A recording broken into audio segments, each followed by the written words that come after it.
Yuwu Chapter 197 to Chapter 214. Epilogue: The first construction of the Learning Palace. Chonghua's first learning palace that accepted cultivation disciples was built in Lini and was named Wangshu Palace.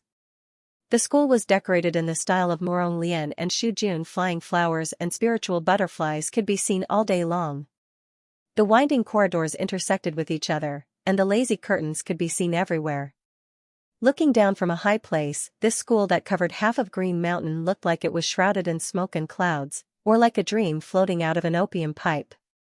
The headmaster of the Learning Palace was a Morong Lian with an eccentric temperament and a temperamental temper.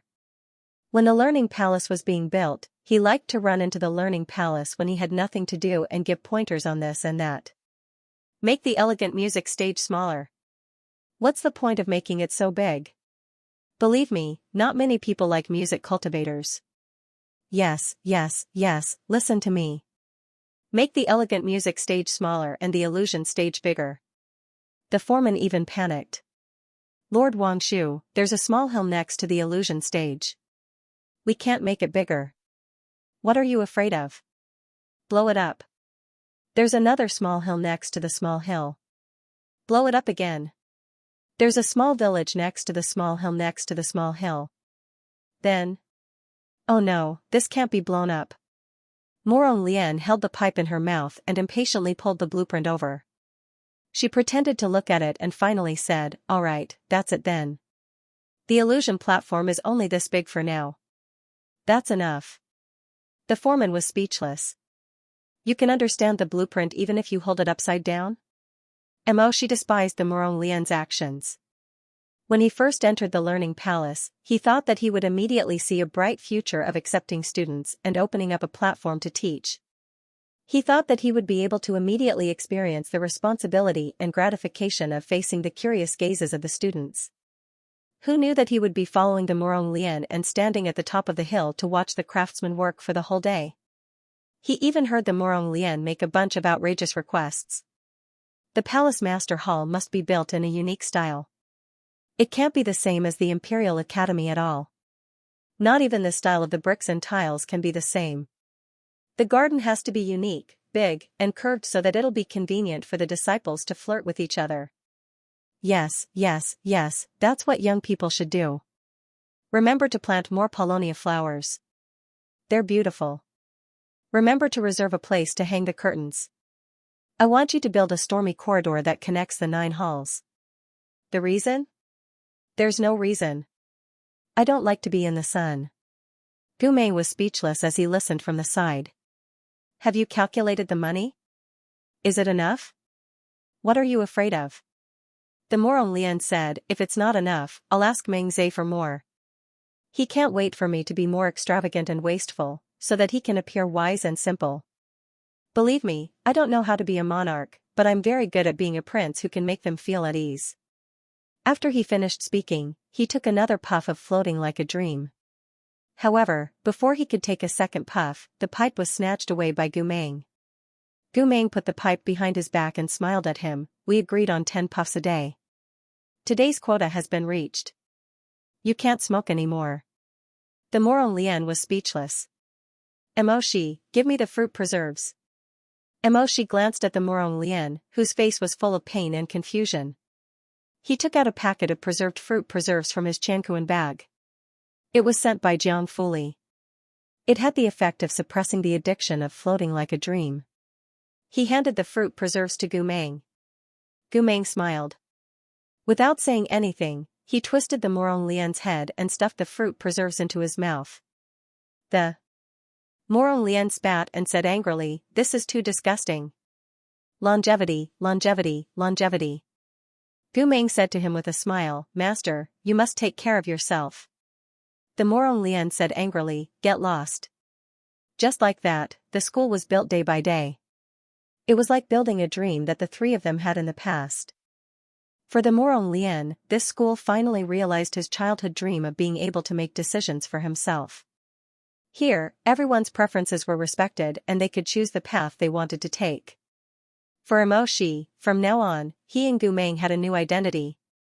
They had a common home and a future that they had dreamed of together when they were in the military. For Gu Meng, Wangshu School might mean even more. A long time ago, when he was still very young, he and Mo Shi were walking on the long embankment at dusk.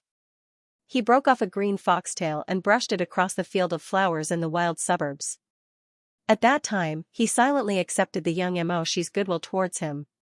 He had a humble hope that perhaps one day in the future, with such a great disparity in status, they would be able to stay together forever. A long time ago, he and Lu Zhanxing had laughed and sat by the campfire drinking a pot of horse milk wine. They talked about everything under the sun with Lu Zhanxing. His chest was burning with passion. He hoped that this passion could start a prairie fire and burn away the weeds and thorns of the mortal world. A long time ago, when he was still a small slave in Wangshu Mansion, he had a burning dream. He hoped that one day, everyone would be treated fairly regardless of their background. He had hoped that every drop of heroic blood would be respected, and every flower seed would be sprouted. Now, they finally had this fertile land. Epilogue 2, Drinking in the Starry Night. In the second year after Mo Shi and Gu Meng concealed their identities, Wangshu School was finally completed. On this day, Gu Meng was drinking under the night sky. Suddenly, he heard the sound of clothes fluttering. A familiar deep voice came from behind him. "It's late. Why are you sitting here?" Gu Meng turned his head and saw Mok leaping with his lightness skill, floating like a kite and stepping on the ink-black roof tiles. This was the tallest building in Wangshu School. It was called the Moon-Gazing Pagoda. Gu Meng liked to sit here when he had nothing to do. In the past 2 years, they had watched the Cultivation School rise from the ground. Like a beauty putting on makeup, it slowly took shape. The exquisite details slowly became what it looked like on the blueprint. Their hearts grew more and more peaceful. Lini was very far from the capital. Although there were occasional rumors about the disputes of the royal family, by the time they reached their ears, they were as faint as the moon in the window or the wind blowing into their ears. They could still smell the stench of blood, but it had little to do with them. What happened in the capital was like a dream behind a curtain. The moonlight shone on the land of the 9 prefectures. On the other side of the dream was royal power and wealth. On the other side of the dream was a simple family. Gu Meng sat on the roof tiles with a pot of boiled pear blossom white tea beside him. Seeing Mo Shi come, he smiled and poured a cup for him. He said, "The school is going to be officially opened the day after tomorrow. I'm thinking about how lively it will be then. I'm really looking forward to it." Mo Shi walked to his side and draped the winter coat he had brought over his shoulders. Then he sat down next to him. He and Gu Meng looked down at the magnificent Wangshu School. Gu Meng said, "Actually, sitting here, no matter how many times I look down, I still find it funny. Brother Lian is really extravagant and wasteful. I'm afraid Meng Zhe will hate him to death. I heard that in order to set an example, Meng Zhe cut down on the expenses of the palace. He didn't even use the better incense, but Brother Lian, yet he wants the school's floor tiles to be made of gold." Gu Meng laughed. "It's not that exaggerated, but..." He paused. 2 rows of soft long eyelashes fluttered. Under the bright moonlight, he gazed tenderly at Mo Shi. "You've finally learned how to joke." Mo Shi was a little embarrassed by his gaze, but he was also very moved. Thus, he bent down and kissed him. Then he quickly turned his face away and looked down at the empty sky and the waterside pavilion below the pagoda. He looked so serious, as if the one who had just kissed Gu Meng was not him. But his fair face was a little red. He was always thin-skinned. Gu Meng looked at him and sighed. No matter how many years had passed and how many things had happened, his junior Mo was always so adorable. It was as if there was a pool of sweet honey boiling in his heart, but he did not want people to know about it and did not want people to look at it. No matter how much time had passed, he could always see in Mo Shi the silhouette of the handsome youth from the Xianxia school. He sat alone under a tree, gently biting into white rice dumplings. The sweat from his training seeped through the back of his neck. The breeze blew his bangs. When he turned his head, his eyes were as pure as the morning light. The more Gu Meng looked at him, the more he liked him. He stretched his back and said, "Mo Shi." "Yes? I want to count the stars." This was obviously not the first time such a conversation had happened in the past 2 years. Mo Shi rubbed his head and said, "Lie down." Gu Meng lay on the roof, the back of his head resting on Mo Shi's leg. He looked up at the stars in the sky and the brilliant Milky Way. Gu Meng stretched out his hand and felt the night wind flowing through his fingers like silk ribbons. He counted the brilliant stars in the night sky. 1, 2, 3. There was a rumor that after the souls of martyrs died, there would be one more star in the sky. He was counting the 70,000 stars that belonged to him. Even now, he still remembered their names. Mo Shi quietly accompanied him, listening to his gentle voice as he counted the numbers that were not just numbers. There might be reincarnations of martyrs in the world, the brothers who had once walked beside them, Lu Zhanxing and the others. Maybe one day they would return to their side. Maybe they would become the new disciples of Wangshu Academy and return to the good times of today from the dark past. In the middle of the night was cold and the pear wine Gu Meng brought up was almost finished. Gu Meng counted until he was dizzy and gradually fell asleep. Mok lowered his head to look at his sleeping face. Finally, Gu Meng no longer frowned in his sleep, nor did he show any trace of fear. He only continued to mumble. Clearly, he still remembered to count the stars in his dreams. You can continue counting in the future. Mo Shi said to him gently. Tomorrow, we have to prepare some objects for the opening of the academy. I'll take you back. Gu Meng responded vaguely, but then said vaguely. Cousin. Zhanxing, Mo Shi's eyes were slightly sad, but then they were covered by endless gentleness. He helped Gu Meng tidy up the wine jar of pear wine and looked up at the twinkling stars in the sky. He said, they will watch you and will definitely return to your side. Soon, more than 1,000 disciples would enter the academy. Year after year, perhaps among them, there would be reincarnated old friends, fellow soldiers, or brothers who were reluctant to leave. This time, no matter what kind of background they had, whether they were noble or poor, they would all be treated fairly and taught patiently. This was exchanged with your blood and tears in the past. Will you all come back? Will you all see? It was late at night and Gu Meng was sleeping soundly. Mo Shi couldn't bear to wake him up, so he got up and carefully carried him. The night wind blew his robe, and he leaped down from the pagoda using his lightness skill. The person in his arms faintly felt movement and subconsciously leaned into Mo Shi's warm arms to settle down. In the vast world, the two of them turned into tiny shadows, and he brought him home. Epilogue: The founding of the academy. The day before the official opening of the academy, in Wangshu's residence, the Morong Lian, Mo Shi, and Gu Meng gathered together to discuss a matter seriously. Titles. The Morong Lian naturally referred to Wangshu, but the key was Mo Shi and Gu Meng. It was inconvenient for these two to appear in front of others with their previous identities. Fortunately, it wasn't difficult for Mo Shi and Gu Meng to disguise themselves, but it was debatable how to address them. After discussing for a while, the Morong Lian unilaterally decided that after becoming an elder of the academy, Mo Shi would be called East Lord Jiaoling, and Gu Meng would be called Elder Qingguang. Gu Meng was very satisfied with his current life, and was also very satisfied with this elegant title. The only one who wasn't satisfied was probably Mo Shi. Why is he called Qingguang? Mo Shi narrowed his eyes and crossed his arms, looking down at the Morong Lian. Qingguang is another name for Wangshu. What do you mean? The Morong Lian sneered. What else should we call him? Another name for Shihi? Elder Qi Wu? Gu Meng shook his head repeatedly. That's too unpleasant. I'll vote for Qingguang. Mo Shi's eyes suddenly widened. He couldn't believe Gu Meng's betrayal. Gu Meng, you. The Morong Lian was very satisfied. He reached out to grab Gu Meng's shoulder. He's my younger brother. If he doesn't follow my name, should he follow yours? Gu Meng was very pertinent. That's not it. I just think that Qingguang sounds better than Qi Wu. Mo Shi was so angry that he went back to the academy to look for a more elegant name for Shihi. But no matter how he looked, Wangshu was always better. In the end, he could only give up. The next day, at 5 o'clock in the morning, the sky was just beginning to brighten. The clear air was vast and mighty, and the clouds were bright. Amidst the majestic and solemn sound of the bell, Wangshu Academy slowly opened its heavy doors, which were engraved with the sun, moon, and stars. Morong Lian stood at the top of the red and gold welcoming tower.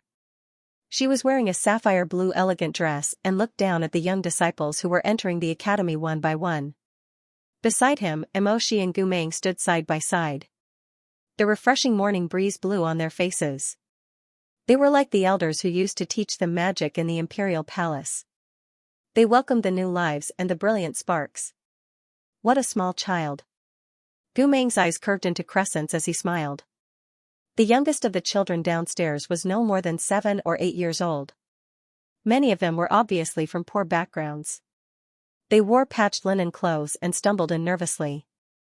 They looked at everything here with curiosity and anticipation, like little animals entering the forest for the first time. They were like little carps that came from all over the world, gathering in this golden pool that was hard to come by. There was no strict hierarchy and rules. There were many children, and they were not very old.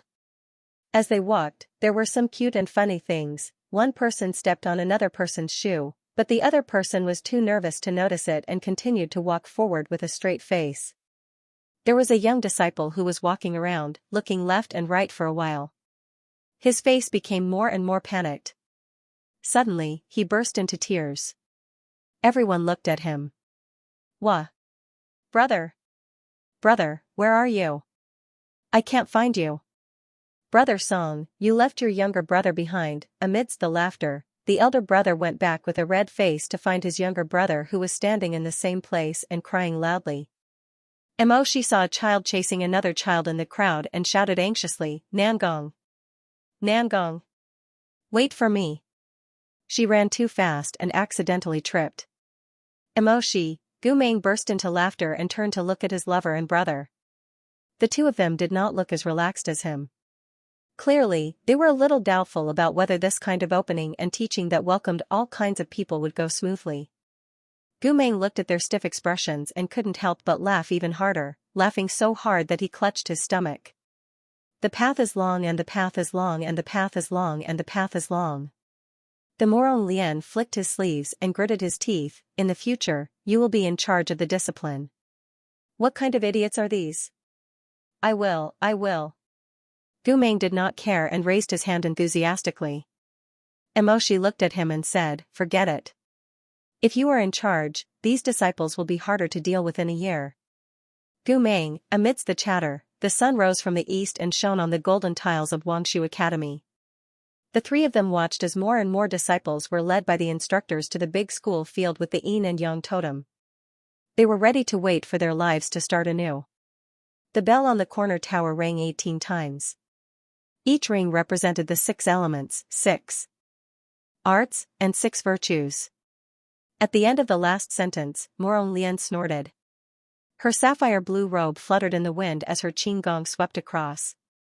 Amidst the exclamations of the young disciples, she leaped over the roof and landed gracefully in front of the drill ground's main hall, attracting a wave of envious sighs. Emoshi, Gumeng shook his head helplessly and smiled. He is still the same Morong Lien. He has not changed. Emoshi said to him, "Let's go." "Okay." The two of them looked at each other and held hands under their wide sleeves.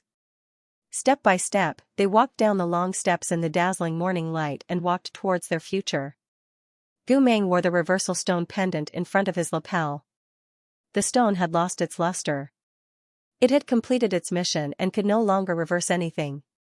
But it was a token of their life and death experience. It was a testimony to their inseparable life and death, and finally, their happiness. When the morning light shone, the black crystals emitted a lustrous glow, sparkling on his clothes. It was dark and bright. Just like Gumeng's black eyes that had finally recovered their original appearance.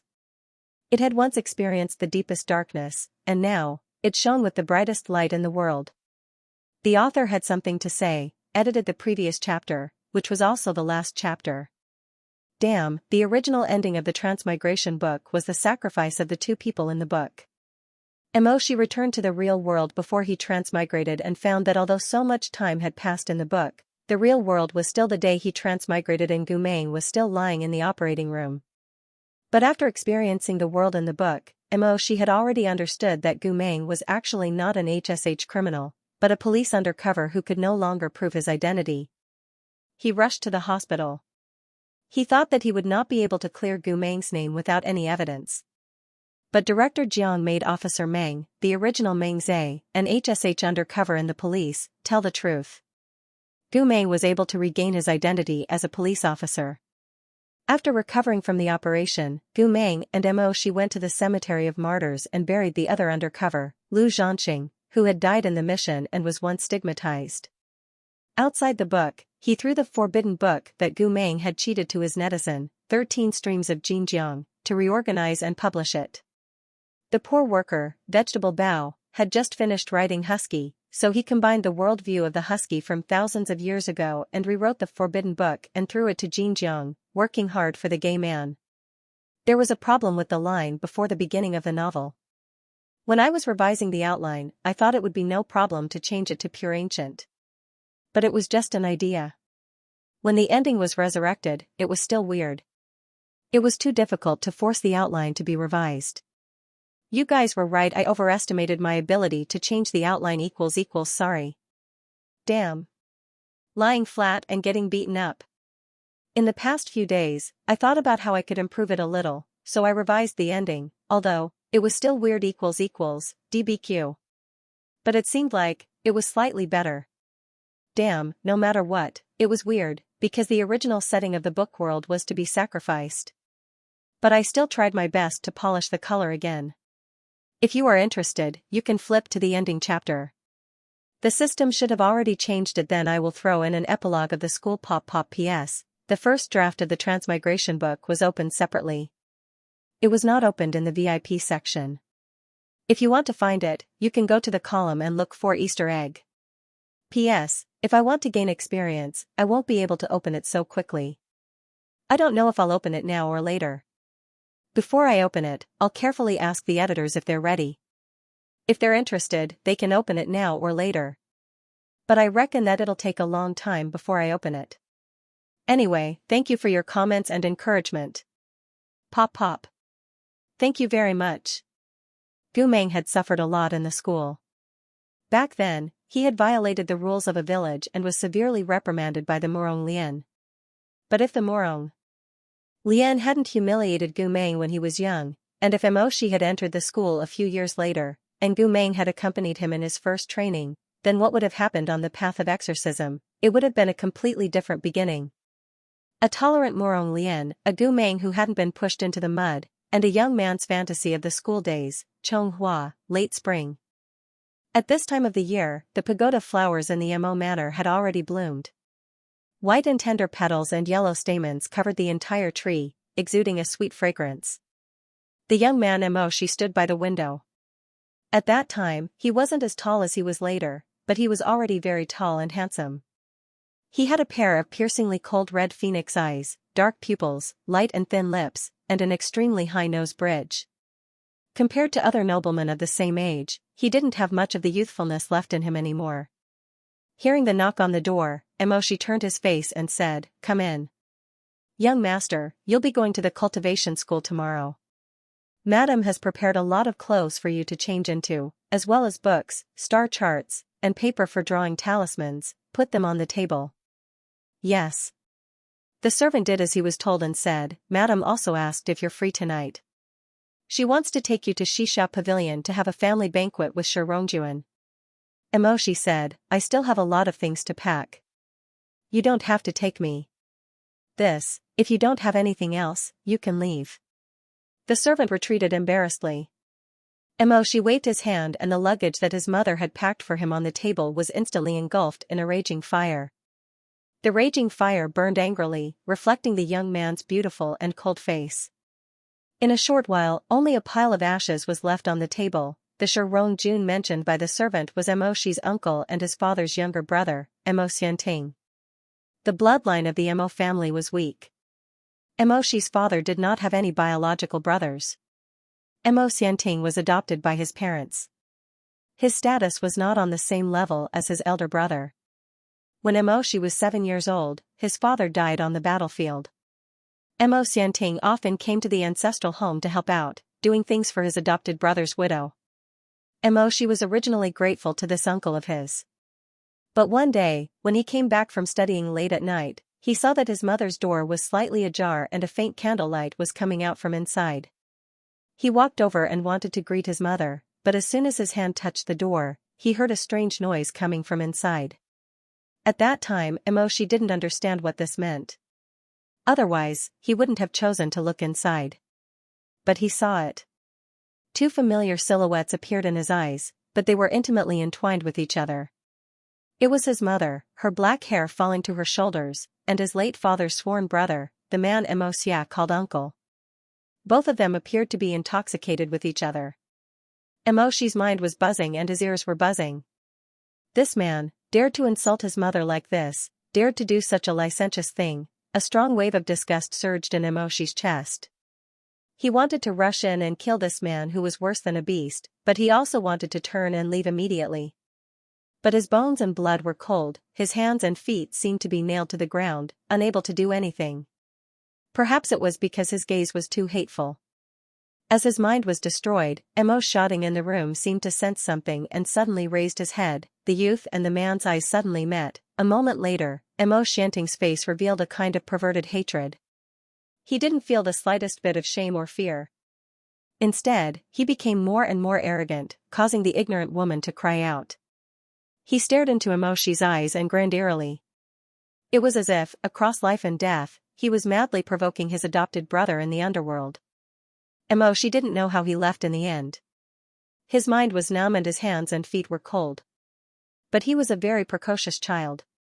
So when he returned, he didn't cry or make a fuss. Even though he was so disgusted that he fell seriously ill and couldn't get out of bed for several months, he didn't say a word about it.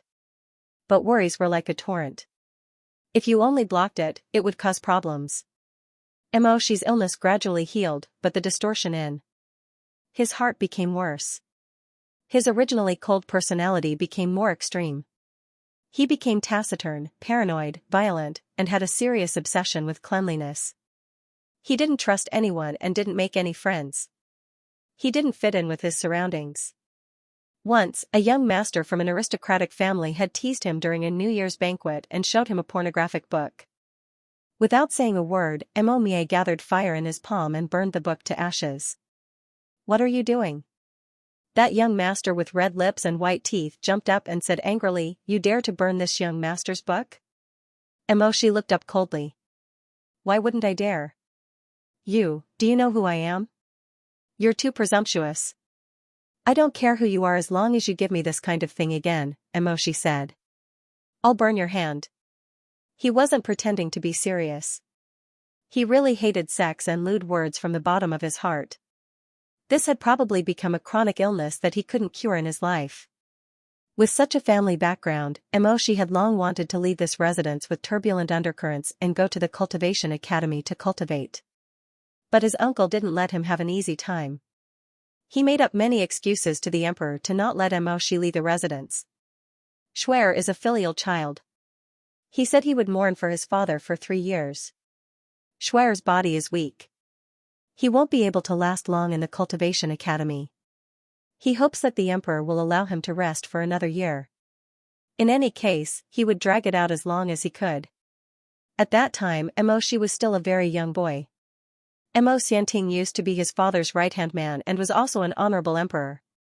He knew that even if he complained to the emperor wouldn't listen to a child's words. Instead, Xianxia might use this as a pretext to create a trap for himself. Therefore, at the New Year's Eve banquet, the old lord asked him with concern, "Schwer, your uncle said that you're sick every few days and don't leave the residence often. You can't go to the Cultivation Academy for the time being. Do you have someone to nurse you back to health? If the medical practitioner invited by the family isn't effective, you can come to Xianxia to choose one yourself. You're Xianxia's only son. If you fall ill, after 100 years, you won't have the face to be loyal and honest." Xianxia watched from the side. Seeing that the situation wasn't good, he was afraid that Emoshi would suddenly make things difficult for him. He hurriedly smiled and tried to take over the conversation. Unexpectedly, Emoshi lowered his eyelashes and said, "Thank you, Emperor, for your concern. I'm already much better." Then, he glanced at Xianxia and pressed his lips together. "With uncle taking care of me, how can I not be well?" Xianxia was stunned. The words of the lie that he had already prepared were at the tip of his tongue. Unexpectedly, it was useless just like that. For a moment, he didn't know what Emoshi was thinking. But seeing that pair of eyes that were peaceful, calm, and flowing slowly and fiercely like molten gold, Emo Xianting felt a chill run down his spine and a layer of white sweat appeared. But he still forced himself to be affectionate, haha, we're all family. What are you saying, Schwer? After returning, Emo Xianting thought about it left and right. He felt that it was really embarrassing that he had been frightened by a young man. Thus, he hated Emoshi even more. Once, when Madame Emo wasn't around, Emo Xianting saw Emoshi in the garden. He was wearing a cold robe embroidered with flying serpents and clouds and was reading under the veranda. Although the child was young, his brows were extremely similar to the man who always suppressed him. They both had a cold and solemn appearance. Emo Xianting's anger rose. He walked towards Emoshi and his shadow was cast on Emoshi's book. What are you doing? Emoshi's fingers paused, but he didn't raise his head. After a while, he continued to read. Emo Xianting's anger grew stronger and he said rather mockingly, "Oh, you're studying by yourself? What can you learn by yourself? You should thank the heavens for being able to form a spiritual nucleus. Ha ha ha, you're even more ignorant than your dead father and Emo Qingqi." When he mentioned Emo Qingqi, his expression was somewhat distorted, as if the name burned his tongue and he couldn't wait to spit it out. Now, your mother is mine and the Emo family is mine. Although I can't kill you, I can disgust you to death. You've seen it too. As long as I obstruct you, you can forget about spreading your wings and flying high. If you know what's good for you, kneel down and kowtow to me and call me Godfather 3 times. Perhaps I can be merciful and ask the Emperor to allow you to enter the cultivation school next year. Before he finished speaking, a fiery light suddenly appeared in Emo Xia's palm.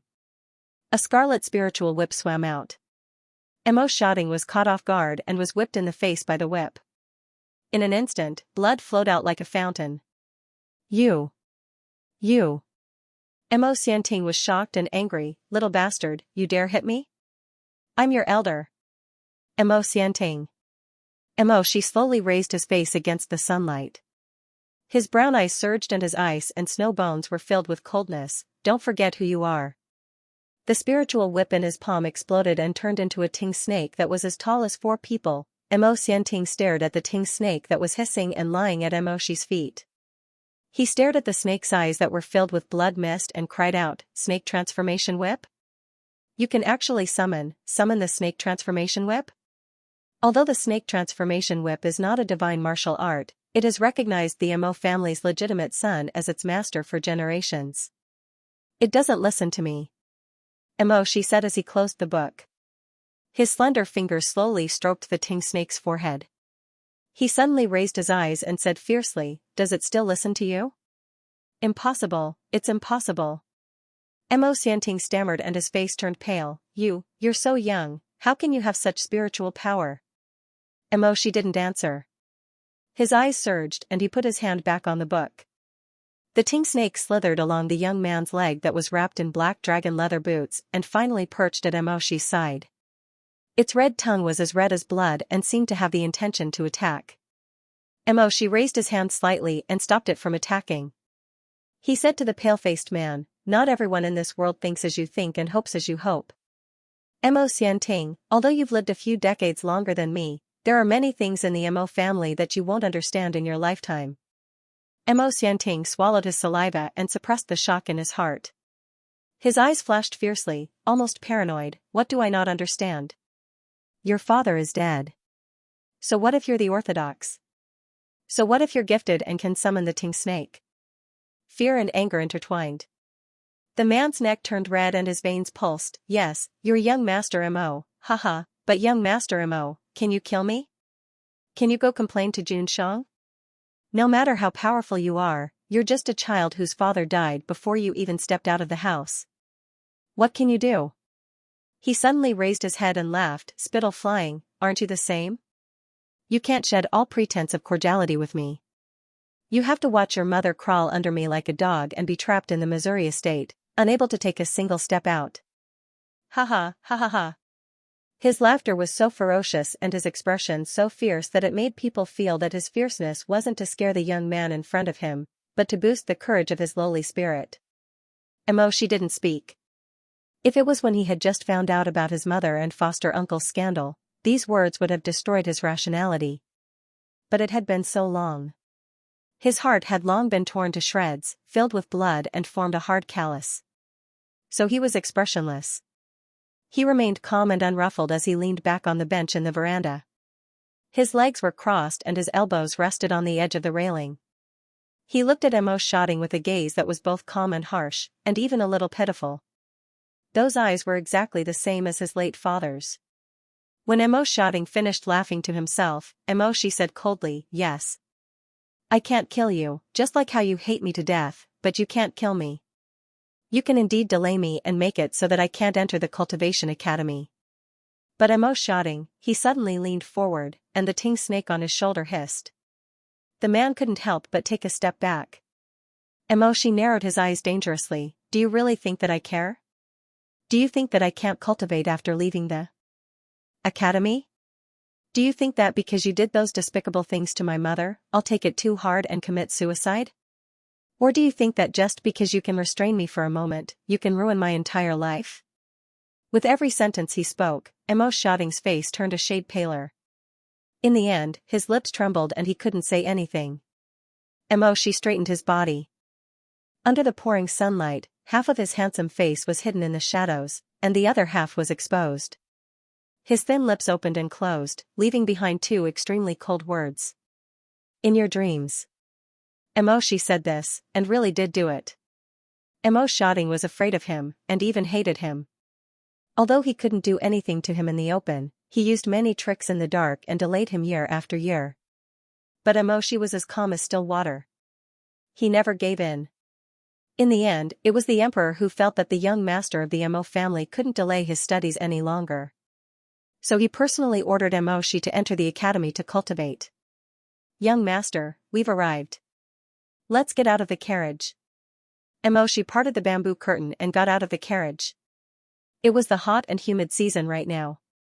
Under the sunlight, the cultivation school seemed particularly majestic. It was extremely grand. The cultivation school is solemn. You can't enter without a jade pendant. This old servant can only send young master here. The Mo estate steward stood beside the boundary gate. "Young master, do you have anything else you need this old servant to pass on to Lord Shironjuan or Madame Mo?" "Nothing." The old steward sighed. He wanted to say something but stopped. "Young master, Uncle Zhang, you don't have to say any more." She picked up his simple luggage. "Let's go back." With that said, he strode through the barrier and entered the cultivation school's territory without looking back.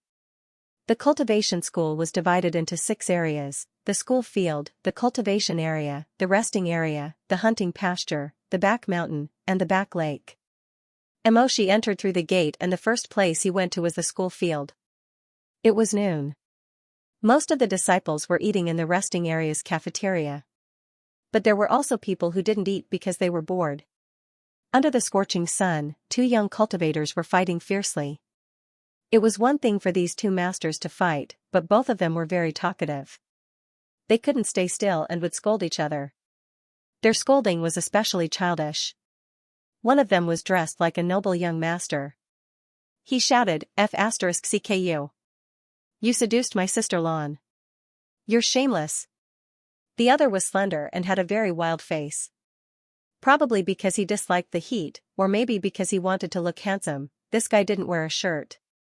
His strong and powerful body was naked, and there was a tattoo of a bat tattoo on his shoulder. His face was impatient. He wrinkled his high nose and said in disdain, "What, Sister Lan, I don't need to open a dye shop. You still dare to quibble? You did something improper to my sister Lan. Screw you, I don't even think it's enough to fill my teeth." The fight became even more intense. One of them used a whip and a staff, while the other used a light sword. The 2 of them didn't seem to have much difference in strength, but the quality of the whip and staff's weapon was much better than the light sword. After a few moves, the young man's light sword issued a crisp caw sound. It couldn't withstand the attack any longer. So, it instantly turned into a spiritual flow, and dissipated in the wind. He was stunned for a moment and cursed, "Mother Faster's cur, are you convinced? The noble young master viciously slapped the young man's face with his cane. Do you still dare to hook up with the woman this young master likes in the future?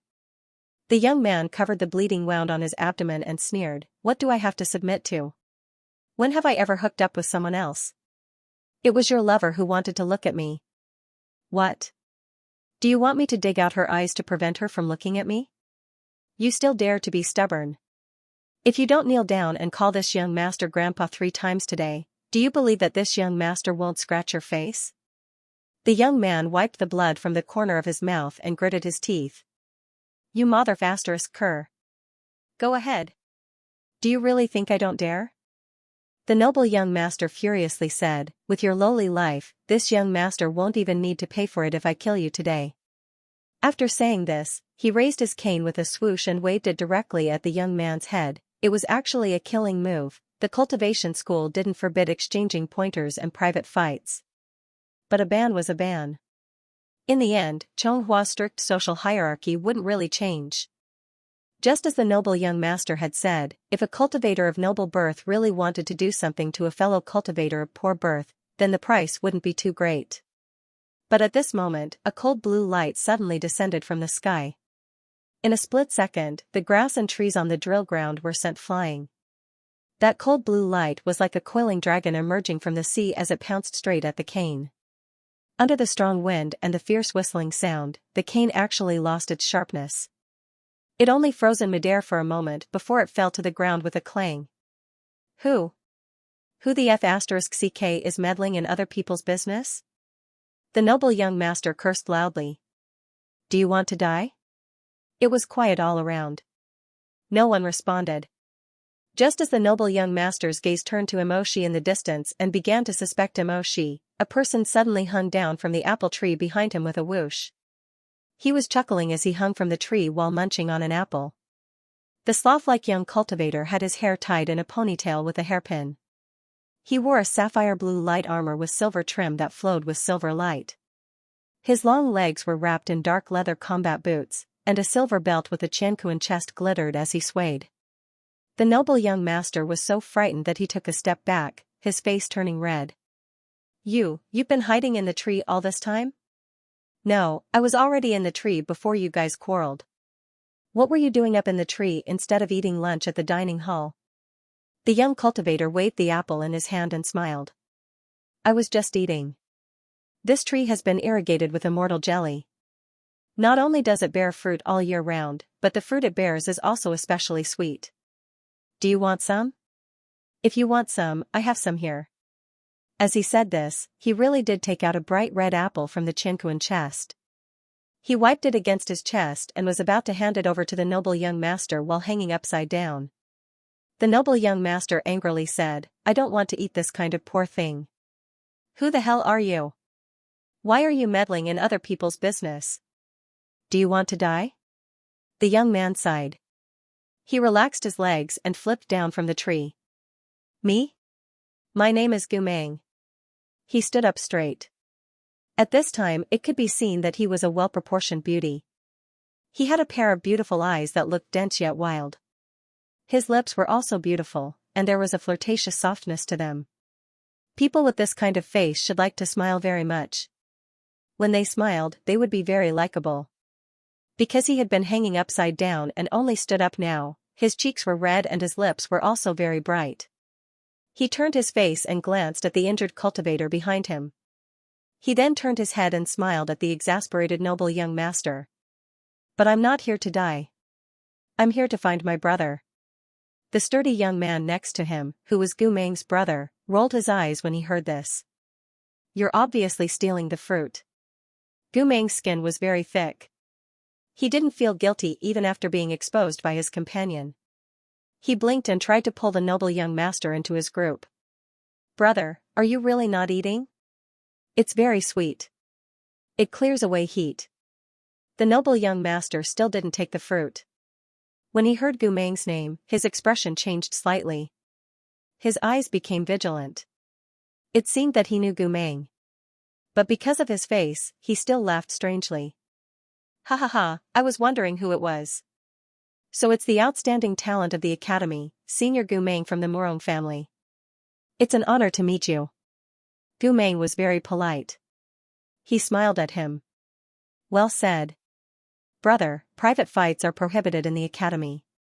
You can refuse to eat the fruit, but can you stop fighting? Look at my brother, he's bleeding because of you.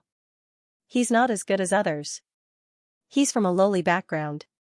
He can't beat me, so he deserves to bleed. The sturdy young man said. Angrily, you're talking nonsense. Gu Meng raised his hand to stop him. He still smiled carelessly. You're right, you're right. Since you're so powerful, please be magnanimous. I'll apologize on behalf of my brother. I'm sorry. As he said this, he picked the young man up. He turned around and strode away. If you don't have anything else to say, we won't disturb you anymore. Goodbye. Stop. The noble young master gritted his teeth. Senior Gu, that's it? Isn't your apology a little too insincere? Gu Meng looked back with interest. He blinked a few times and asked, Oh? Then what do you want? Make him kneel down. For the sake of your family's Murong, you don't have to call me grandpa. Just kowtow 3 times. The sturdy young man said angrily, Pay. You're dreaming. I, Lu Zhanxing, would rather die than kneel to you. The noble young master ignored him. Instead, he sneered at Gu Meng. Senior Gu, you've seen it too. This brother of yours doesn't know his place. He's obviously from a filthy background, but he's still trying to make himself sound so noble and cold. With his bloodline, I don't think it's too much to ask him to kneel down. Even if I ask him to lick my shoes, I'm sure it's not too much, right? Gu Meng looked straight into the other's eyes, which were filled with malice. He still had a smile on his face. You're right. But don't forget, this is the Cultivation Academy. The academy has its own rules. This is Chonghua. The noble young master said greasily. Senior Gu, don't forget that Chonghua has its own rules. Gu Meng was silent for a moment. Suddenly, he said, What you said makes a lot of sense. He actually pulled the sturdy young man called Lu Zhanxing over. The young man was obviously half a head taller than Gu Meng, but he was pressed down by Gu Meng. Gu Meng exerted a little force, and he was caught off guard and half of his head was pressed down. Come, Zhanxing. Quickly bow to this young master. Gu Meng said to Lu Zhanxing with a smile. Lu Zhanxing's face was full of anger, but he didn't say anything. She was watching from a distance. At first, he thought it was strange, but then he realized that there was a spell flowing in Gu Meng's palm. It turned out that when he pressed down Lu Zhanxing's stubborn head, he also cast a spell to silence him. He couldn't help but be speechless. Gu Meng raised his head and said to the noble young master, Brother, he's already apologized. Let's both take a step back. There's no need to kneel. No matter what, he's still a disciple of the academy. The noble young master was used to being arrogant and willful. Today, he lost face. Naturally, he didn't want to let Lu Zhanxing off easily. Thus, he laughed and said, Senior Gu, you're also a reasonable person.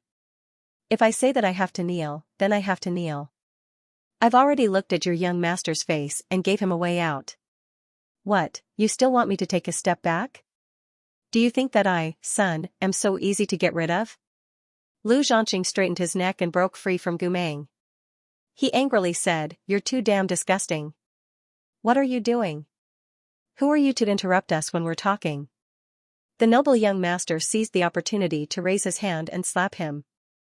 But before his hand could land, it was suddenly restrained. Gu Meng held his wrist. His voice was very magnetic, but it was also naturally soft. He still had a smile on his face, even though the smile was somewhat perfunctory. Young master's son, do you really want him to kneel? Yes. My son family is of noble birth. Can't I just let this bastard kneel? Okay. Gu Meng nodded, loosened his grip on his hand, and lowered his eyelids. Just when the others thought that he was going to give up helplessly, Gu Meng suddenly raised his hand and pushed Lu Zhanxing a foot away. Then, he spread his palm, and his hand suddenly flashed with a bright light again. A gust of wind suddenly rose, and a blue long scimitar surged with sparks appeared. What do you want to do? At this moment, even the perfunctory smile on Gu Meng's face finally disappeared. His long legs wrapped in combat boots took 2 steps forward and approached the noble young master. Is it that hard to see? Gu Meng loosened the binding buckle on his wrist guard with one hand and let go of the concealed weapon box. He raised his eyes and said, "You have to look at the owner before beating the dog. I'll beat you on behalf of my Morong." Lu Xianxia, who was not afraid of being whipped in the chest, was a little worried at this moment. "Gu Meng, don't make trouble. You'll be scolded." Gu Meng glanced at him and rolled his eyes. Ouch. Why don't you think of your brother when you're in trouble? After saying that, he suddenly stood with his scimitar and turned to the noble young master with a ruffian look. "Come, brother, let your brother Gu Meng teach you a good lesson.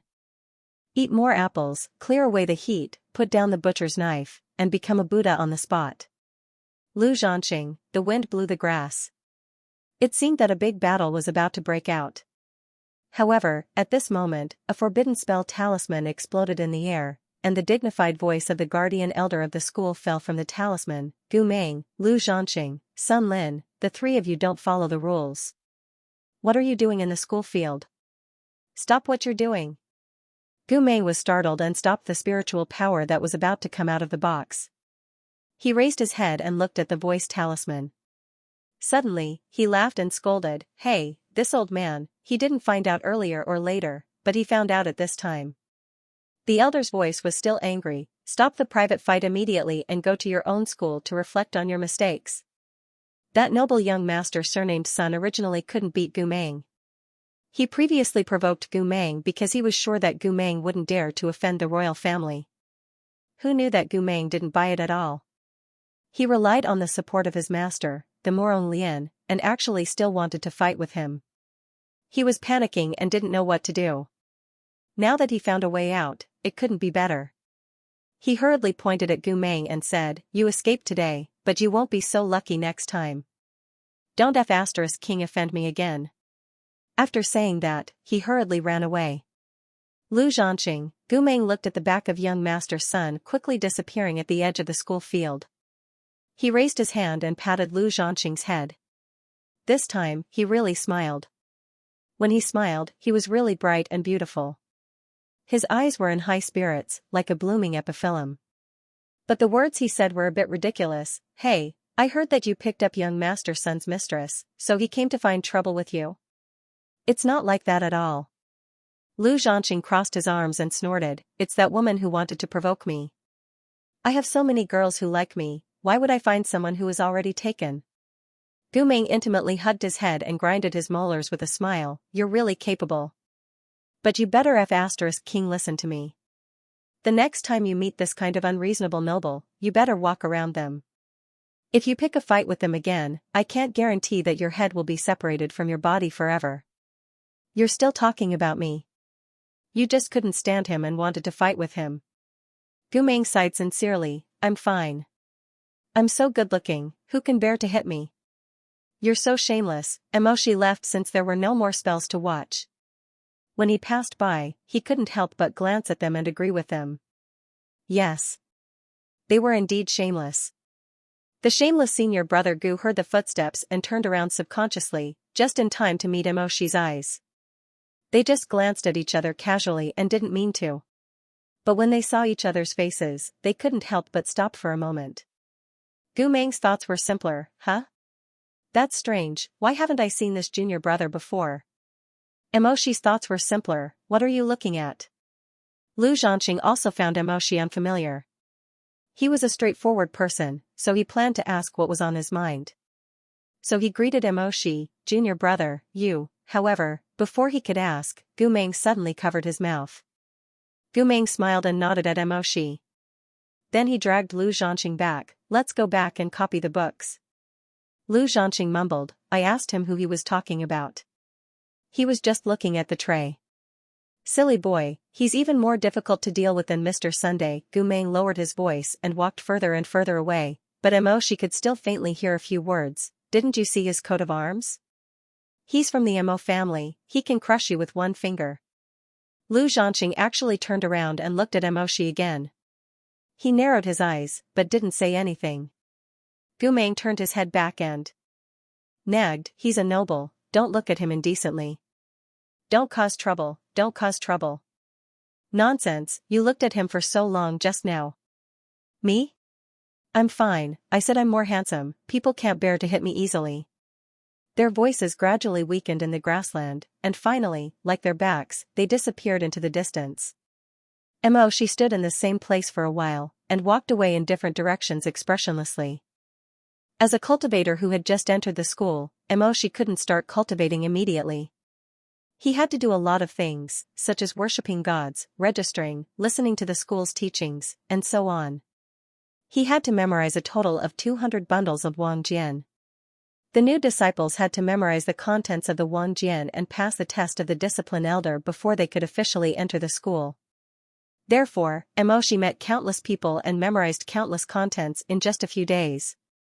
Soon, he forgot about his brief encounter with senior brother Gu, and even the name Gu Meng was thrown to the back of his mind. This wasn't his fault, who would remember a stranger's name that they occasionally heard, but if She was given another chance, he would definitely remember these two words and those soft eyes of hers. This way, he wouldn't have made such a big mistake the first time he fought with Gu Meng. "Young Master Mo is indeed the son of a hero, you're really talented and intelligent." The discipline elder clicked his tongue in satisfaction as he flipped through Moshi's answer sheet. "Your handwriting is elegant, and your answers are outstanding. In just 7 days, you've memorized 2,874 articles of the school's history. This old man really admires you, really admires you." As the old Taoist spoke, he stroked his white beard, gathered spiritual energy in his palm, and left a special mark on Moshi's answer sheet. He smiled and said, "You've passed. Go back and have a good rest tonight. Go to the Hidden Spirit Elder's Hall tomorrow at 3 o'clock in the morning. He'll talk to you in detail about weapons." As a descendant of a famous family, She naturally knew what the so-called weapons meant. For a cultivator, no matter if he was a medicine cultivator, a defensive cultivator, or an offensive cultivator, a handy weapon was extremely important. Generally, the swords, sticks, and whips bought in the weapon shop were made of iron or bronze for ordinary people without the root of wisdom. Cultivators would never use them. Cultivators used weapons condensed from spiritual bodies, such as the snake whip handed down from the ancestors of the Mo family, the whip and staff used by young Master Sun, the double swords used by Lu Zhanxing, and the thin and long scimitar used by Gu Meng. If a new disciple wanted to form a contract with a better Shenwu, he had to complete a trial first. Although it was a real battle, it wouldn't be very difficult. And just in case, there would still be a senior brother or sister accompanying him. The accompanying person was selected by drawing lots. The hidden spirit elder in charge of this matter had a colorful lacquer box in his room. The elder casually grabbed it and took out a jade token from the box. The name of a disciple of the school would appear on the jade token. This time was no exception. At this moment, in the Blade Palace, the hidden spirit elder in charge of weapons glanced at the words on the token, thought for a moment, and handed it to the little boy beside him. "You, go to the Yanbi Hall," he said, "find this person for me." At night, the moon was deep. On a training field in front of Yanbi Hall, 4 cultivators were fighting fiercely. To be precise, it was 3 people fighting against 1 person. However, the one who had been beaten was as graceful as a startled swan. His figure was like a small boat on a river. With a tap of his toes, he floated several dozen feet away.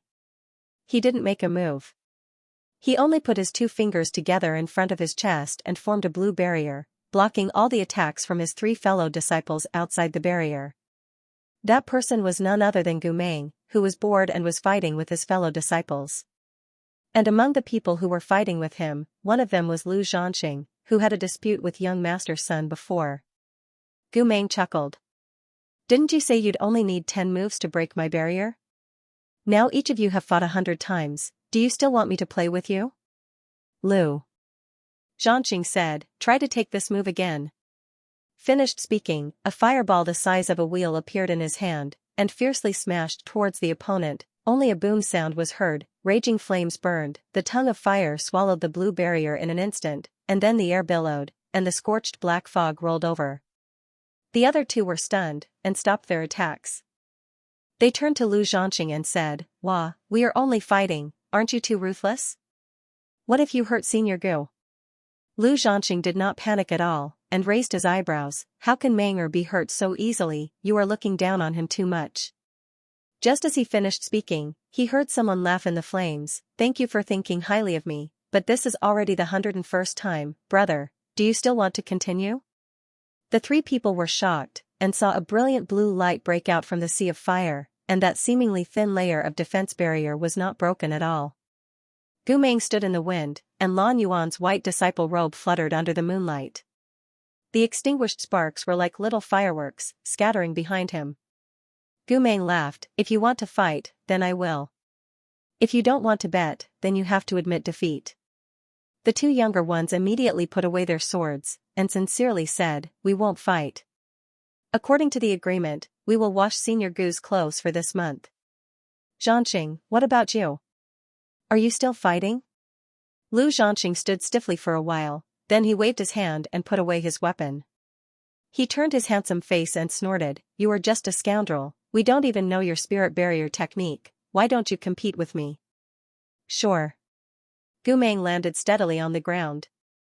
With a wave of his sleeve, the enchantment and the raging flames dissipated into dust. He raised his eyes and asked, "What are we competing in?" "Let's compete in Qinggong." Gu Meng glanced at his leg. He was still limping after being beaten up by young Master Sunday. He could not help but raise his eyebrows and ask, "Are you sure?" "Forget it. Let's compete in swordsmanship." The junior martial brother beside him reminded him in a low voice, "Senior martial brother Lu, you were beaten to the ground by him using sword techniques last month. How could you forget again?" Cough, "Wait a minute. I think it's better for us to compete with our fists." Gu Meng smiled and said, "Well said." So the two high-level cultivators were like peddlers, they actually competed with their fists and feet. Lu Zhanqing was born tall and sturdy. When he fought, his fists were strong and fierce. He danced like a tiger, but even so, his every move could only brush past his opponent's clothes. After 3 to 5 rounds, Lu Zhanqing was a little annoyed. "Why are you always dodging? Are you trying to walk me?" Gu Meng did not answer, but suddenly asked, "Are the injuries from young Master Sun almost healed?" Lu Zhanqing was surprised. "Almost healed a long time ago, why are you asking this?" Gu Meng smiled and sighed. His voice was lazy and soft. "Good brother, I am afraid you will be in pain." As he spoke, suddenly a swift and fierce wind blew, and in the blink of an eye, his long leg was lifted up high, and like lightning, it fiercely struck Lu Zhanqing's waist and ribs. This whip leg was fast and ruthless. Lu Zhanqing fell to the ground with a plop, and before he had the time to crawl up, he was lifted up by the opponent with one hand. Gu Meng patted the dust on his body and smiled. "You see, I didn't lie. Are you in pain?" It was obviously this guy who lifted his leg to kick him, but he still looked so sincere. Lu Zhanqing's face was red. Finally, he angrily waved his hand and said, "Pain my ass. It's just like scratching an itch." "Oh." Gu Meng smiled and nodded. "Hero, let's fight again." Lu Zhanqing almost choked out a mouthful of old blood. He hurriedly cupped his hands. Forget it, forget it. My waist hurts. I don't want to fight anymore." "You win today." Gu Meng was very happy. "Then I win. You have to buy me candy. I want milk-flavored candy. I want 2 bags. Wasn't it just 1 bag before? You're a hoodlum. You raise the price as soon as you talk." The hoodlum Gu Meng looked at him with a bit of blame and explained, "I'm honest and considerate. When did I raise the price? You were the one who cried and shouted and pestered me to fight. After we fought, you even lost 2 rounds. After losing, you still want to renege on the debt." The more he said, the more he didn't give Lu Zhanqing face. Lu Zhanqing couldn't listen anymore. He hurriedly waved his hand and interrupted, okay. Buy. I'll buy it for you. I'll buy it for you, okay? I'll eat you to death. Why don't I see your tooth decay?" Just as the few of them were having a lively conversation, Elder Lurking Soul's T-Boy came over and called out to the scoundrel who was stubbornly asking his junior brother for candy, "Senior brother Gu Meng." Gu Meng heard the voice and turned around. When he saw the tea boy, he smiled and said, "It's Hidden Spirit Elder's fairy child. Senior Gu has a good memory." The boy said obediently, "Hidden Spirit Elder wants to see Senior Brother. Please excuse me for a moment." Lu Zhanxing didn't feel pain or anger now. He opened his eyes wide and murmured, "What can happen to Hidden Spirit Elder?" "Ah, yes, you must have been selected to accompany the new disciple to the trial," he said and shook his head. "You're famous for being lazy. You didn't do anything when you went to subdue demons with me. You even sat next to me and ate watermelon when I was subduing demons. I don't know which new disciple was selected to accompany you. It's really unlucky." "You can't say that. When I went to subdue demons with you, besides eating watermelon, I also cheered for them." "You don't have to say that you cheered for the female fox demon." Gu Meng touched his chin. He felt that Lu Zhanxing's accusation was irrefutable, so he agreed, "Okay, you're right. I'm too lazy. And these arrangements for the new junior brother are too complicated." He suddenly turned to the boy and said, "Fairy child, you see, my attitude is not right. When the time comes, I don't know if it's the junior brother or sister taking care of me or me taking care of others. Why don't we let the senior brother go? He's the most diligent." Then he pointed at Lu Zhanxing without shame. Lu Zhanxing was speechless. The boy said, "Senior Gu, you're joking again. Since the elder selected you, it can only be you." "Really?" Gu Meng blinked and sighed, "Oh, what a sin." The boy comforted him, "Senior Gu, don't think like that. It's fate to be able to take care of the new disciple." Gu Meng sighed again, "Oh, what a sin." Lu Zhanxing watched with schadenfreude. Then he crossed his arms and said, "Menger, don't be discouraged. I heard that there are quite a few beautiful ladies entering the school these days. I wish you good luck. Don't talk nonsense. I'm a decent person." After he said that, he immediately turned to ask the fairy child, "Is the one I'm supposed to escort the delicate and pitiful junior sister?" The boy shook his head, "It's the junior brother." Gu Mei was speechless. The boy seemed to be holding back his laughter, but he was still young. After holding it in for a while, he couldn't hold it in anymore and said, "Senior Gu, don't rush. I haven't finished yet." He smiled, revealing 2 rows of baby teeth, "Although there's no junior sister to escort you, but, due to the special nature of the mission, there will still be a girl on this trip." After a pause, he suddenly laughed, "Senior Gu, do you want to know who it is?" Gu Meng looked up and stared at him. He suddenly had a bad feeling. The next day, at the break of dawn, several red-crowned cranes flew high in the sky of the School of Cultivation, soaring in the cool morning breeze. Emoshi was always punctual. He was already waiting in front of Elder Hidden Spirit's door as promised. Not long after, Elder Hidden Spirit pushed open the door and came out. He was wearing a snow-green Taoist robe, his black hair tied up, and a horsetail whisk in his arm. When he saw Emoshi, he nodded, "Although Master Emo is the son of a general, a hero of noble birth, you abide by the rules and have never been late." Emoshi lowered his eyes, "It's my duty." "Greetings, Elder Hidden Spirit." Elder Hidden Spirit smiled, "Greetings, Master Emo." Emoshi waited for a while. Seeing that Elder Hidden Spirit didn't say anything else, he said, "Elder, when will the trial begin?" "There's no hurry," Elder Hidden Spirit said, "we'll wait for one more person." Emoshi knew that there was another senior brother or sister who needed to accompany him. Although he didn't think it was necessary, he didn't say anything since it was a rule of the school. Thus, he waited patiently. This wait actually went on for nearly 2 hours. It was almost 5 o'clock in the morning, and Elder Hidden Spirit had already drunk 5 pots of tea. Emoshi didn't say anything, but his face was as black as the bottom of a pot. Only then did a figure appear on the mountain steps like a gust of wind. "I'm coming, I'm coming. I'm coming. I'm not late, am I?" Emoshi, Elder Hidden Spirit glanced at the clock. "No, it's still 5 o'clock in the morning." "That's great." That gust of wind stopped, and under the first rays of the morning sun, stood there brightly. It was a guy wrapped in a white cloak with gold edges. He wore a wide hood, and his face couldn't be seen. Only his voice could be seen. It was low and sexy, and somewhat vague. "I'm really too punctual." Emoshi's eyes widened. How could there be such a shameless person in this world? Elder Hidden Spirit's expression didn't change. You are very punctual. You came at the last moment of 5 o'clock in the morning. The person in the cloak asked curiously, what about my junior brother? When did he come?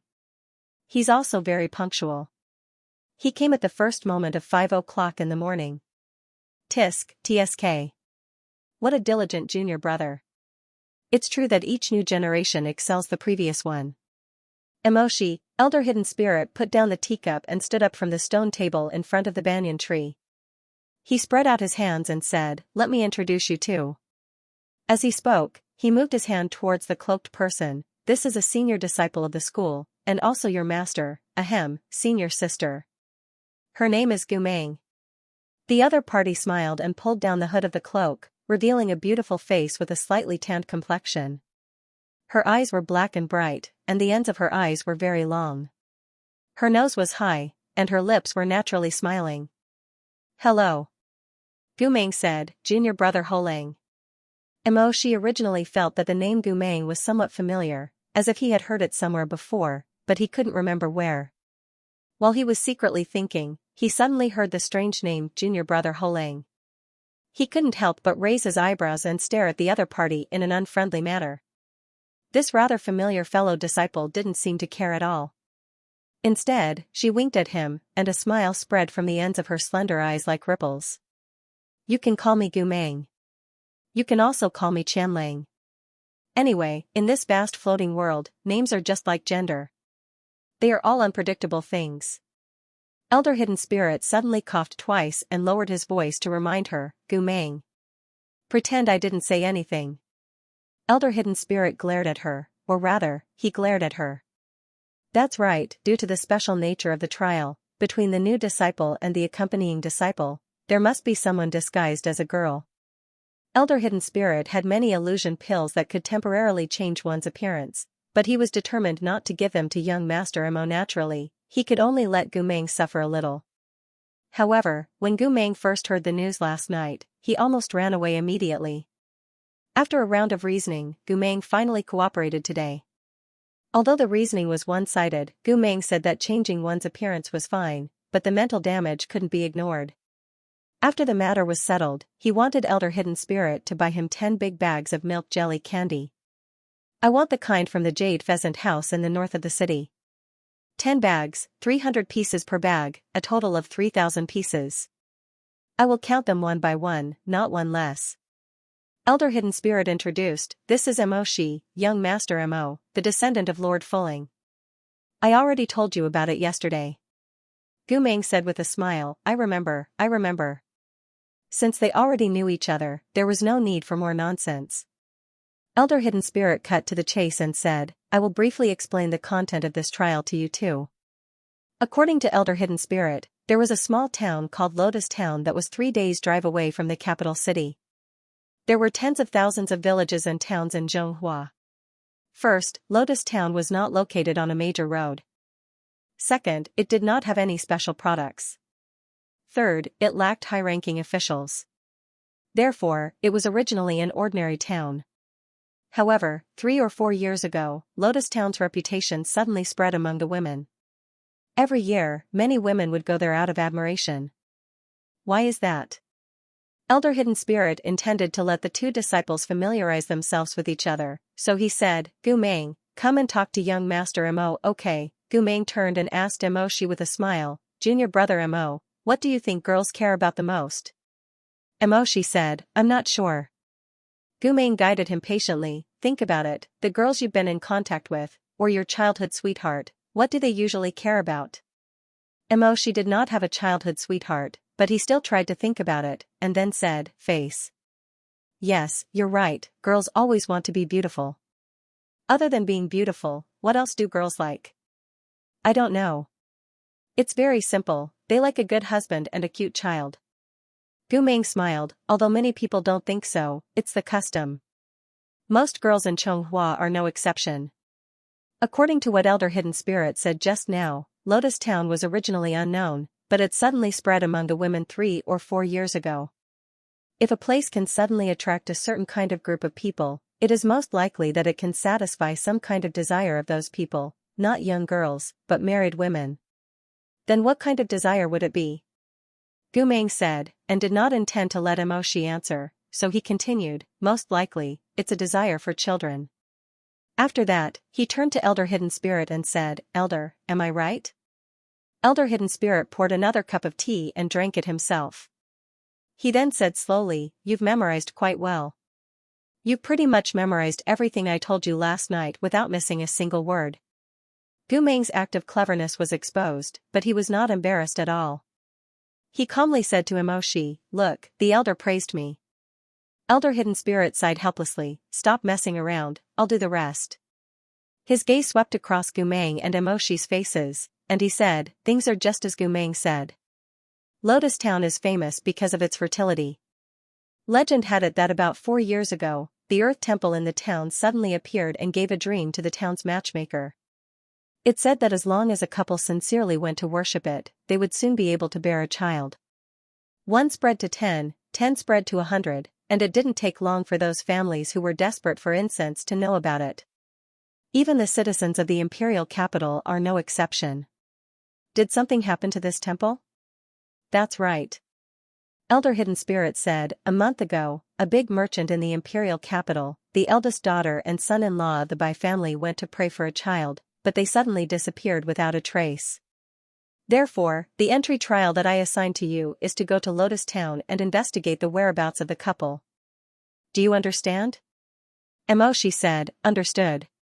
Then go as soon as possible. Elder Hidden Spirit said, the Academy has already roughly checked the spiritual flow in Lotus Town. There are no dangerous things. The two of you should be able to deal with it. Don't worry. As he spoke, he glanced at Gu Meng, take good care of your junior. Gu Meng turned to Emoshi and said, Junior, you must take good care of me. I'm lazy, greedy, and useless. This was obviously just a joke. Who knew that Emoshi, who had no sense of humor, actually took it seriously? He nodded and turned his handsome and cold face away. Looking at his slightly surprised expression, it seemed that he took Gu Meng's words seriously. Moreover, he didn't understand why the elder would arrange a lazy, greedy, and useless senior for him. Gu Meng's joke was directed at a cold wall. He couldn't help but feel a little embarrassed and reached out to scratch his head. Elder Hidden Spirit gave Emoshi a wristband and said, this is the Xianxia wristband.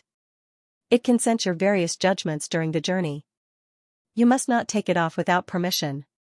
When you come back, return it to me.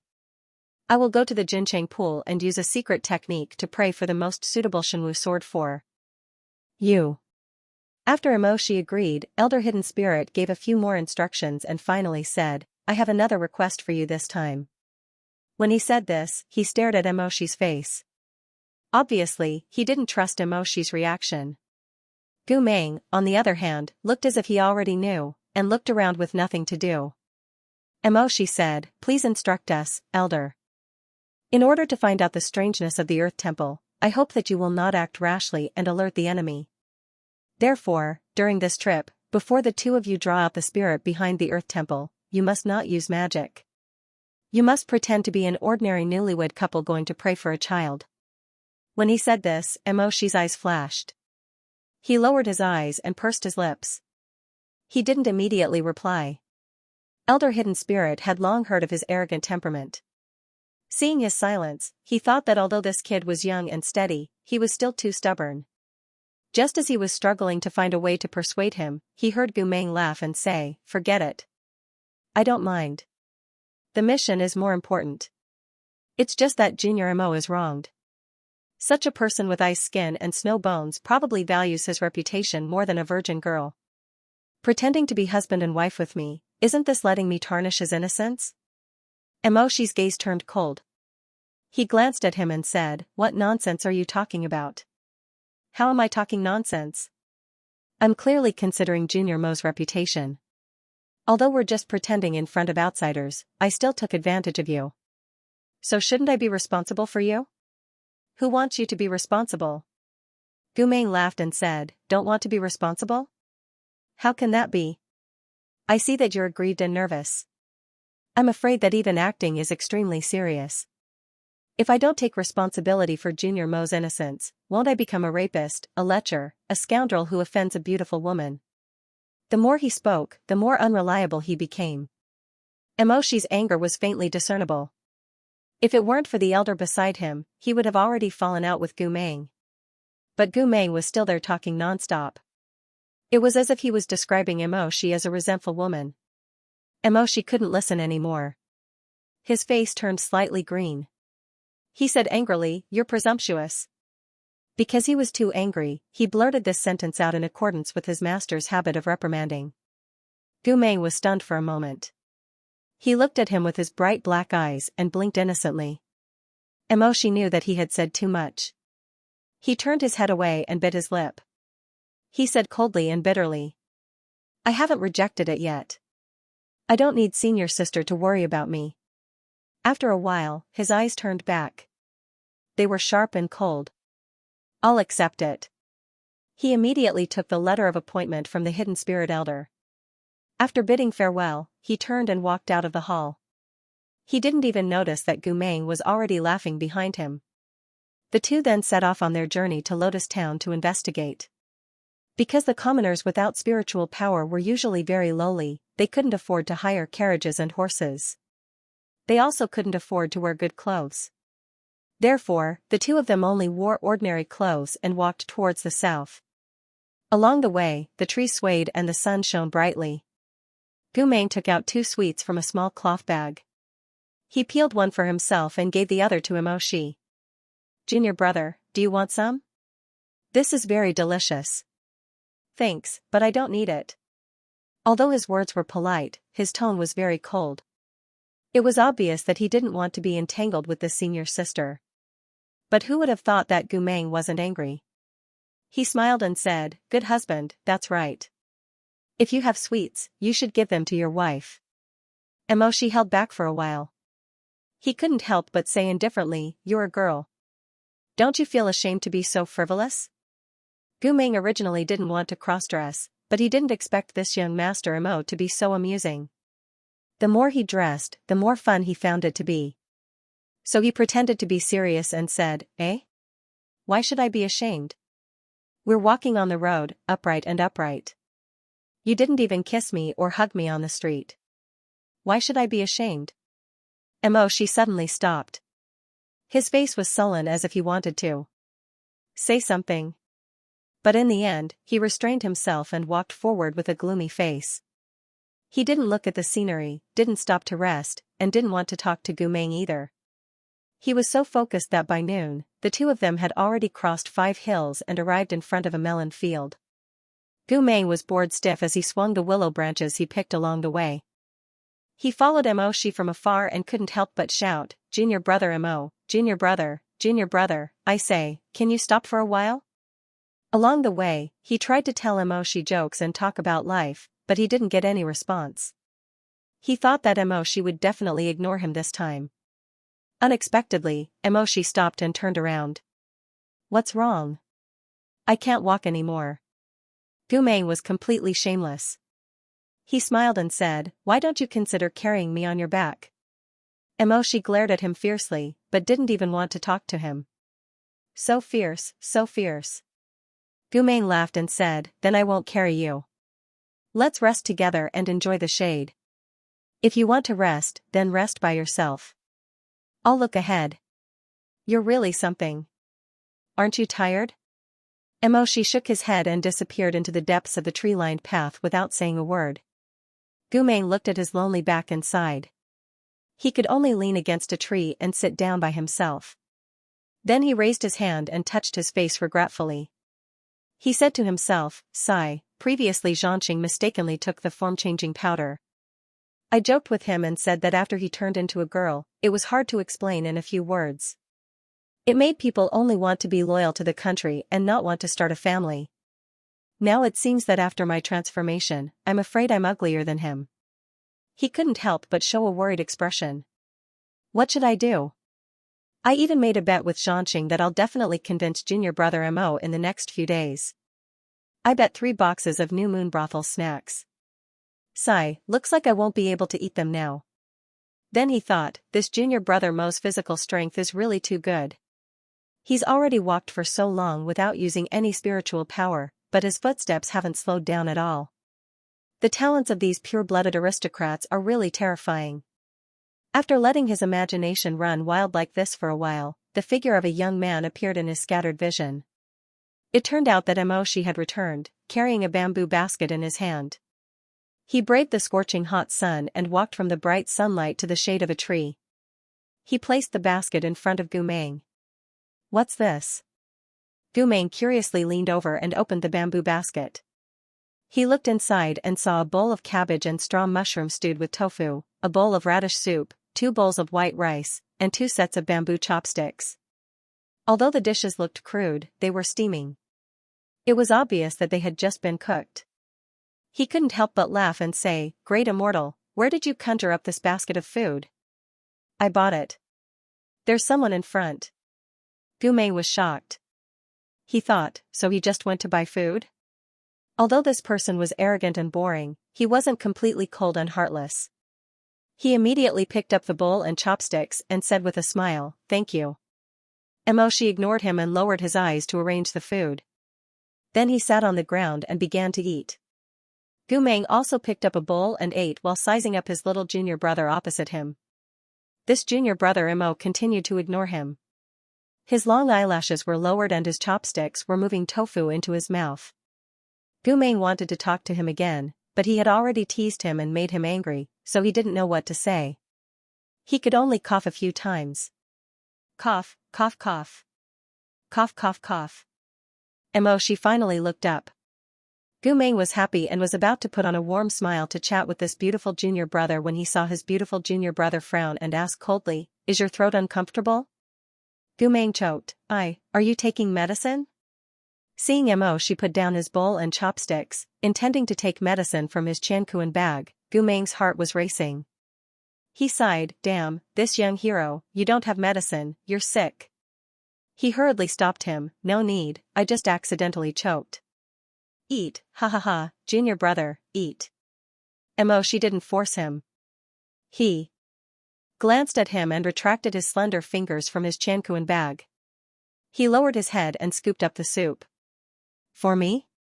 Gumeng looked at the soup bowl he handed over and received it, feeling flattered. He was even more surprised. "Thank you."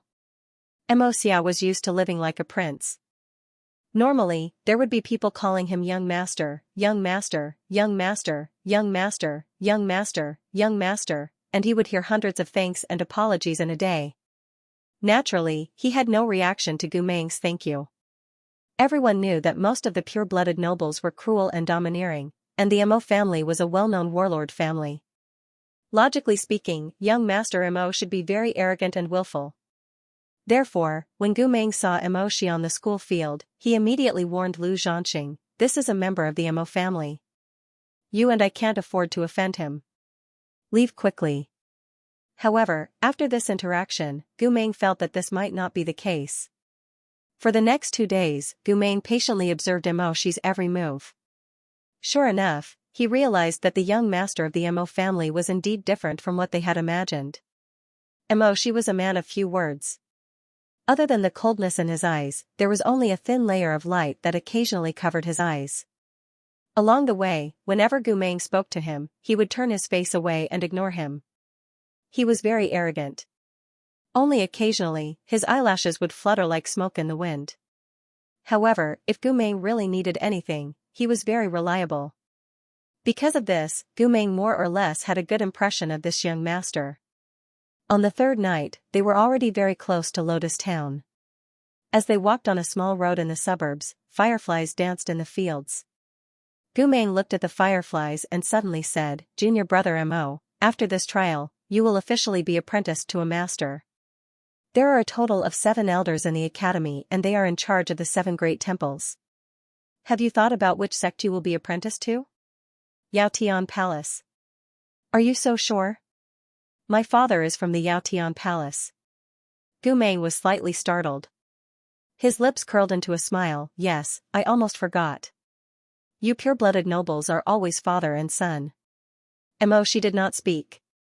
Gu Meng thought that he would not say anything more. However, he heard him ask, "Senior sister, which temple elder are you apprenticed to?" This was the first question She had asked about him after so many days. Gu Mei was surprised and smiled. "Oh, I am from the Yanbi Palace." Yanbi Palace Hall was the most demonic and bizarre of the 7 great temples of the academy. The most arrogant nobles, the most treacherous and terrifying poison masters, the most vicious and merciless assassins. Almost all of them were cultivators from this temple. Gu Mei was so lazy and loose. His words were also so random. He was definitely from the Yanbi Palace. However, out of courtesy, She still said, "That's very good." Unexpectedly, Gu Meng smiled and said, "Junior brother, although you say it's very good, you might be thinking in your heart, so it's the Yanbi Palace." Alas, I didn't expect that my first assignment would be to work together with a disciple from the Yanbi Palace, the most demonic of the 7 great temples. It's really bad. I can't wait to finish the assignment as soon as possible so that I can quickly part ways with this bastard. Although She indeed wanted to part ways with Gu Meng as soon as possible, it was not that he could not tolerate it. Hearing Gu Meng's words, he said, "The Yanbi Palace is the Yanbi Palace. There is no such thing as the Yanbi Palace." Gu Meng saw the seriousness on his handsome face. He was imposing without being angry. Unexpectedly, he was very similar to the temple's most strict temple elder. He could not help but laugh. "Ha ha ha ha, you, it's said that the Yaotian Palace is full of widows, and lonely people. I have never come into contact with them before. However, after meeting you, I know that this saying is true." The two of them walked and talked along the way. Unknowingly, they had already arrived at the outskirts of Lotus Town. Gu Mei was talking and laughing when he suddenly saw a large stone that was as tall as 3 people, standing at the entrance of the town. On top of it, there were words written in cinnabar and gold. "At night, the dew is stained with the bud. In a dream, the lotus is plucked in the spring. Ah, it seems that we have arrived." Gu Mei read the poem back and forth twice. He could not help but twitch the corner of his mouth. He muttered in a low voice, "But this town is not decent. Why did they inscribe such an obscene poem on the welcoming stone?" She also read the poem inscribed on the stone twice. He wanted to see what was wrong with the poem. He only felt that it was describing the scenery of the lotus pond at night. He thought that Gu Meng was probably teasing him again. He could not help but glance at Gu Meng. Impatiently, he walked into the village. Gu Meng touched his nose, feeling wronged. Looking at the other's back, he wanted to cry but had no tears. "Junior brother I did not lie to you. Read it carefully. This is really an obscene poem." When they entered the village, it was late at night. They wanted to find an inn to rest, but the village was full of twists and turns and was shaped like the 8 trigrams.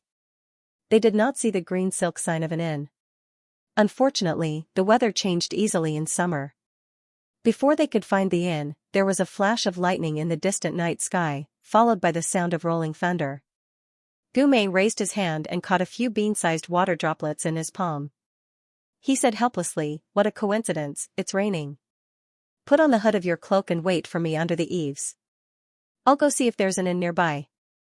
Gu Mei lifted his cloak and said, "I'll go with you, so that you won't have to come back to find me after you find it." The two of them quickened their pace and walked through the alleys. But the dark clouds were rolling and the heavy rain came in an instant. The summer rain was torrential and they were soon trapped under a row of eaves. This was something that could be solved with a rainproof enchantment, but the elders told them not to use magic. Now that they were in the territory of Lianxing town, they had to be more careful. She was fine if he was in the rain, but he saw that Gu Meng's clothes were also soaked. He thought that girls would get sick easily if they were in the rain. This senior apprentice sister looked lazy and did not look like she had good stamina. If she stood here and waited for the rain to stop, she would probably catch a cold the next day. Just as he was thinking to himself, he suddenly caught sight of a house not far ahead. Although the door was closed, a weak candlelight could be seen through the cracks. He said to Gu Meng, "Come with me. The rain is too heavy, let's not look for an inn. I'll ask the house in front if it's convenient." Gu Meng thought about it and agreed. He rushed out of the rain and ran towards the house. As soon as he arrived at the door, Before he could say anything, the door suddenly opened. A woman's exclamation came from inside, followed by the barking of a dog. A fierce big black dog limped out of the door while barking loudly. The woman in the room shouted, "Come back. You come back." Gu Meng's hands and feet were nimble. He immediately ran out a few steps to capture the black dog. Emoshi walked to the door. There was a folding screen in the room. Panting sounds came from behind it, mixed with curses. "Bastard, bastard." After a while, a woman walked out from behind the screen with her hands on the wall. She raised her head and saw Emoshi's face under the moonlight. She paused for a moment and then said, "Who are you?" Before Emoshi could say anything, she said fiercely, "Get out of the way." As he spoke, he limped, intending to chase after them. That was strange. A lame dog was lame, and so was a lame man. He hadn't chased for more than a few steps when Gu Meng came running back from the end of the alley in the pouring rain. He was holding the barking dog in his arms. He poked his head out from behind the dog, his cheek still stained with a wet paw print. He smiled and said, "Miss, your dog is so cute. Here, I'll give it back to you." Mochime looked at him incredulously. He felt that this man was extremely intelligent. How on earth did he find the word cute on a dog with a mouth full of saliva and a 3-foot-long tongue? The woman hesitated for a moment, then reached out and took the hysterical dog. She said, "Thank you." Then she stood under the door and looked at the two of them.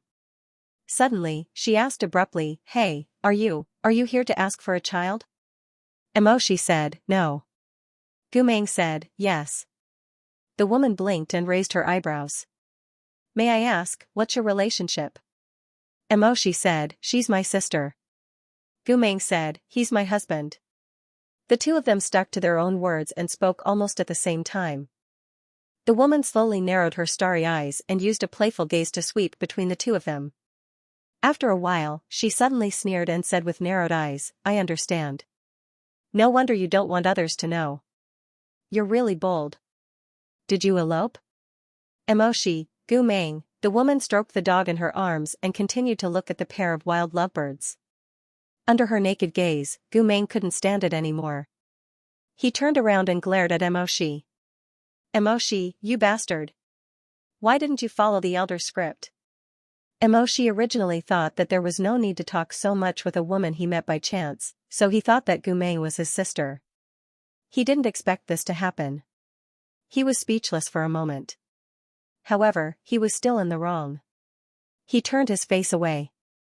After a moment of silence, he said calmly, "She's just a distant cousin." The woman clicked her tongue a few times and shook her head. "Your family must be against it, right? Sigh, how pitiful. Where do you plan to elope to?" Gu Meng smiled and held Emoshi's arm. He shamelessly pretended to be shy and said, "My husband and I just got married last year, but there hasn't been any good news." She had heard that the local temple here was very effective in praying for children. She came here with sincerity, hoping to have a child. As for where she would elope to, even if it was the ends of the earth, it would be enough for her to be able to accompany her husband. Everywhere was picturesque scenery, a happy nest. My good husband, don't you think so? He deliberately took revenge on Emoshi and said it in an extremely mushy way. As expected, Emoshi was so angry that his whole body tensed up. However, he pursed his thin lips and couldn't say anything. He could only nod slightly and then immediately turn his face away. His fingers made clicking sounds under his sleeves. Gu Meng was trying to hold back his laughter when he suddenly heard the woman say, "Then, did you bring enough money to pray for children? The local god's temple in our village is not a place you can worship just because you want to. There are many ways to enter. If you don't have any money on you, you won't even be able to cross the threshold." The woman glanced at the two people's unsophisticated clothes. "Why don't we just forget about it?" "Oh." Gu Meng reacted and said with a smile, "Miss, you don't have to worry about it. We took some farm work along the way and saved some money. It should be enough." When the woman heard him say this, she didn't show any gentleness. After hesitating for a while, she raised her eyebrows and said seriously, "But I see that you two are neither rich nor noble. That place, it's better not to go." Emoshi turned his head. His eyes were like cold lightning. Why? He didn't sound like a groom who came to pray for children. Instead, he sounded like a warlord who was interrogating someone. The woman was suspicious. She frowned and looked at him. She didn't answer immediately. Gu Ming saw that the situation wasn't good. He secretly pulled Emoshi and said with a smile, "Sister, don't be offended. My husband loves and cares for me. He wants us to have children, so." The woman shook her head and said, "The rumors about the local temple praying for children are all nonsense. It only deceives those rich fools. In fact, it's completely useless. But there are many people who come here to pray for children." Gu Ming said, "If it's not effective, how can there be so many people spreading it by word of mouth?" "It's a long story. In short, not only will we not gain anything from going there, it will also be a disadvantage." Gu Ming asked curiously, "How can it be a disadvantage?" "Don't ask so much. If Miss is willing, just listen to me. I definitely won't harm you." Gu Ming thought for a while and said with a smile, "Good sister, then what do you think about this? It's our first time here and we can't find an inn. The rain is so heavy and we didn't bring an umbrella, so we're all drenched. If it's convenient for elder sister, can you lend us a place to rest and tell us more about this matter?" As he said this, he took out 2 taels of money and handed it to the woman with both hands. The other party hesitated for a moment and didn't answer. Gu Ming saw that she was in a difficult position and could only say, "If it's really inconvenient for sister, then forget it." The woman bit her lip and looked at Gu Ming's face. "If I don't explain clearly, will you insist on going to the local temple? Since we're already here and have come so far, if we don't go without knowing the reason, we won't be able to let go." Sigh. The woman stomped her foot. Unfortunately, her foot was limping and it hurt even more. She took a breath and scolded a few words. She looked up and said, "All right, I see that the 2 of you are good people. I'll explain it to you in detail. But wait a moment, my house is very messy and can't be seen. I'll go tidy it up and then invite the 2 of you in." After saying this, the woman carried the dog who was still whimpering and went in. She hooked the door with her foot and closed it behind her. As soon as she left, Gu Ming knew that Emoshi was going to make things difficult for him. He immediately struck first and said to Emoshi, "Did you see that? That's the standard. Unlike you, who disregarded the elder's orders." Although Emoshi knew that he was acting shamelessly, he couldn't refute him. He just looked at him coldly. Gu Ming continued, "I really have to hand it to you young masters of Yao Tian Palace. Each and every one of you is a gentleman. You don't even know how to put on a show."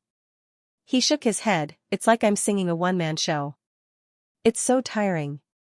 Emoshi didn't say a word before, but now he suddenly said indifferently, "Senior sister, are you not happy acting?" "I'm happy, but 2 people are better than 1 person." Before he could finish, the door opened with a creak. The woman moved sideways to make room for them. "Come in. Look at the 2 of you, drenched from head to toe. Come, I've made a charcoal basin for the 2 of you to warm up." The 2 of them followed her around the screen and entered the room. They saw that the room was filled with woven silks and satins. Those colorful fabrics were hung on the beams and piled up by the walls. As they walked in, they brought with them a burst of smoke. Cranes with silver hair flew in the air, flowers of bright red and purple blossoms were blooming. There were also plain-colored gauze hanging on the drying rack, hanging in layers, like a dream that was hard to wake up from. Next to the window, there was an embroidery table and a loom. There was nothing else. Gu Ming looked around and said with some surprise, "Sister is an embroiderer?" "Yes." The woman pulled a few pieces of gauze curtains and said, "I make a living doing embroidery for all kinds of clothing, bedding, and screens. Do the 2 of you want to order something? I also make wedding clothes." Gu Ming laughed, "My husband and I only drank a cup of nuptial wine before we got married. After all, we eloped against our parents' orders. How could we dare to ask for wedding clothes?" "How can that be?" The woman said, "Marriage is a big event in a lifetime. When the 2 of you settle down, it's better to make up for it. Even if you don't hold a banquet, you still have to have a wedding. It's only once in a lifetime. Sister, if you're willing, you can come back to my place. I don't dare to say anything else, but I'm the best at embroidery." I've been helping my parents since I was 6 years old. I've embroidered at least 800, if not 1,000. It's very beautiful. After she finished speaking, she turned around and saw Gu Meng and the others still standing by the wall. She waved and smiled, "Come here. Why are you so reserved?" Emoshi said, "I haven't paid my respects to your parents." "Them? They've already passed away." Gu Meng's eyes widened slightly. He hurriedly said, "I'm really sorry." "It's nothing." The woman said, "By the way, I haven't introduced myself. My name is Su Qiao. What about you?" The two of them reported their names. While they were chatting, Gu Meng suddenly felt his nose itch. He turned his head and sneezed loudly. Su Qiao glanced at him. "The bride has a delicate body. I'm afraid she'll catch a cold. Hurry up and change your wet clothes. Will you come with me to the room?" Even if Gu Meng took the illusion powder and acted well, he was still a rough man. Naturally, it wasn't good for him to enter a girl's boudoir, let alone be rude and wear her clothes. He hurriedly said, "No need, no need. I'll warm up by the fire. I'll be done in a while." After he finished speaking, he went to the fire pit and sat down obediently. Su Qiao didn't force him. She nimbly took the copper pot and teacup and said, "Then I'll go to the backyard to get some water and make some ginger tea. You two sit and chat. But don't touch my fabric." She emphasized, "I have buyers for these satin fabrics. The fabric is very delicate. It'll be troublesome if it's spoiled."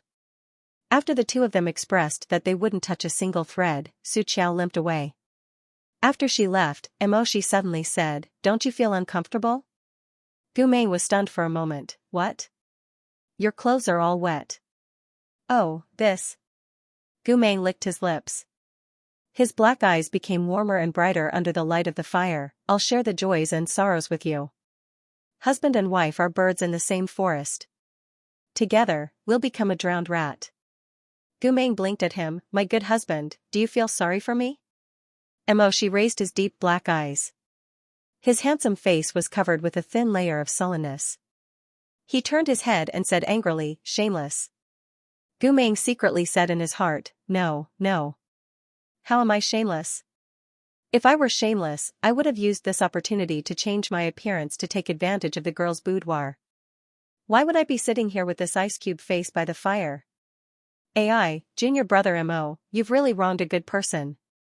Actually, not only does your senior brother Gu know shame, he's also a gentleman. You're so blind. Not only did you not praise me, you actually stepped on me. TSK, TSK, TSK. But thinking about it was just thinking. He couldn't really say it out loud. Gu Meng thus changed the topic. He pointed at the scene of embroidery in the dim light and said with a smile, "All right, let's not quarrel. Look, this Miss Su is really amazing. Not only is the landscape and birds embroidered vivid and lifelike, even the story of Chang'e flying to the moon is so beautiful. Look at the silhouette on the gauze. Doesn't it really look like a graceful girl?" Emoshi glanced at it. It was a bright yellow gauze that stretched across the roof beam. Indeed, there was a life-sized silhouette of a woman embroidered on the gauze. Although it was only a silhouette, the stitching technique was unique. Even the eyelashes were curled up vividly. Although this Chang'e's embroidery isn't as detailed as the red-crowned crane next to it, it's very interesting. Gu Meng held his chin and said with a smile, "I just don't know what such a large embroidery can be used for." The two of them were looking at Su Qiao's masterpiece. Suddenly, they heard the door creak. Su Qiao came back with a teapot filled with water. She brought the cold night air with her and sat down beside the fire basin. She placed the copper teapot on the coals and it made a hissing sound. Su Qiao said, "I've been waiting. Come, didn't the two of you want to ask me why I can't go to the temple? Then let's talk over the fire." Gu Meng smiled and said, "Thank you for your guidance, Miss Su. It's not much guidance, but I'm afraid that even if I tell you, you won't be willing to believe me." Gu Meng and Emoshi looked at each other. Gu Meng said, "Why is that? That temple is very strange. The people outside the town only know that it is very effective in praying for children. However, there are some other secrets that the people in town don't want to talk about. One of them is this temple. It looks at the face. Looks at the face? Yes. Xianxia said, it looks at the face. It's not as magical as the rumors say. It's very picky that a 50-year-old couple can have children after praying to it. It's very picky. The wife needs to be beautiful for it to work. If the wife is ugly, even if she kowtows in the temple, it's still difficult for her to get pregnant. Xianxia said and waved her hand, but the mayor wants to make money. Naturally, he can't say this. Gumeng laughed and said, there's such a thing? It only looks at the wife? Does it matter if the husband is beautiful or ugly? No. As long as the wife is beautiful, it doesn't matter if the husband is a toad. Gumeng sighed and nodded.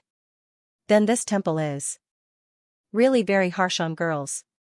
Then he touched his face and said sorrowfully, someone like me definitely won't be able to pass. Xianxia laughed and said, if you can't pass, who else can? If you're ugly, I won't stop you. You can go ahead and pray as you like. It's not effective anyway. Gumeng was immediately happy, thank you. You're so beautiful and you're willing to praise me. When Xianxia heard this, she was also very happy. She then started to praise Gumeng, we both have our own good looks. Your nose is beautiful. Your eyes are beautiful. Your skin is white and tender. Your waist is thin and your butt is perky. Emoshi was speechless. With a headache, Xiao listened to the two of them flatter him for quite a while. Even Xiao couldn't hold it in any longer. Xianxia then returned to the topic at hand. In short, the local temple depends on one's face to make a wish, so many people worship in vain. That's one of the reasons. She paused and her eyebrows gradually knitted together. The joking mood she had with Gumeng just now disappeared. Her expression became serious again, but the most important reason is the second one. This is also the point that many people in Lotus Town will never tell outsiders. Emoshi said, I'd like to hear more. Xianxia didn't speak immediately.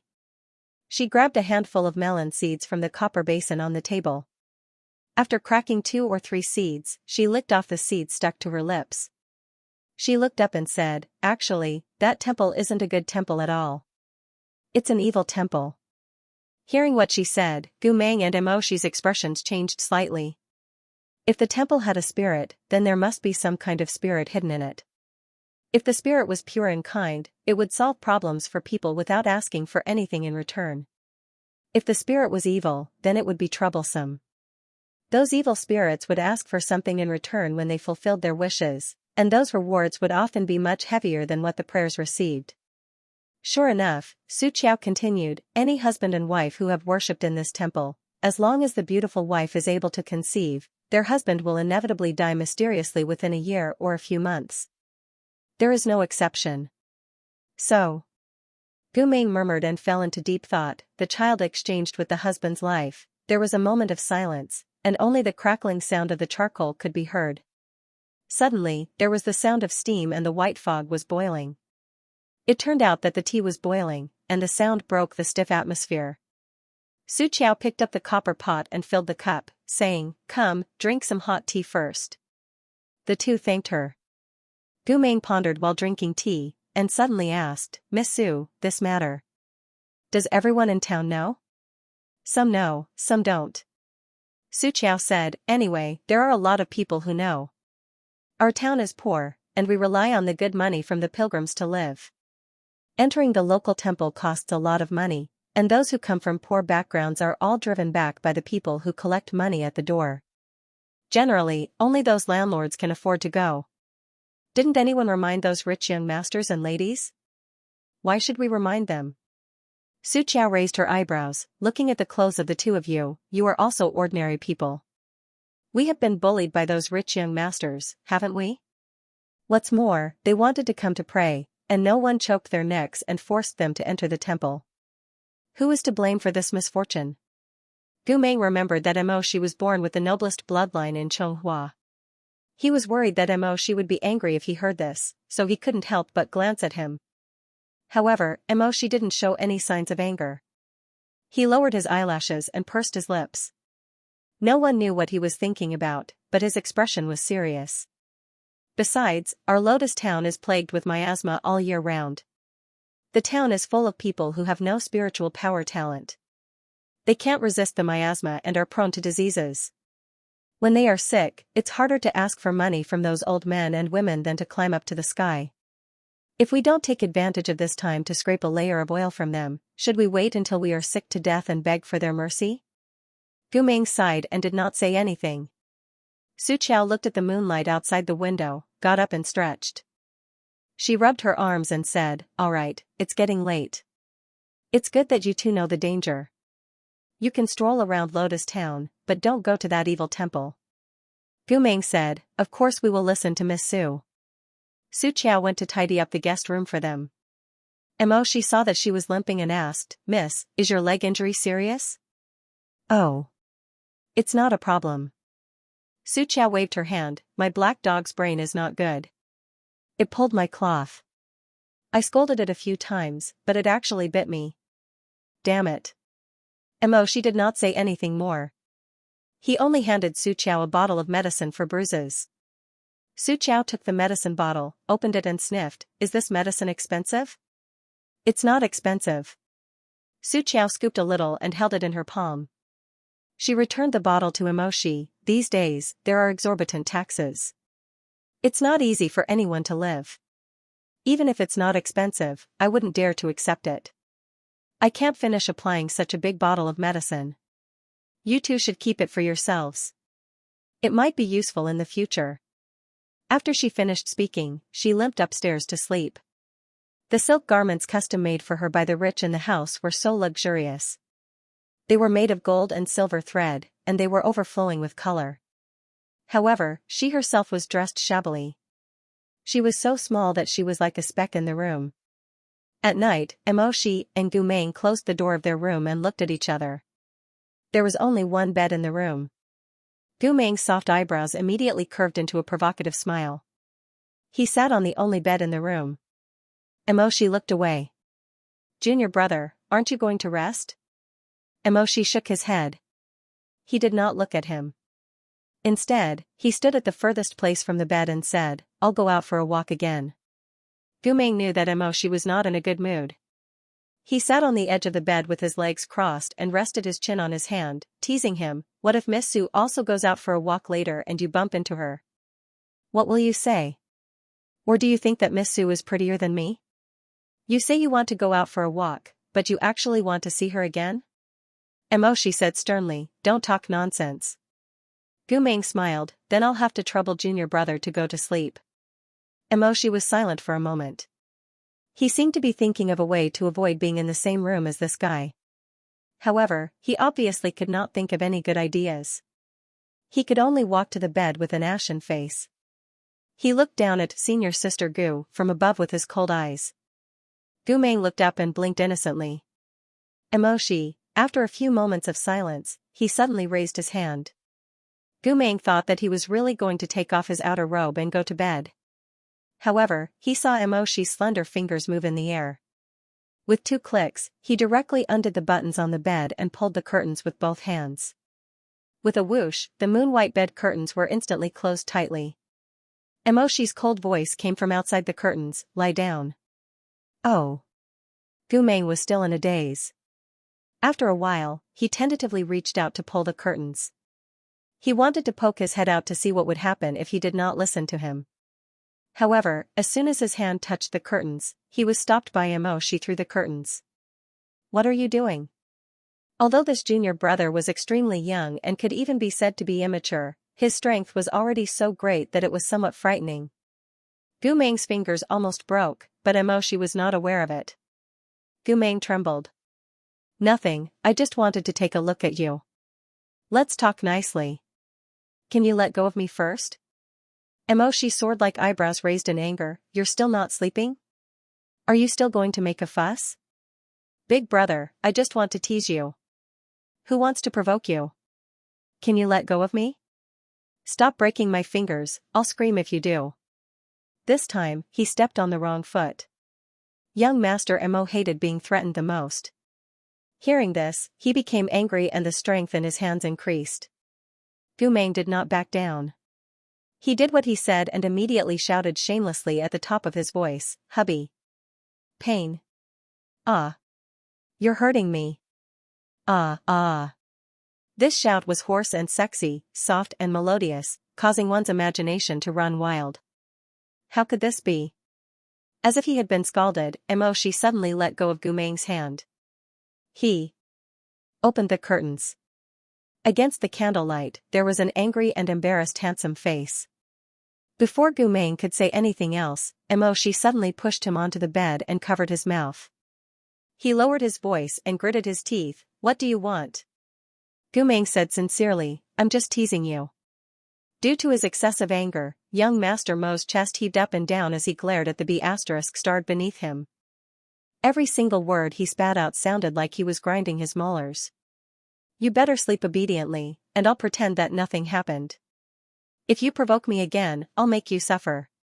After a while, She waited for Gu Meng to be obedient. He looked at him with his clear black eyes, as if to promise, Big brother, I'm wrong. I won't dare to do it again. Only then did he release his hand. Gu Meng's cheek was pinched red by him. He panted a few times and then moved his moist eyes. He looked speechlessly at the young master on top of him and sighed, Shitty, when you lecture me in the future, can you change the place? At least let's not be in this position on the bed. She was slightly startled. He suddenly realized that he had pushed Gu Meng onto the bed in a moment of anger. At this time, Gu Meng's black hair was scattered all over the place. The curtains around them swayed and the room was full of ambiguity. She suddenly got up. His eyes, which were wandering in the boundless night, flashed with uncertainty. Looking at him, Gu Meng had no doubt that this young master would have pressed him against the wall and pummeled him until he exploded if the situation did not permit it. After a while, She suddenly raised his hand and fiercely pulled the curtains shut again. The curtains rustled and his deep voice came from outside the curtains. He said stiffly, I'm sorry. It can't be, is he so serious? Gu Meng sat up cross-legged inside the curtains. He could not help but laugh. After a while, She said from outside, but I hate people who don't respect themselves the most. Please forgive me, Senior Marshal's sister. Don't mess around like this again. Gu Meng groaned, I don't dare anymore. I don't want to be pressed on the bed and lectured by others again. You even hurt my finger while you were at it. You can hurt my finger too. This was very fair. But shouldn't a normal person say, does it hurt? I have medicine or I'm sorry, let me take a look. At the very least, they should say, really? Are you all right? You can hurt my finger too. What kind of violent way of thinking was this? Gu Meng hurriedly said, forget it, forget it. No need, no need. I'm going to sleep. You should rest too. They slept soundly until dawn. Gu Meng woke up from his dream. He gently lifted a corner of the curtains and found that She was not lying down. Instead, he was sitting at the table. At this time, the first rays of the morning sun shone on She's beautiful face. The young man's facial features were sharp and cold, but his eyelashes were as soft and long as the stamen of a flower. She's head was tilted down. It was obvious that he was trying his best to stay awake. But in the end, he could not hold on and fell asleep. Gu Meng blinked his eyes and looked thoughtfully at his junior martial brother, who was born in a noble family. The warm sunlight sprinkled in little by little and poured into the room. The oil lamp in their room had been burning dutifully all night. At this time, it finally burned to the end. Suddenly, it burst into a few clusters of dazzling sparks and went out silently. After breakfast, they bid farewell to Su Qiao. Before they left, Miss Su reminded them again and again not to go to the local temple. She also gave them a paper umbrella. These days, the sun is hot and it often rains in the evening. Take this with you, it might be useful. She then smiled at Quebec, take it as me returning the favor of young Master for the bottle of healing medicine. The two thanked her. As they walked in the bluestone alley, Gu Meng looked at the paper umbrella. He opened it and looked at the surface of the umbrella. At first, he was startled. Then, he praised sincerely, the drawing is very beautiful. Miss Su's hands are too skillful. She looked at it and saw that the colorful ink on the surface of the umbrella was dazzling. She had carefully drawn the Qingdai River, the buildings, terraces, and crisscrossed paths.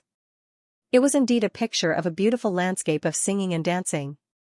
He did not expect that an embroiderer from a poor and remote village would have such a magnificent landscape in her heart. He could not help but be surprised. Such a beautiful umbrella. Even if it were raining, I would not bear to hold it. At first, I thought she would only give us a normal one. How would I dare to accept this? Gu Meng handed it to Emoshi. Put it in the Xianxia bag and keep it safe. When the local temple matter is resolved, we will return it to her. Emoshi nodded and put away the umbrella. The two of them walked side by side to the local temple in the suburbs. When they arrived outside the temple, they saw the people who were receiving gifts from the gods that Miss Su had mentioned. It turned out that they were the 4 townspeople blocking the entrance of the temple. There were 3 adults and 1 child. One of them was receiving gifts from the gods, one was selling incense, and one was selling peachwood amulets of marriage. As for the last child, he was actually standing there begging for food. The 4 of them were using all their strength and were shouting loudly. The one who was collecting money at the entrance was shouting, "It is difficult to find family harmony with one's family even with 1,000 taels of gold." The one who was selling incense was shouting, "It is difficult to send a mortal heart to the 9 heavens. A wisp of fragrance is in front of Buddha." The one who was selling the amulets of marriage was singing, "It is difficult for 2 people to have such deep feelings. Golden wind and jade do give birth to magnificent lotuses." The little beggar was more honest. He had a drooling face and supported himself with a broken bamboo cane. He knocked on the bowl and said crisply, "Dear godfathers and godmothers, please give me some rewards." Gu Meng and Emoshi walked towards the entrance. The 4 of them were like bees that had smelled honey and became more energetic. Among them, the little beggar was the most energetic. He stretched his neck and said, "Master, madam, young master, young mistress, godfather, godmother, I wish you all to live to a ripe old age together and have many children and grandchildren." As he said that, he raised the broken bowl high and said with infinite desire, "Do a good deed and give me some money. Grandfather Earth will take it as his reward. The 2 of you will definitely have a child soon." Emoshi had inexplicably become the godfather and godmother of master, madam, young mistress, and was even wished to have a child with Gu Meng. Naturally, his expression was not friendly. However, Gu Meng was quite interested. He touched his chin and said with a smile, "Wonderful. If one day I have nowhere else to go, I might as well come here to beg for food. I think I can make a fortune after working here for 2 years regardless of wind or rain." The little beggar immediately stared at him vigilantly. "I have taken this position. You can't fight with me." Gu Meng laughed and poked his forehead. "Didn't you just call me master and madam godfather and godmother? Why are you so fierce all of a sudden? If you have milk, you are a mother. If you give me money, you are a father." Hearing this, Gu Meng rummaged in his Xianxia bag. After a long time, he took out a blue shell coin. Okay.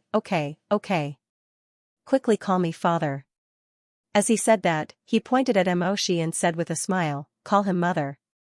Emoshi looked at him coldly. Emoshi was not the only one who looked unfriendly. The little beggar also rolled his eyes and snorted, "So little money. Are you trying to send a beggar away? At least 3 silver shell coins. Otherwise, you won't be allowed to enter the temple. Hey, you bastard." Before Gu Meng could finish his words, Emoshi put 3 gold shell coins into the little beggar's bowl without batting an eyelid. Then, he turned around and glanced at Gu Meng. He ordered the little beggar, "Call me father. You should know how to call me father."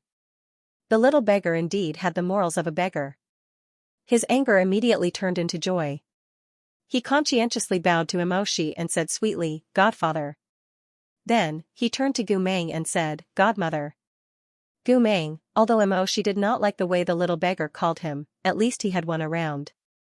Thus, he no longer talked to Gu Meng. He gave the exorbitant gift money, 6 ridiculously expensive incense sticks, and a shockingly expensive peachwood amulet of marriage. Then, he led Gu Meng into the temple. Gu Meng followed behind and sighed, "I was just joking with you. You are so petty. You actually want to take revenge. Look at you. You are angry all day long." Emoshi said, "I am not angry." Gu Meng raised his eyebrows slightly but did not expose him. He was very smart. In the past few days, he had already summed up the experience of teasing Mo Shi. It was okay to make fun of this decent person, but one should not overdo it. The key was to know when to stop. This principle was like fanning a fire. A light breath and a little wind could create a satisfactory flame. If one accidentally fanned too hard, one's face would be burned until it looked like a dragonly. The two of them walked around the temple, but they didn't sense any obvious evil aura. The statue of the Earth Lord enshrined on the altar was charmingly naive and simple. It couldn't be more simple, and there wasn't the slightest bit of evil. Gu Meng shook his head and said softly, "The sun is high in the sky now. The yang energy is very strong. I am afraid it will be difficult to check." Mo Shi said, "Since Miss Su said that there will be something strange after praying, then let's do it according to the rules. If there is still no reaction after praying, then we will come here at night to take a closer look. Do you really want to do it?" Gu Meng smiled and said, "If you really want to do it, then I am afraid you have to be very serious. If you do it half-heartedly, who knows if the evil spirit will notice the problem between us." Mo Shi flicked his sleeves and said, "I know this." He paused and looked back at Gu Meng's warm black eyes, "But you have to do it." Gu Meng was stunned. "Do what?" "Be serious." "Oh." Gu Meng smiled. His long eyes were like meteors in the night sky, shining brightly, "Of course. I, Gu Meng, have never failed a commission because of not being serious." Mo Shi glanced at him and quickly looked away. He did not speak, but his face was still a little gloomy. It seemed that he was very suspicious of whether Gu Meng's words were reliable or not. They walked to the altar lamp and lit the incense. Gu Meng held it in his hand and blew on it, extinguishing the flame. Only the star-like red dot was left burning silently, and some soft incense ash fell. 6 incense sticks. Light smoke rose in spirals, and the fragrance of pine and cypress scattered in the courtyard. "Half for you and half for me." Gu Meng divided the incense sticks and said, "Let's go into the temple and pray." The two entered the earth temple together and knelt on the prayer mat in front of the merit box. The incense sticks went past their eyebrows and over their heads. They raised it to the middle of their foreheads and then knelt down together. They had wanted to make a wish and speak, but they did not know how to start. Thus, they remained silent and let the smoke float and the ashes fall. In the end, they seemed to kowtow sincerely, their foreheads touching the ground, but they did not ask for anything. Because at this moment, none of them knew what wish they would have, and it could be related to the people around them. After praying for blessings, they still didn't see anything strange, so the two got up and walked out of the hall. "Now there's only this peachwood talisman left." Gu Meng picked up the peach talisman with golden tassels and looked around. "How do we use this?" The talisman seller said, "There's a tree behind the temple, so we can just hang it on the tree." They took the talisman and walked 100 meters out of the temple. After turning a corner, they saw an ancient peach tree towering into the sky. Its green canopy was majestic, and its trunk was thick and strong. It would take 7 or 8 adult men to wrap their arms around it. Most of the old tree's trunk was pressed against the desolate old wall. It was like a single tree forming a forest with its roots intertwined. A few well-dressed young men and women were praying around it, and then they hung peachwood talismans filled with their thoughts on the tree's lower branches. When the wind blew, the tassels fluttered, and the hundreds and thousands of wooden talismans made a crisp sound as they collided with each other. Together with the fragrance of the distant candles in the temple, it was a solemn scene. Gu Meng stared at the tree for a long time and vaguely felt a hidden evil aura. He glanced sideways at Mo Shi and saw that Mo Shi was also examining the body of the ancient tree with a solemn expression. "You feel it too?" Gu Meng asked him in a low voice. "No wonder there's nothing strange in the temple." "There's something strange about the tree behind the temple." Mo Shi brushed his long fingers against the rough tree boils. He closed his eyes and listened for a long time. Then he slowly opened his eyes and shook his head. "It's not a tree demon." Gu Meng also reached out his hand to judge. "It's true. This spiritual current doesn't seem like a demon, but more like, it's a ghost." Gu Meng raised his eyes and looked at Mo Shi's handsome face. After a while, he smiled and said, "Good. You're a new disciple, but you're not much worse than the others in the school. Emoshi ignored him and said, ghosts won't show themselves during the day. Let's hang the talisman as it wishes first. We'll see what it does at night. As he spoke, he took out a brush and ink from his chankuin bag. But when he really hung his wrist above the peach talisman, Emoshi paused. He didn't know what to write. Young Master Emo couldn't be blamed for this. There were only two types of books in the Emo clan study, namely books on magic and literature. Let alone those romantic novels, he hadn't even read any poems related to love. Gu Meng, on the other hand, was very considerate. He volunteered, how about I write it? I won't do anything stupid. Emoshi glanced at him, seeming to be caught between trust and distrust. Then, he handed both the brush and the wooden talisman to Gu Meng. This time, Gu Meng didn't mess around. He bit the end of his pen and pondered seriously for a while. His gaze flashed like a butterfly's wings as he glanced at the thousands upon thousands of peach talismans that were already hanging on the ancient wood. The wishes of the predecessors swayed lightly under the mottled sunlight, and the sound of wooden plaques colliding with each other was like the uncontrollable whispers between lovers. The handwriting on those plaques was either new or old, simple or elegant, and it was full of the world's affectionate feelings. On those old tablets, some people still wrote, "Who knows the love between the phoenix mirror and the flower branch," while others dipped their brushes in the brush, "How can I refuse to die if I succeed?" But these feelings were too grand. Gu Meng knew that it was okay to play around with Emoshi, but it was inappropriate to write such a solemn oath of eternal love. So Gu Meng thought for a while, and finally only wrote 4 words, "May I always accompany you." It wasn't perfunctory, so it wouldn't make the evil spirit feel strange. But it didn't seem that deep either. It was much more reserved than those white-haired, newborn couples. Gu Meng smiled and raised his head to ask Emoshi, "How about this? Don't be so perfunctory. Did I write it well?" Emoshi said, "I'll hang it up." "Don't move, wait a moment." Gu Meng stopped him, "I still need to add something." Then he wrote 2 small words on the edge of the peachwood talisman, "Gu Meng. It's your turn." Gu Meng handed the brush and wooden talisman to Emoshi. "What should I do?" Gu Meng opened his eyes wide, "Write the name." "What else can you do?" "Don't tell me you want to add a sentence, 'If there is no hatred in my eyes, I don't believe that there will be white hair in the world,' or 'When we are alive, we will return to each other, and when we die, we will miss each other forever.'" These lines made Emoshi frown and say, "I won't add anything." He put away the brush and ink, got up and found a place to hang the peachwood talisman. Gu Meng couldn't take it anymore. He followed behind him and shouted angrily, "Brother, you can't be like this. How can I be the only one? I'm at a disadvantage, okay? No, you have to write one for me. If you don't, I'll write one." Emoshi. Stop right there. In the end, Gu Meng helplessly sat on the roots of the ancient tree, which were almost like rocks, and rolled his eyes, "Okay. You hang it up. I'm a great person who doesn't mind petty people. Senior brother can hold a boat in his stomach." Ouch. After saying that, he realized that he had misspoken. He hurriedly turned his face away and kept silent. Fortunately, Emoshi was standing upright under the luxuriant branches. He was concentrating on hanging the peachwood talismans between the piles of peachwood talismans. He didn't notice that Gu Meng had just said "senior brother."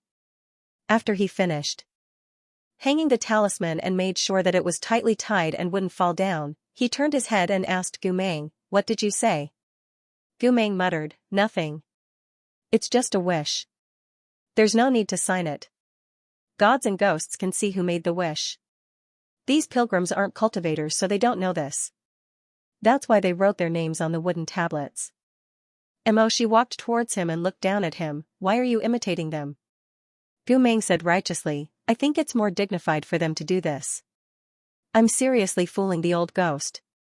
Am I wrong?" "No. Then it's fine." Gu Meng stood up, stretched, and kicked the mud and stones under his feet. "Okay, let's call it a day. Let's find an inn to rest. We'll see how it goes at night." That night, they stayed at the Longevity Inn. This small town wasn't very rich. Most of the townspeople didn't travel far all year round. They hadn't seen the world and didn't care about their own lives. Although they had earned some money from the pilgrims in the past 3 or 4 years, they couldn't change anything. So even though eldest young Master Mo had asked for the best room in the inn, his condition still couldn't make him happy. "Why weren't you so picky when we were at Miss Sue's house yesterday?" "That's for lodging." "You weren't so picky when we were sleeping under the tree." "It's because we're in a hurry." Gu Meng looked at Mo Shi, who was coldly examining the table, chairs, and bedding.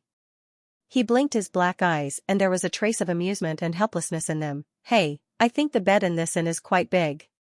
It can fit 3 people. The tea set and teacups are also very clean. It's not as shabby as you say." As he spoke, he reached out and touched the phoenix spirit in the porcelain vase on the table. He smiled and said, "Look, there are even flowers in the room." Mo Shi glanced at him. Seeing that he was really content and happy, he paused for a moment but didn't say anything in the end. In the blink of an eye, it was late at night. The two of them packed up and returned to the village temple in the suburbs. Lotus Town was a place where magic was not popularized. There wasn't even a single cultivator in the town. Naturally, it lacked the magic of illumination at night. At night, the night owls in the wilderness screeched strangely and the fields around the tombstone were full of phosphorescence. There was no trace of anyone at all. They moved stealthily and soon came to the back of the village temple. The ancient peach tree in the night was like a ghost that crawled out of hell. Its branches were towering and its trunk was crooked. Even the distant and quiet sound of wooden tablets colliding during the day added a sense of desolation and treachery to the night wind. Gu Meng and Mo Shi hid in the darkness. When they came out, they rubbed some refined tombstone dirt on the back of their hands. It could suppress the yang qi in their body to the minimum. Gu Meng carefully sensed the spiritual current nearby for a while and said, "It's indeed getting stronger. According to this, the ghost should show its true body at midnight." After pausing for a moment, Gu Meng said to Mo Shi in a rare serious tone, "By the way, I know that you pure-blooded nobles have all kinds of good weapons passed down in your family. But the trial ring on your hand will restrict you from using any high-level weapons. So you must be careful. If something happens, remember to call me." Mo Shi glanced at him and said, "Thank you." "You're welcome." Gu Meng's serious tone changed into a shameless smile in a moment. "If you call me, I can run away quickly." The night dew was getting thicker. A bright moon peeked out from behind the thin clouds. It was midnight. Under the ancient peach tree, there was still a deathly silence. As time passed, they still didn't see any abnormalities. Just as the two began to doubt their own judgment, they suddenly heard a rustling sound coming from the mound not far away. Gu Meng lowered his body, and a black shadow slowly gathered. It rose from the ground and slowly formed a blurry human figure. The human figure dragged its sticky steps and swayed towards the ancient peach tree. Its mouth made a gurgling sound, as if it was chanting some ancient curse. As he chanted, the mahogany tokens hanging on the ancient tree began to flutter rhythmically, one to the left and one to the right. Then, the tokens began to flow with a faint red light, rushing to gather on the person. There wasn't any wind at night, but at this moment, there were suddenly thousands of leaves and thousands of sounds, which overflowed in the wilderness. "Is it absorbing the tree spirit?" Gu Meng muttered to himself. Then he shook his head. "No, it's impossible. How can an ordinary ghost absorb the 1,000-year-old tree spirit?" "Then this sound is," Mo Shi suddenly said, "this isn't the sound of leaves. Listen carefully again." Gu Meng held his breath and concentrated. After a moment, he suddenly understood, its desire. It turned out that the sounds were low and chaotic. At first, it sounded like the rustling of plants and trees. But after listening carefully, it was actually countless broken voices mixed together. There were men and women speaking, and their tones were either affectionate or sincere. Some were very shy. "May we be husband and wife forever. We'll be together forever and never leave each other." Some were very funny. "Zhang Dazhuan will love Sun Lianlian forever. If I break my vow, I'll die. If I, Jiang Xiaomao, let Lu Wanshu down, then let me slaughter pigs in my next life." Some were the kind of lingering love poems that Gu Meng had seen during the day, such as "The mountain has no edges, the heaven and the earth are united, and I dare to break up with you, may we be birds that fly together in the sky, may we be branches that tie together," and so on. At this moment, the love of countless men and women in the peach talisman was awakened. It rushed like a flood to the treacherous figure standing under the tree. The figure grew bigger and bigger, and its appearance became clearer and clearer. With a gust of wind, it suddenly looked up to the sky and shouted. Its body burst into a dazzling red light. When the light gradually disappeared, there was already a short, stooped, and wretched man standing on the mound. No, this should not be called a man, but a male corpse. The male corpse was naked and dripping with blood. He smacked his lips and burped, then slowly turned his head. Gu Meng's first reaction was that he was afraid that junior brother Mo would be scared. He wanted to reach out and cover his mouth, but before he could raise his hand, he was covered from behind. Ugh, don't shout. She stared at the male corpse vigilantly and calmly. He whispered in Gu Meng's ear, he will find us.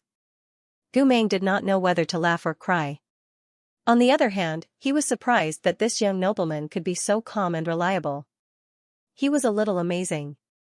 However, these thoughts just flashed through his mind. His attention quickly turned to the male corpse.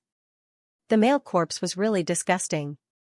The bridge of his nose was sunken, his eyes were wretched, and his face was full of abscesses.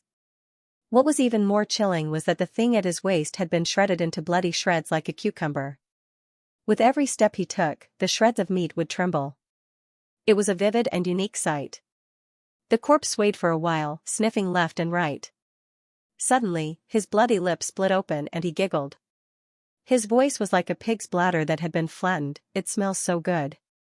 There is so much fragrance of cosmetics. It seems that many pretty little beauties came during the day today. Hey hey hey hey hey. Suddenly, he blew a breath, and a fishy wind blew in the wilderness. Then, under the ancient peach tree, vague figures appeared, either sitting or standing. Gu Meng's eyes were sharp, so he recognized those figures immediately. He murmured, are they the pilgrims who appeared during the day? Why did he make their shadows appear? The answer soon came. He saw the cucumber shuttling back and forth among the pilgrims' shadows. After a while, he looked at the girl's shadow and said with disdain, you are too fat. Then, he quickly looked at another girl and said, but you are too thin. The cucumber shuttled back and forth quickly. After looking at more than 10 girls in a row, he was not satisfied. He panted, and the anger in his voice became more obvious. This time, his voice did not sound like a pig's bladder that had been flattened, but like a pig's bladder that had been poked and filled with urine. He spat in exasperation, damn it, you are so ugly, yet you still have the nerve to put on makeup? This pockmarked face is like a pomegranate skin that has been turned inside out. Let me see what you are wishing for. Sun Lang will love me forever. If I were Sun Lang, I would be blind to love you. Ugly freak, I'm so disappointed to see you. Wow, this auntie is at least 45 years old. She is even older than I was when I died. Why is she still praying for fate and children at such an old age? Shameless. Gu Meng, Emoshi, the two looked at each other. Gu Meng said, to be honest, I want to beat him up. Emoshi shook his head, wait a little longer. Brother Cucumber continued to wander around with his innumerable strands of hair. After a while, he saw a few beautiful women. Only then did his tone soften. However, even when he softened his tone, it was not pleasant to hear. It still sounded like a pig's bladder. This time, it was a bladder that was filled to the brim, as if a monkey was in a hurry to vent the flood. This small waist is quite strong, I can have it. This one is not bad, pure. And there is a mole at the corner of her eye. She is really charming, he he he. Every time he saw someone, he patted that person's shadow. The shadow slowly melted into his body, as if it was made into some kind of special mark. Other than that, he did not forget to comment on the wishes of these girls, either ridiculing or obscene. Oh, you want to grow old with your husband and have children and grandchildren around your knees. After Brother Cucumber finished reading a woman's wish on a peach talisman, he chuckled and said, I can't have children and grandchildren around my knees. As long as I possess you, your husband will die within 3 months to a year. However, you have a pretty face. I can use your man's body to sleep with you and leave you a child. Ha ha ha. As he spoke, he bared his teeth and kissed the woman's illusion. He said obscenely, Beauty, aren't you going to thank your good husband? Hearing what he said, Emoshi and Gu Meng's expressions suddenly changed. Possess, in that instant, they were enlightened. This way, the rumors that Su Qiao told them were all connected. Gu Meng murmured, the so-called desire for children is actually the evil corpse possessing the woman's husband's body to take advantage of those girls. This ghost is of the sexual nature. Under its spiritual influence, it is indeed easy for men and women to get pregnant. But the price is very high. If an ordinary man can't find the root of the disease, he will be possessed by the evil ghost and his vital energy will be greatly damaged. Within a year, he will die of exhaustion. He looked up at Emoshi. That's why the local temple's desire for children is related to the wife's appearance and has nothing to do with the man. That's why those men will die strangely. That's why Miss Su said that this is not a good temple, but an evil one. It all makes sense. After hearing Gu Meng's three so's, Emoshi did not answer quickly. After a moment of silence, he said, no, it doesn't all make sense. The couple who went missing in Chonghua Merchant House were missing. Originally, only the husband should have passed away, but the wife and husband disappeared together. He frowned and cast his gaze on Cucumber Thread from afar. Why is only this pair special? Gu Meng scratched his head. Sigh, you're right. Let's continue to look. They continued to watch. That Brother Cucumber had spent the time it took for an incense stick to burn, and it could be said that he had finished looking at all the girls who had come to pay their respects today. He had also marked those that needed to be marked. Thus, this dead man waved his hand, dispersing the remaining afterimages that had not been marked. Then, he pinched his fingers and muttered something. A total of 14 girls passed. He snorted in a high-pitched voice, it's not too good, but not too bad. 5 girls in 1 night, then I only need 3 nights. No, 3 nights is 1 less. Then I only need 2 nights.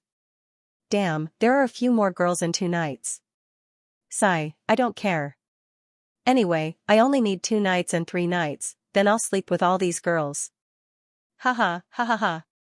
After laughing heartily, Shredded Cucumber muttered to himself, who should I start with for this wave of attacks? The girls I played with 2 days ago were all soft and delicate girls. It's time for me to change my taste. Why don't I pick the spiciest one among them to try? As he spoke, he blew on the grass in front of him. Many shadows swept across the grass in front of him and finally fixed on a hazy figure. All right, it's you. Cucumber Thread slapped at the figure. The red light was like a flower bursting, and the figure went from blurry to clear. A tall figure with a strong aura appeared in the night. It was actually Gu Meng's appearance during the day. Gu Meng, Emoshi. Cucumber Thread walked around Gu Meng's shadow and suddenly muttered, eh? This chick is hot, but why do I feel like there's something wrong with her? Gu Meng knew that something was wrong. After a person consumed the appearance-changing powder, they would change their appearance according to their original appearance. In a short period of time, their body and appearance would reach the desired appearance of the opposite sex.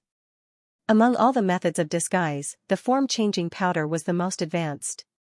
Normal people would not be able to tell at all. However, this pervert was obviously not a normal person. The number of women he had seen was probably several times more than his inextricable string of silk, so he could vaguely sense that something was wrong with Gu Meng. Fortunately, because the form-changing powder was a forbidden drug, it was controlled by the Chonghua Imperial Palace. Unless it was absolutely necessary, it wouldn't be easily distributed to cultivators. Therefore, this kind of situation was very rare. Even the old pervert Cucumber Shreds didn't think of this point. He muttered, maybe it's because it's too spicy? Look at his waist and legs. His muscles are tight. He seems to be good at fighting. As old Cucumber spoke, he walked around the virtual shadow and grinned maliciously. Looks interesting enough. It's exciting enough. It had always been Gu Meng who played hooligan with others. This time, someone actually dared to play hooligan with him. It was really outrageous. Gu Meng gritted his teeth and said, don't stop me. I want to beat him up until his name is no longer in the book of life and death. Emoshi said, let's wait a little longer. After looking at Gu Meng, Shredded Cucumber turned to look at Emoshi's phantom, who was beside Gu Meng. Her lover is quite young and handsome. Suddenly, he thought of something and beamed with delight. However, the smile on his bloody face was too hideous. I can't let this man's body go to waste. If I go out with this face, I can be a rapist. Even if I go into the house and grab a pretty girl to mess with, I think she won't resist. He, wonderful, wonderful. Emoshi, Gumei raised his eyebrows. Are we still waiting? Emoshi didn't answer. He lowered his eyes and adjusted his wrist guard. Before Gumei could react, a silver light suddenly flowed out, the hidden weapon box was pulled, and an arrow was shot directly at the pervert's brain. Then, young Master Mo's body moved as fast as lightning. In the blink of an eye, he was in front of the corpse ghost. He raised his leg and kicked hard. His leather boots embedded with iron skin broke the corpse ghost's skin and flesh.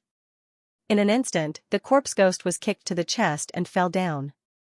This set of actions was so smooth that Gumei was stunned at first. Then, he touched his own chest with lingering fear. Wow, this was not a human. There was no sign of the attack at all, not even a blink of an eye. He just directly attacked.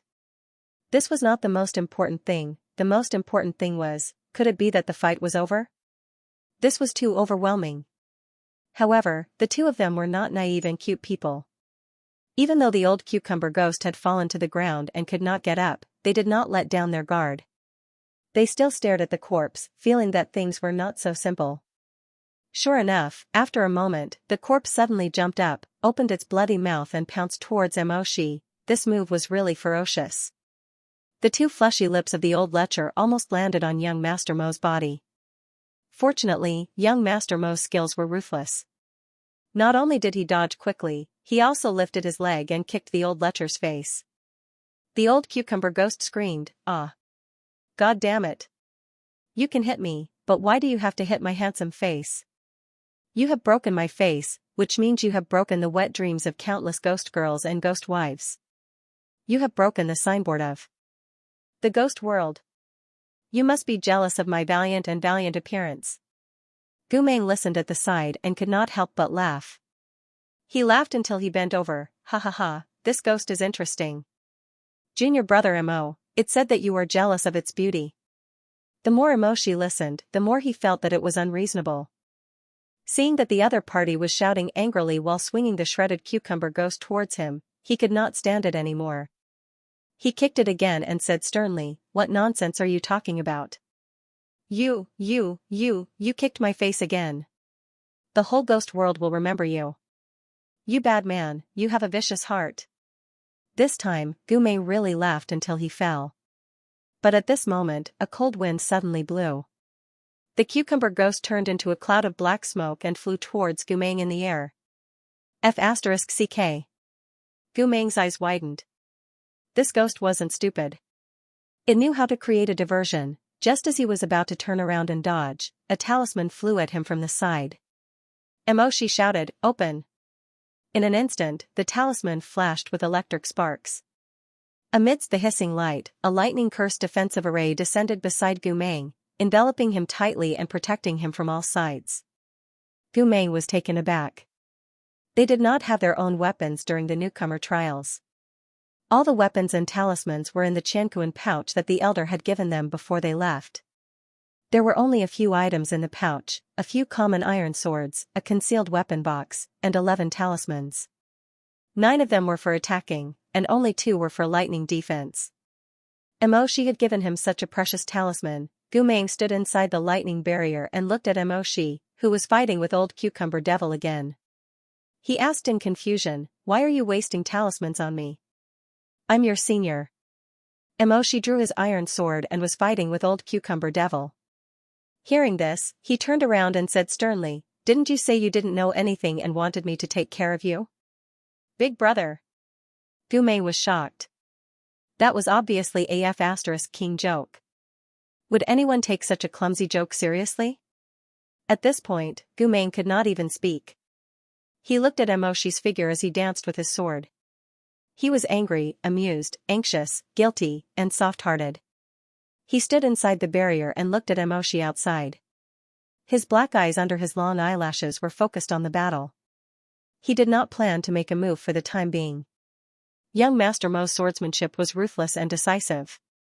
The iron sword danced faster and faster, almost becoming a blur in Mo Shi's hands. Old Cucumber Devil was not this young master's opponent at all.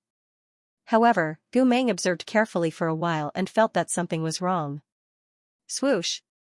At this moment, Mo Shi's sword fell and cut the male corpse into two halves at the waist.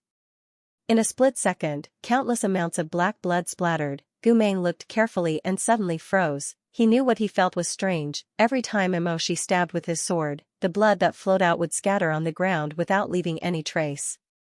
The moment it fell to the ground, it would disappear.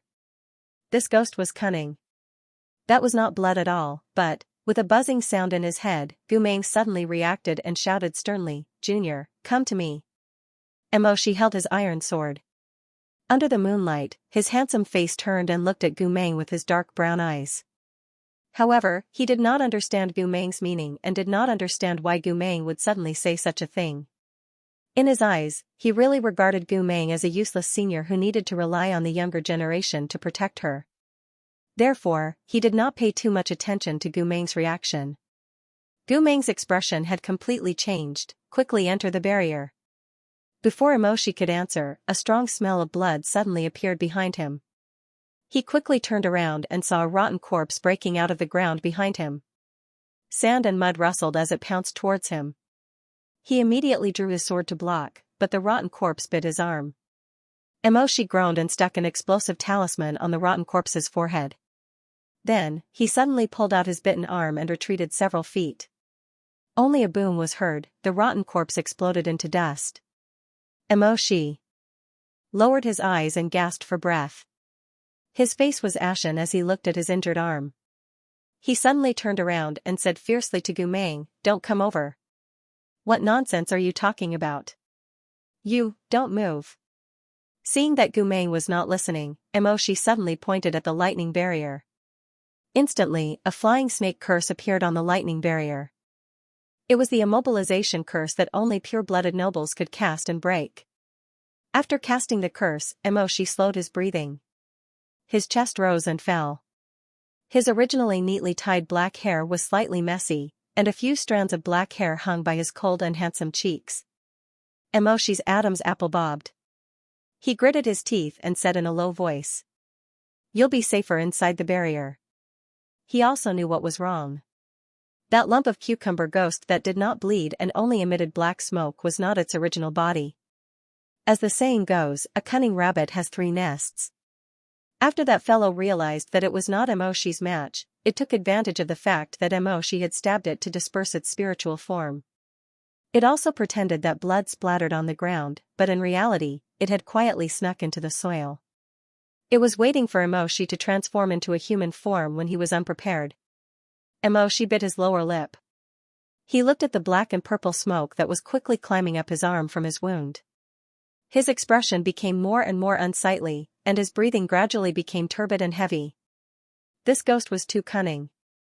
He could feel that the thing that he had just blown to smithereens with the explosive talisman was not its original body. It seemed to have the ability to instantly infiltrate other things, such as the soil, such as. Mo Shi closed his eyes. His forehead was already sweating. Such as himself. Ha ha ha. Yes, you're right. Suddenly, an ear-piercing voice cut through the night. That voice belonged to Old Cucumber Ghost, but at this moment, it came from Mo Shi's body. Mo Shi suddenly opened his eyes. His gaze was filled with hatred and anger as he stared at the wound on his arm. That wound had unknowingly transformed into a bloody mouth. It was tearing at his skin, opening and closing. "I'm in your body. So what if you're a cultivator? You're still possessed by me, ha ha ha ha." Mo Shi said angrily, "Get out of here. I can't beat you, so naturally, it's safest to hide in your body. I'm not stupid, so why should I come out? Come out to be a target for you to hit?" Seeing how arrogant it was, Mo Shi's eyes burned with even more fury. He pulled out a dagger from his Chankuan bag, gritted his teeth, and was actually about to gouge out the bloody flesh on his arm. Gu Meng was shocked to see this from within the barrier. However, he was bitterly bound by the Mo family's pure-blood confinement curse and couldn't move at all. Mo Shi was really ruthless. He had sealed all of his movements. This kind of confinement curse was originally created to make it easier for the aristocrats to rule over the common people. Within an hour, they wouldn't be able to move freely. Unless the caster of the curse or an aristocrat of a higher rank acted, they could only wait for time to pass before they could regain their freedom of movement. Seeing that the dagger was about to stab into his wrist, the bloody mouth laughed even more distorted. Ha ha, go ahead. Do you think you can get rid of me by gouging out this wound? Young master, you're so naive. My evil aura has already spread to your limbs and bones. Even if you have spiritual power to protect your body, you won't be able to hold on for long. You'll be like those men who have been possessed by me. You'll lose your consciousness, lose your rationality, and be at my mercy. Ha ha ha ha. She bit his bluish lips. This cucumber ghost was right. He already felt that his whole body was starting to heat up, and he was feeling dizzy. However, she was so arrogant. His uncle, Xianxia, had tried every means to harm him, but he still couldn't get him to show any sign of weakness. How could he admit defeat to this pervert who had already cut his penis into pieces? Emoshi's face was pale, and his voice was hoarse. He said word by word, "You, don't even think about it." Don't even think about what? Ha ha ha, you're a young master. You have backbone and spiritual energy, but you can't defeat my evil aura.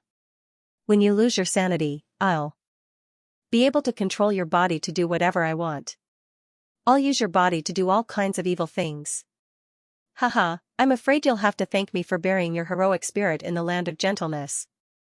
Emoshi's breathing was already very rapid, and his eyes were starting to become chaotic. However, he still endured it and leaned against the ancient peach tree. He raised his head and panted. You can't do anything. Hey, you're still so stubborn. Sure. It seemed to have intensified the erosion of Emoshi's body. Emoshi groaned and turned his face. His abyss-like black eyes looked at Gumeng. He said, the Emo family's confinement enchantment can last for more than an hour. Even if I'm possessed by you. His chest rose and fell violently. He closed his eyes and swallowed strenuously. Then he continued, you can't even touch a finger of senior sister Gu. Moreover, do you think, in this hour, she won't be able to think of a way to deal with you? Ha ha ha, young master, you're too funny.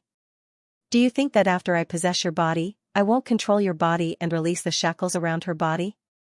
The beauty you brought with you is so beautiful and wild. What's more, she's not your wife. It's only right for me to use your body to possess your wife. The more the bloody mouth spoke, the more excited it became.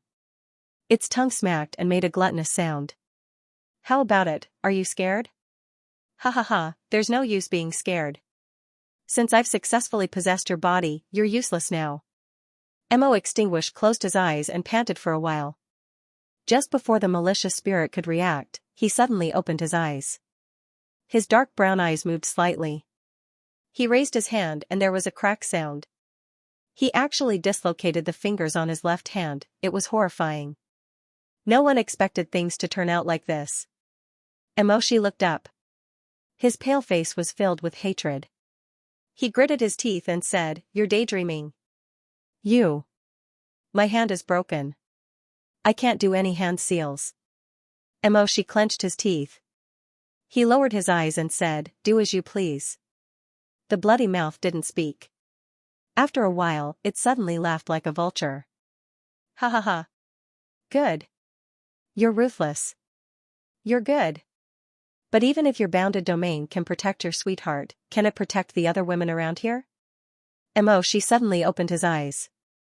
His gaze was like cold lightning. He said angrily, how dare you? Why wouldn't I dare? I'm a pervert chosen from thousands of miles away. Why wouldn't I dare? You. Emoshi was furious. Coupled with the evil spirit invading his body, he felt a lump in his throat and couldn't say anything.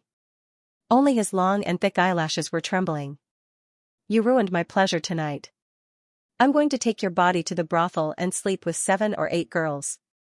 I'm going to anger you to death. I'm going to kill you. The evil fire moved more and more fiercely. Emoshi's hand that could still move was pressed against the ground. His fingers had sunk deep into the soil. He didn't say anything. His forehead was covered with sweat. He tried his best to resist the evil spirit from invading his body. He persisted for more than half an hour. Finally, his eyes began to lose focus. At the last moment, his face was pale. His chest rose and fell rapidly. His eyes were red and wet because of the pain. He looked at Gu Meng in the enchantment. His lips moved slightly and he said vaguely, "You want to stop me." As he said this, the dark purple evil spirit climbed up his arm. He suddenly lowered his head. Under the fine hair on his forehead, his handsome and angular face was lifeless. Gu Meng used up almost all of his spiritual power to break through the enchantment of the enchantment. He shouted, "Junior brother Mo. Mo Shi." After a long while, Moxie finally reacted slightly. His fingertips moved slightly, and then he suddenly opened his eyes. But when he raised his head, his eyes were already strangely scarlet.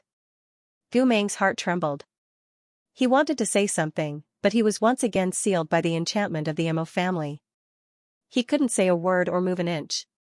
He could only watch as Mo Shi stood up and disappeared into the darkness of the wilderness under the silver light of the Wu Go. Fragrant Apricot City. Rouge Pavilion. It actually took less than an hour to get here, but Mo Shi spent far more time than that. His heart was burning, his desires were intertwined, he was being controlled, eroded, and forced to be brought to the place he hated the most. The evil spirit living in his body even wanted him to do licentious things. If he hadn't resisted wholeheartedly and regained control of his body several times, he would have already fallen into the abyss of lust. But in the end, he still came to this brothel in the neighboring city. Although he had regained control of his body and had yet to do anything absurd. But he didn't know how long he could hold on. "Young master, where are you from?" "Hee, young master, why don't you look at us? It's your first time here, aren't you used to it?" His vision was blurry, and the clothes and hair swayed around him. The smell of cosmetics seemed to have increased several times and permeated his lungs. He was in a tug-of-war with the evil spirit every moment, but when he could regain control of his body for a moment, the pain in his body would fiercely corrode him and destroy his consciousness, causing him to feel a heart-wrenching pain. Time and time again, the women in the brothel were finally confused by his erratic behavior. The evil spirit in his body wanted him to take over these bodies, and his struggling consciousness was angrily shouting at all of this, hating and rejecting all of this. Get out, get out. All of you, get out. No, come back, all of you come back." The feeling of suffering became more and more intense. His consciousness and that of the evil spirit both had the upper hand. His erratic behavior made the poor women feel terrified and confused. Mok pulled one of the girls over. The girl only thought that he was one of those strange guests, so after a cry of surprise, she naturally pulled her voluptuous body into young Master Mo's arms. The other girls around them all giggled. She even obediently wrapped her arms around Mok's neck, obediently wanting to kiss his lips. The intense trembling was forcibly suppressed. Mo Shi's eyes were red. He suddenly turned his face, raised his uninjured hand, and fiercely crushed the porcelain cup on the table. Without saying anything, he slashed the palm of his other hand. "Ah!" The girl shrieked and stared at him in horror. "Young master, you are..." Mo Shi's Adam's apple bobbed and his eyelashes trembled. His face was pale with a sickly red hue. He squeezed the bloody porcelain shard between his fingers. The words seemed to have been squeezed out from the abyss of desire. "Scram, young master? All of you, get lost." Feeling that the evil desires were about to invade him again, he gritted his teeth and stabbed his palm again. Amidst the flowing blood, he suddenly raised his scarlet eyes. His thin lips had been bitten by himself, and the blood stains were terrifying. Mo Shi slammed his palm on the table, causing the cups to clatter. He roared angrily, "What are you waiting for? Get lost." The girls scrambled to run outside, but they were shocked to find that the door was shrouded in a layer of evil aura. They cried out in panic, "What's going on? Why won't the door open?" Woo woo woo. Mo Shi didn't expect that the evil spirit would have such a trick up his sleeve. He actually forced himself to be locked in the same room with this group of girls. He couldn't help but feel a strong wave of hatred and disgust. At this moment, his ears suddenly buzzed, and that sticky voice stuck out like a wet, slippery tongue. Young master, you should give up. Why add more pain to yourself? Look at these girls. Aren't they beautiful? Aren't they likable? She said angrily, scram. You're telling me to scram? He, what right do you have to tell me to scram? Do you know, when I attach myself to your body, I can smell the innate tyranny, viciousness in your bones. Young master, you have a strong desire to conquer, to control, you desire to take what you want by force. She closed his eyes because of the intense pain in his body. His hands trembled slightly. He gritted his teeth and said, You, impudent, you're still young. There's still a lot of bliss that you haven't tasted yet. As for me, I've possessed hundreds and thousands of men. The moment I enter your flesh, I know all the hidden diseases and desires in your hearts. Young master, you haven't realized that your darkness is deeper and unreachable than you think. Come, there's only one step between a gentleman and a devil. Come, I'll take you across that step. You'll thank me. Ha, I'll take you to taste the human heart and the body. Let me tear your heart apart and let you know who you are. The evil spirit's voice echoed in the room, like a black crow's feather falling from the sky. You're actually the same as me. No, you're even scarier than me. Is it painful? Is it burning? You want to vent, right? As long as you don't resist, I can let you experience the most wonderful feeling in this world. Women's love, indulgence. That faintly discernible and complacent voice came to an abrupt halt in an instant. She used all his strength to get up. With one hand, he tore off the glass beads hanging from the corner of the table. He tried his best to maintain his consciousness and threw them at the 5 crying girls. Every bead accurately hit their unconscious acupoints. They didn't hold on for long before they fell unconscious on the ground. After doing all this, Emoshi's strength was exhausted. He held the corner of the table and staggered to sit down.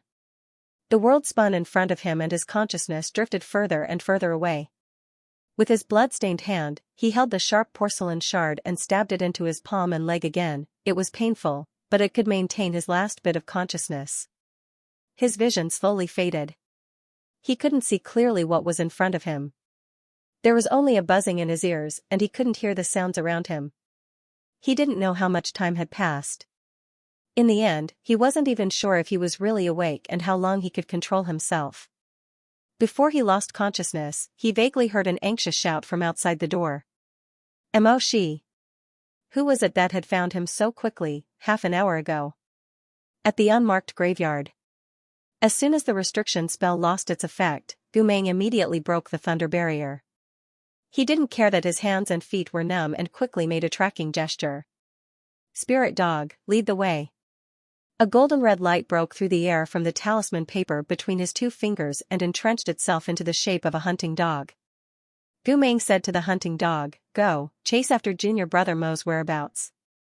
The spirit dog barked twice and sniffed a few times in the same place. Suddenly, it spread out its golden claws and quickly ran to the suburbs. Gumeng followed the spirit dog for 10 miles.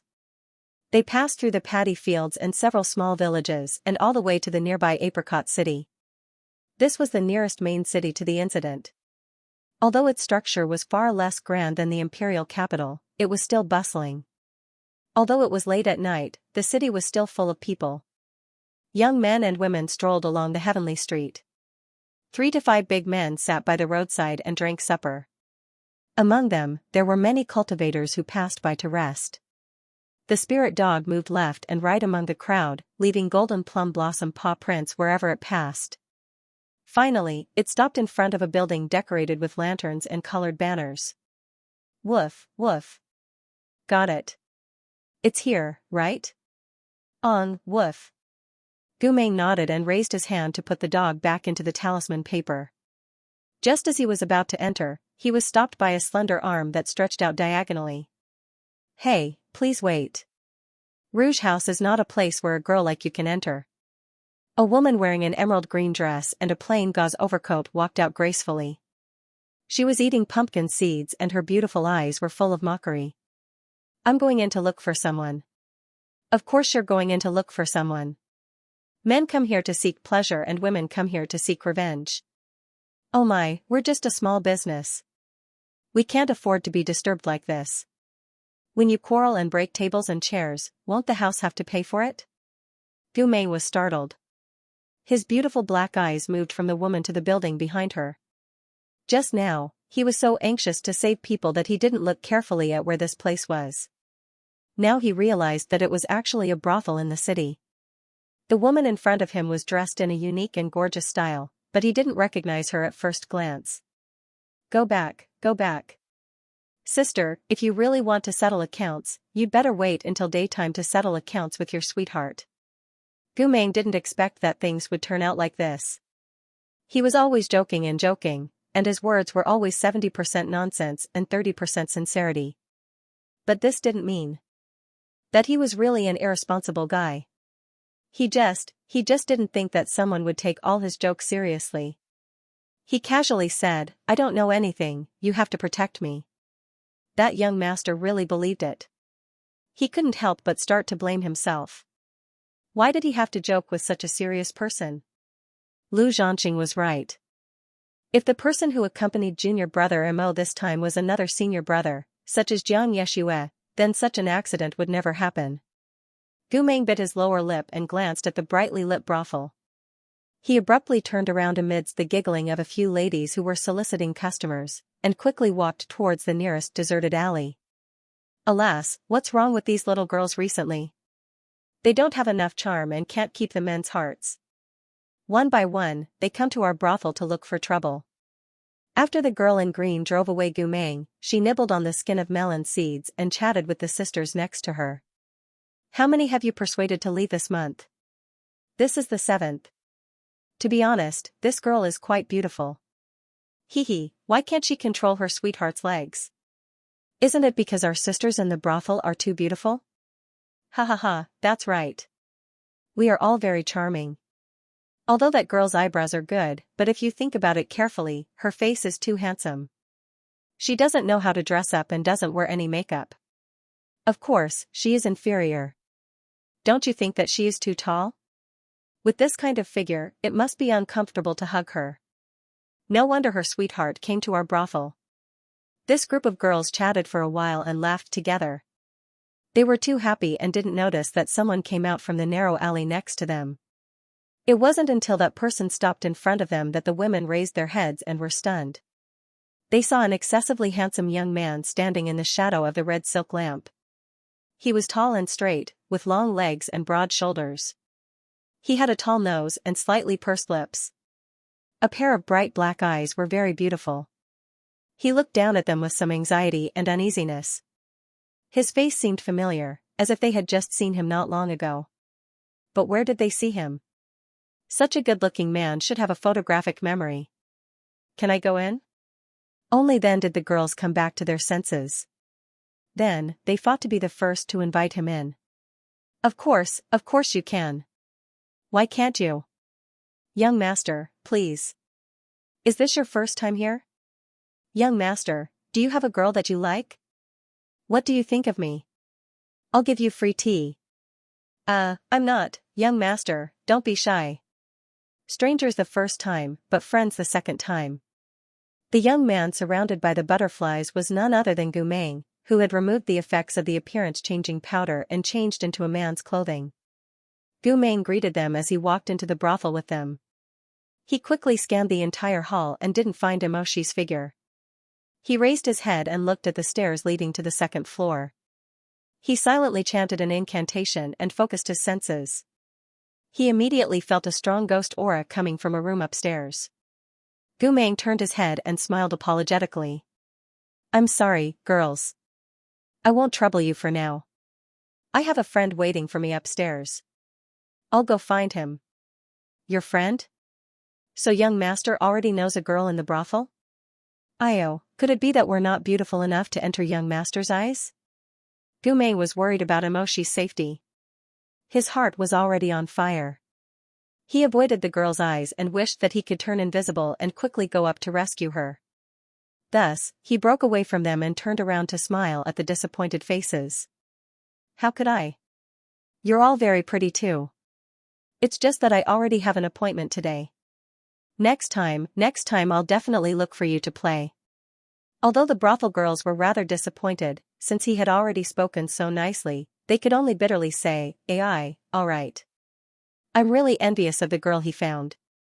"Which sister is she?" "I don't know." "How can you ask so much about the guests?" Gu Meng followed the evil aura and came to a room with a closed door. He raised his hand. Before he touched the wooden door, he felt that the door was enchanted by a ghost curse. Ordinary guests couldn't get close at all. His heart skipped a beat. He immediately gathered his spiritual power and kicked the door open. Mo Shi. The room was filled with the sweet fragrance of rouge and powder. What entered the eyes was a glaring crimson. The carpet, bed, curtains, and candles were all red. The 5 women who came to serve the guests were also wearing red cheeks and red clothes. At this moment, however, they were all lying on the carpet embroidered with colorful butterflies. It was obvious that their acupoints had been sealed and they were all unconscious. Emoshi was lying in front of the table. He was the only plain color in the room. He was still trying to maintain his last bit of clarity, but he couldn't respond to Gu Meng's voice. "Junior brother Mo. Junior brother Mo." It was as if someone was calling him from across the mountains and seas. Emoshi moved his eyes, trying to see if there was really such a person and if there was really someone calling him. He wasn't so sure. Ever since his father passed away, no one in the world had called his name so anxiously and concernedly. Mo Shi. Suddenly, someone helped him up from the table. He saw a blurry figure in front of him. He thought it was another girl from another brothel. He subconsciously shook his head and tried to break free. But the strength of this girl was too great. Without any explanation, she picked him up and the two of them walked unsteadily. Emoshi's pale lips were bleeding. He muttered, Where are we going?" "I'll help you to the bed." It's okay. When Emoshi heard the word bed, he immediately said, "No. I don't want to go to the bed, let go, go away, it's okay, Emoshi. Don't move. You've lost a lot of blood, I don't want to go away. Don't provoke me. Stay away from me, cough cough, stay away from me." But that person did not listen to him at all. Mok was supported by him in a daze and fell onto the soft pillow. He swung his hand, wanting to push the other person away. He resisted and wanted to fall down again, but his scarred hand was held by another strong hand. Then, that person hugged him. The strength of the arm was so strong. It didn't seem like a girl, but more like, before Emoshi could finish his thought, he felt the person stroking his hair and coaxing him. It's okay. I'm here. I'm not going to the bed. I'm not going. Although he said that, he used more strength to carry Emoshi to the bed. Gu Meng kept coaxing him. It's okay. It's all my fault. I shouldn't have joked with you. The bloody hand was carefully held in his hand. Gu Meng looked at the bloody hand. He didn't know what to feel. His voice suddenly softened. It's okay, Junior. You've done very well. Leave the rest to me. Emoshi, who had been tortured to the extreme, opened his eyes.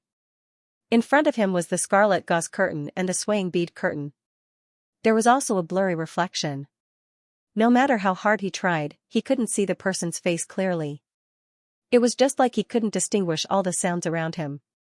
Some specific sensory stimuli were constantly magnifying. He couldn't see clearly what the person holding his hand looked like, but he could clearly smell the person's scent and feel the person's body temperature. That comfortable heat and the touch of his skin caused a colorful light to flash before his eyes. He suddenly raised his head and gasped for breath. He said hoarsely, "Let go, Emoshi." He didn't know if it was because the smell of the person's body was too pleasant, or because the touch of the person's skin was too stimulating, or because the evil spirit's desire had finally eroded his heart. He only felt an evil fire burning in his heart. He punched the mattress, but he didn't feel any pain as his fist sank into the soft quilt. Emoshi only felt that his mouth and tongue were dry. He was almost going crazy. He shouted desperately, "Let go of me, stay away from me, get away from me." The person didn't leave. Instead, he was chanting some spell in a low voice. Wisps of blue light floated up from their interlocked fingertips. The blue light made Emoshi feel extremely agitated and anxious. His throat felt like it was on fire. He anxiously gritted his teeth and said, It'll be done soon. If you don't leave. I'm really sorry. I shouldn't have lied to you. I was just joking with you. The person's voice was low and magnetic. It was very soft. I was supposed to protect you, but you foolishly protected me instead. Look at me, your senior brother. The other hand touched his hot cheek and rubbed it. I apologize to you. But Moxie could not hear what he was saying at all. The anxiety in his heart was too intense. It was a calamity he had never encountered before. He did not know how to suppress it or extinguish it. Thus, the raging fire burned the sky and the primordial world was extinguished. At a certain moment, that terrifying instinct finally won the upper hand in the midst of disintegrating rationality. Panting, Mo extinguished eyes reddened. Suddenly, he exerted strength in his hands and pulled that person over in an interlocked position. Gumeng didn't have time to react. He felt that the world had turned upside down. He fell on the table and looked at the young man above him with wide eyes. The young man wasn't as tall as him, but his strength was astonishing. His chest heaved up and down violently. He could even hear the sound of his heartbeat. The pair of black eyes were confused and ruthless. They looked down at him in confusion and confusion. Junior brother, you. Before he could finish, all the words of astonishment were sealed in a tender but irresistible kiss. It was so forceful and restless, like lava flowing after being suppressed for too long. It was more like a fierce bite than a kiss. Gumeng's lips were quickly bitten. The smell of blood spread between their lips and teeth.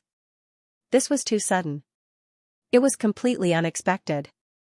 After a while, Gumeng was the first to react. He cursed under his breath and tried to suppress his astonishment. He secretly made a seal with one hand and chanted a spell in his heart. Vaguely, Emoshi heard the evil spirit's voice emerge from the bottom of his heart. It proudly whispered in his ear, "See, haven't you experienced it? You're not a saint, and you're not a gentleman. Everyone has an evil beast in their heart. The one locked in your nature is even darker and more twisted than anyone I've ever seen. It's just that you haven't released it yet. But since you've already tasted it, then one day, you'll." But it didn't finish its sentence. Gumeng's spell had already taken effect. The evil spirit suddenly screamed, like a cat that was being strangled. "Ah! Who is it? Who? You people. Why did you catch me? Pure-blooded aristocrats, young masters of famous families, it's all the same. In front of desire, how are you any cleaner than me?" It cursed at him in the end. There was a hint of madness in its voice. Emoshi lost consciousness and didn't know what happened after that. It was like a ridiculous nightmare. When Emoshi woke up, he found himself lying on the bed in the small inn in Lotus Town. The small window was half open and the light shone in.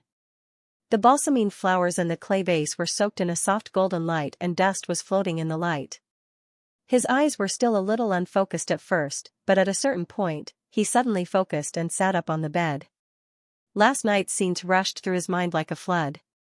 His memory was scattered and fragmented. He couldn't remember what happened after he was possessed, but he had a general impression of it. He suddenly had a splitting headache. He raised his hand to support his throbbing forehead, but found that his hand was wrapped in gauze and his dislocated finger had been fixed back to its original position. Emoshi stared at his palm in a daze. Last night, someone seemed to have come in. It was a man, and he remembered the kiss that couldn't be considered a kiss and his body suddenly froze. Memory surfaced little by little and the color of blood faded little by little. At this moment, the door of the guest room creaked. Emoshi suddenly raised his head and looked at the other person with his eyes that were still red and sharp like a sword. The person who came in was indeed the young man who appeared last night. Although Emoshi didn't see his face clearly, he had a general feeling and couldn't be wrong. Emoshi's expression was extremely ugly. He gritted his teeth and said, You're actually, yes, I'm Gumeng. But I'm not Gumeng's senior sister, but Gumeng's senior brother. You seem to have sensed it. The young man glanced at him and closed the door with a bitter smile. Then he walked to Emoshi's bed and touched Emoshi's forehead.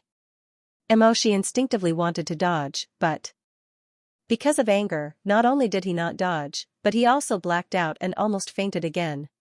Emoshi was very angry.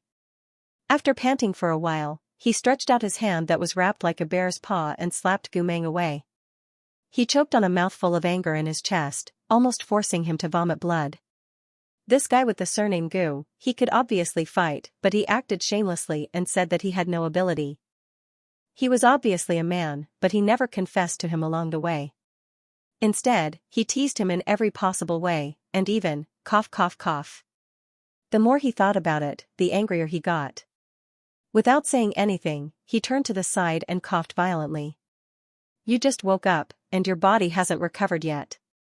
If you want to scold me, you'd better wait until you're better. Get out, I'm here to apologize to you. I think you didn't hear me yesterday. It would have been better if Gumeng hadn't mentioned yesterday, but the moment he did, Emoshi's coughing became even worse. His pale face was flushed red with shame and anger, and his sharp eyes stared at the culprit with hatred. His gritting of his teeth was clearly reflected on his handsome face. Gumeng noticed his expression and suddenly shut his mouth. After a while, this stinking hooligan blushed in a rare moment and muttered, I'm really sorry. Emoshi originally wanted to say something, but his gaze suddenly focused on Gumeng's lips. This senior brother Gu's lips were broken, and it was broken in a very sorry state. It was obvious that he had been bitten by something. Thinking about yesterday, that something could only be himself. Thinking of this, Emoshi's face turned even paler. He suddenly lowered his eyes, his eyelashes trembling slightly. After a long time, he finally asked without raising his head, I didn't do it on purpose. Mok was silent for a while before he suddenly raised his eyes. The light in his black eyes flickered uncertainly, like the dust in the light pillar of the window. He steeled his heart and said, it happened yesterday. Gumeng, I didn't do it on purpose. Gumeng also felt extremely embarrassed, but he didn't want to admit his embarrassment, so he laughed and pretended to be carefree. Of course you didn't do it on purpose. And what you did wasn't a kiss, it was a bite. You just happened to bite my lips. Family is not like that. I've kissed many girls, you have to believe me on this. Emoshi didn't answer, but just looked at him. Gumeng laughed dryly, what's more, we're both men. If we kissed, then so be it. No one is taking advantage of the other. As he spoke, he hesitantly glanced at Emoshi, whose face was very pale, and carefully tried to negotiate. How about you rinse your mouth? Emoshi still didn't answer, and the two of them were silent for a while. Finally, Emoshi decided to be kind and mercifully end this topic that was actually humiliating to him. What about that ghost? He asked, did you catch him? I did. I directly used a spell to lure him out of your body and trapped him in a wooden puppet. Take him out, I'll interrogate him. Now? Gumeng's eyes widened. It's best if you don't do it now. You've been possessed by a malicious spirit, and you've fought with him for so long.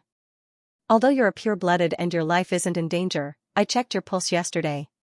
Your vitality has been damaged, so you should rest first.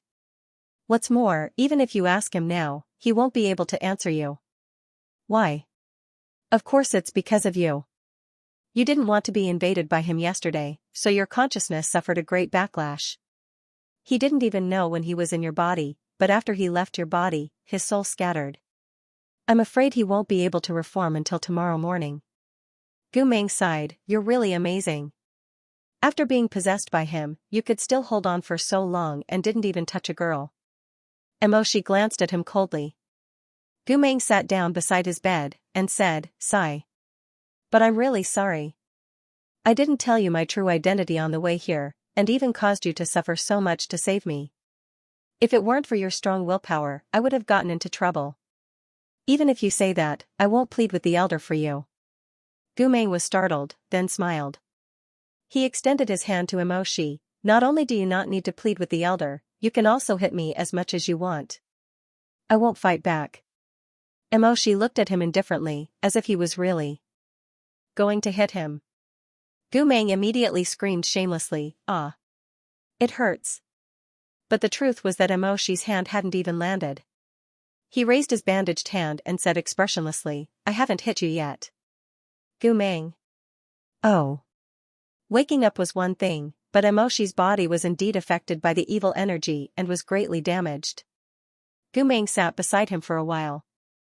He didn't say much to him, but he could tell that Emoshi's mental state was starting to deteriorate again. His cold face looked even more haggard under the dim sunlight. Gu Meng got up and said, "Sleep for a while. I won't disturb you." Emoshi closed his eyes. His thin lips were slightly pursed under his handsome nose, and he didn't answer immediately. After a while, his eyelashes trembled slightly, and then he asked in a mocking tone, "You're not the delicate Senior Gu anymore?" Gu Meng touched his nose awkwardly, coughed, and said, "There's only the mighty and handsome Senior Gu now." "Senior Gu, you can see that I'm not necessarily handsome or mighty." Okay. Whatever you say is right." Gu Meng smiled helplessly. "Go to sleep." He looked at him with eyes as dark as the deep sea. "Have a good rest." Emoshi didn't say anything else. Gu Meng blinked. After a while, he leaned over to take a closer look, and found that Emoshi had already fallen asleep. He was still leaning against the back of the bed. His cheeks were slanted to one side, and his eyelashes trembled slightly with his breathing. His face was still very young. Although he was very mature compared to his peers, the lines of his jawline still had the gentleness of a youth. Gu Meng's gaze moved down slightly, landing on Emoshi's lips. He paused for a moment, and then quickly moved away. This young master looked so noble at this moment. Gu Meng couldn't reconcile him with the person who lost his mind last night.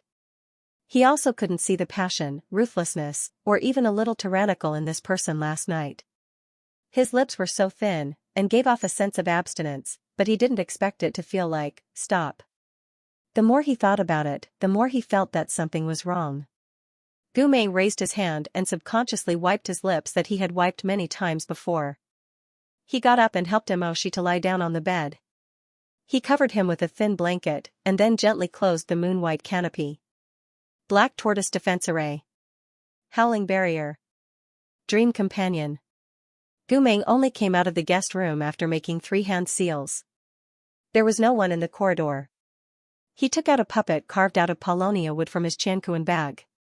The puppet was only the size of his palm, and the workmanship was rough. One of its eyes was bigger than the other, and the other was smaller. Even its mouth was crooked. At first, the puppet lay in Gu Meng's palm, motionless. However, when Gu Meng untied the red rope around its neck, it suddenly got up, rubbed its eyes, and screamed, You evil creature. Cross-dressing bastard. Hurry up and let me out of this broken puppet. Otherwise, It turned out that this puppet was none other than the one that sealed Old Cucumber Ghost's primordial spirit. What are you going to do? Gu Meng put it on the window in the corridor and snorted, Are you going to jump off the building to commit suicide, or are you going to commit murder and arson? Ah. Old Cucumber Ghost, or perhaps it should be called Little Puppet now. The little puppet was so angry that it screamed at the sky and fell on its butt next to the window. You're cunning and vicious. Junior brother Mo is new to the Jianghu and has no experience, so he fell into your trap. However, you'd better not do that in front of me. Otherwise, do you really think that we, the people from the Cultivation School, can't deal with an evil ghost like you? Little Doll Man kicked his short legs and shouted, No. You're bullying the weak. You're not a gentleman. Unexpectedly, Gu Meng was completely shameless. He pretended to be surprised and said, You're right. I'm not a gentleman. I'm a hooligan. How did you know? Then do you know what this hooligan is going to do next? If you don't know, I can tell you secretly. Gu Meng crossed his arms and stared at it. I'm going to lock you up on the 18th floor of the Demon Subduing Pagoda. There are countless vengeful spirits and wild ghosts gathered there, and each of them is highly skilled. If you're there, your 3 spiritual and 6 physical souls will be eaten clean. You've done evil for many years, and it's a good time to take revenge for those unlucky couples. Little Puppet was still stubborn. How have I done evil? Little Taoist, haven't you heard that people call me the Earth God who gives children? You still dare to say that? Giving a child to someone is better than building a 7-floor pagoda. Ow, ow, ow. Before it could finish, little puppet was lifted up by Gumeng. Gumeng narrowed his eyes and said, I'm not joking with you. I'm serious. Little puppet finally started to panic and shouted, don't. Little brother, good Taoist priest, great beauty, let's talk nicely. The 18th floor of that whatever pagoda is filled with big shots, and I'm just a little ghost. Why don't we change to another floor? What do you think of this floor? No problem. The first floor is for the ancient demonic beast. I think it's lonely on this floor alone. It's rare for you to take the initiative to accompany it. No. Then let's go to the second floor. Is the second floor okay, big brother? Are you trying to bargain with me? Yes, little brother, good Taoist priest, great beauty, please give me a way out. I don't want to turn into ashes. You see, when you were pretending to be a girl, I praised you sincerely, didn't I? Then I really have to thank you. You're welcome. Gumeng threw him back to the window and suddenly said sternly, I'm going to ask you a few questions, you have to answer honestly. If there's a lie, you can choose between the 18th floor and the first floor. Yes. First question, a young couple went missing a month ago in the capital of Xianxia. Before they went missing, they came to Lotus Town to pray for children. Have you seen them? The little puppet man felt wronged. I see so many pilgrims every day, how could I remember? Think about it carefully. Under your normal possession, those who have no spiritual power usually die because their internal organs are damaged by yin qi. It gives people the illusion that the father's life is exchanged for the child's life. But that couple was not in such a situation. They went missing together after coming here to pray for blessings. If this was done by you, you should have an impression. The puppet man shook his head like a rattledrum, little brother, good Taoist priest, great beauty, as you can see, I'm a lecher. I only like to control the body to do those things. I don't do human trafficking. I didn't say that you do, Gumeng said, besides, how could you kidnap two people? I'm only asking if you've ever treated a couple specially. The puppet man thought hard and said firmly, no. There was no need for him to lie about this. Gumeng nodded and said, okay, then among the pilgrims who have prayed to you, do you remember Bai Roxia and Lin Yun? Are those the names of the two missing couples? Yes. The little puppet man paced back and forth on the window lattice. He touched his uneven chin and said, I don't remember the name Bai Roxia at all, but Lin Yun. I feel like this name is very familiar, like I've seen it somewhere before, and more than once. Gumeng's handsome brows furrowed slightly as he fell into deep thought. The little puppet man's desire to live was very strong. In order to prevent his soul from being torn into pieces, he was very cooperative.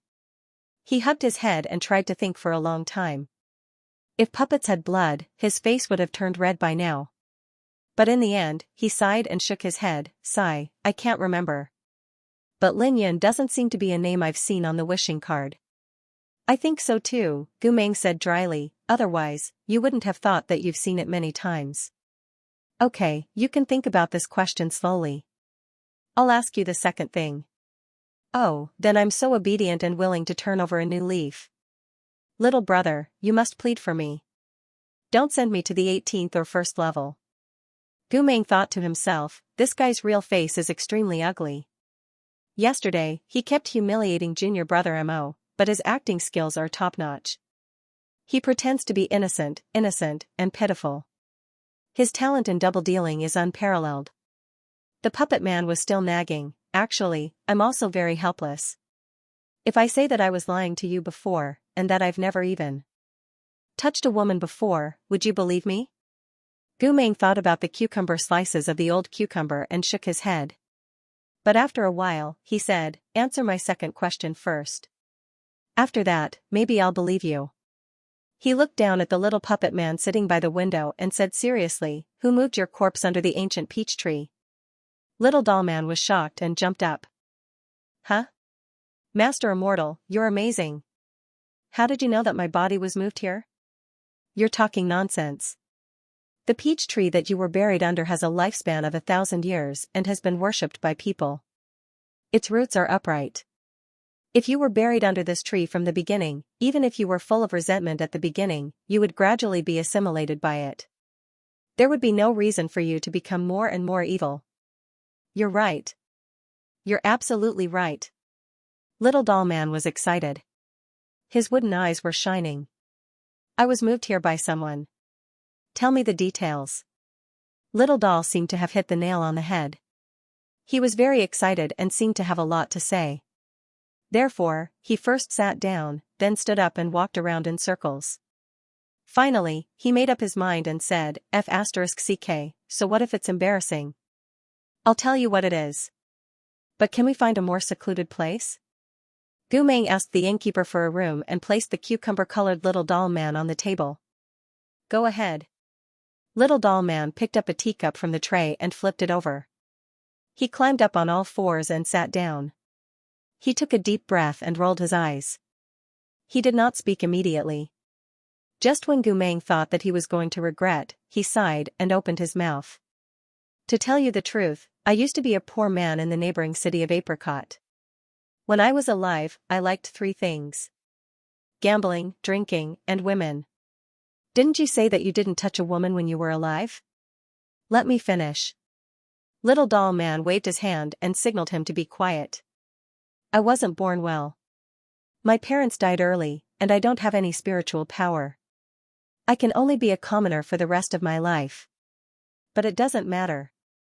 Everyone has their own destiny. I worked as a boatman at the docks and used the money I earned to gamble and drink with my buddies. I wanted to sleep with women, but the prostitutes looked down on me. Then I won't sleep with them. I'll just buy some erotic pictures and look at them. Those girls in the picture are still the best. They smile so happily at me and don't look down on me at all. But it's always frustrating, isn't it? My brothers and I have worked hard for a year, but the shell coins we earned are not enough to tailor a Taoist robe for those aristocrats. He chuckled twice. How fucking infuriating is this? That's why, ever since then, I've always disliked these 5 or 6 cultivators.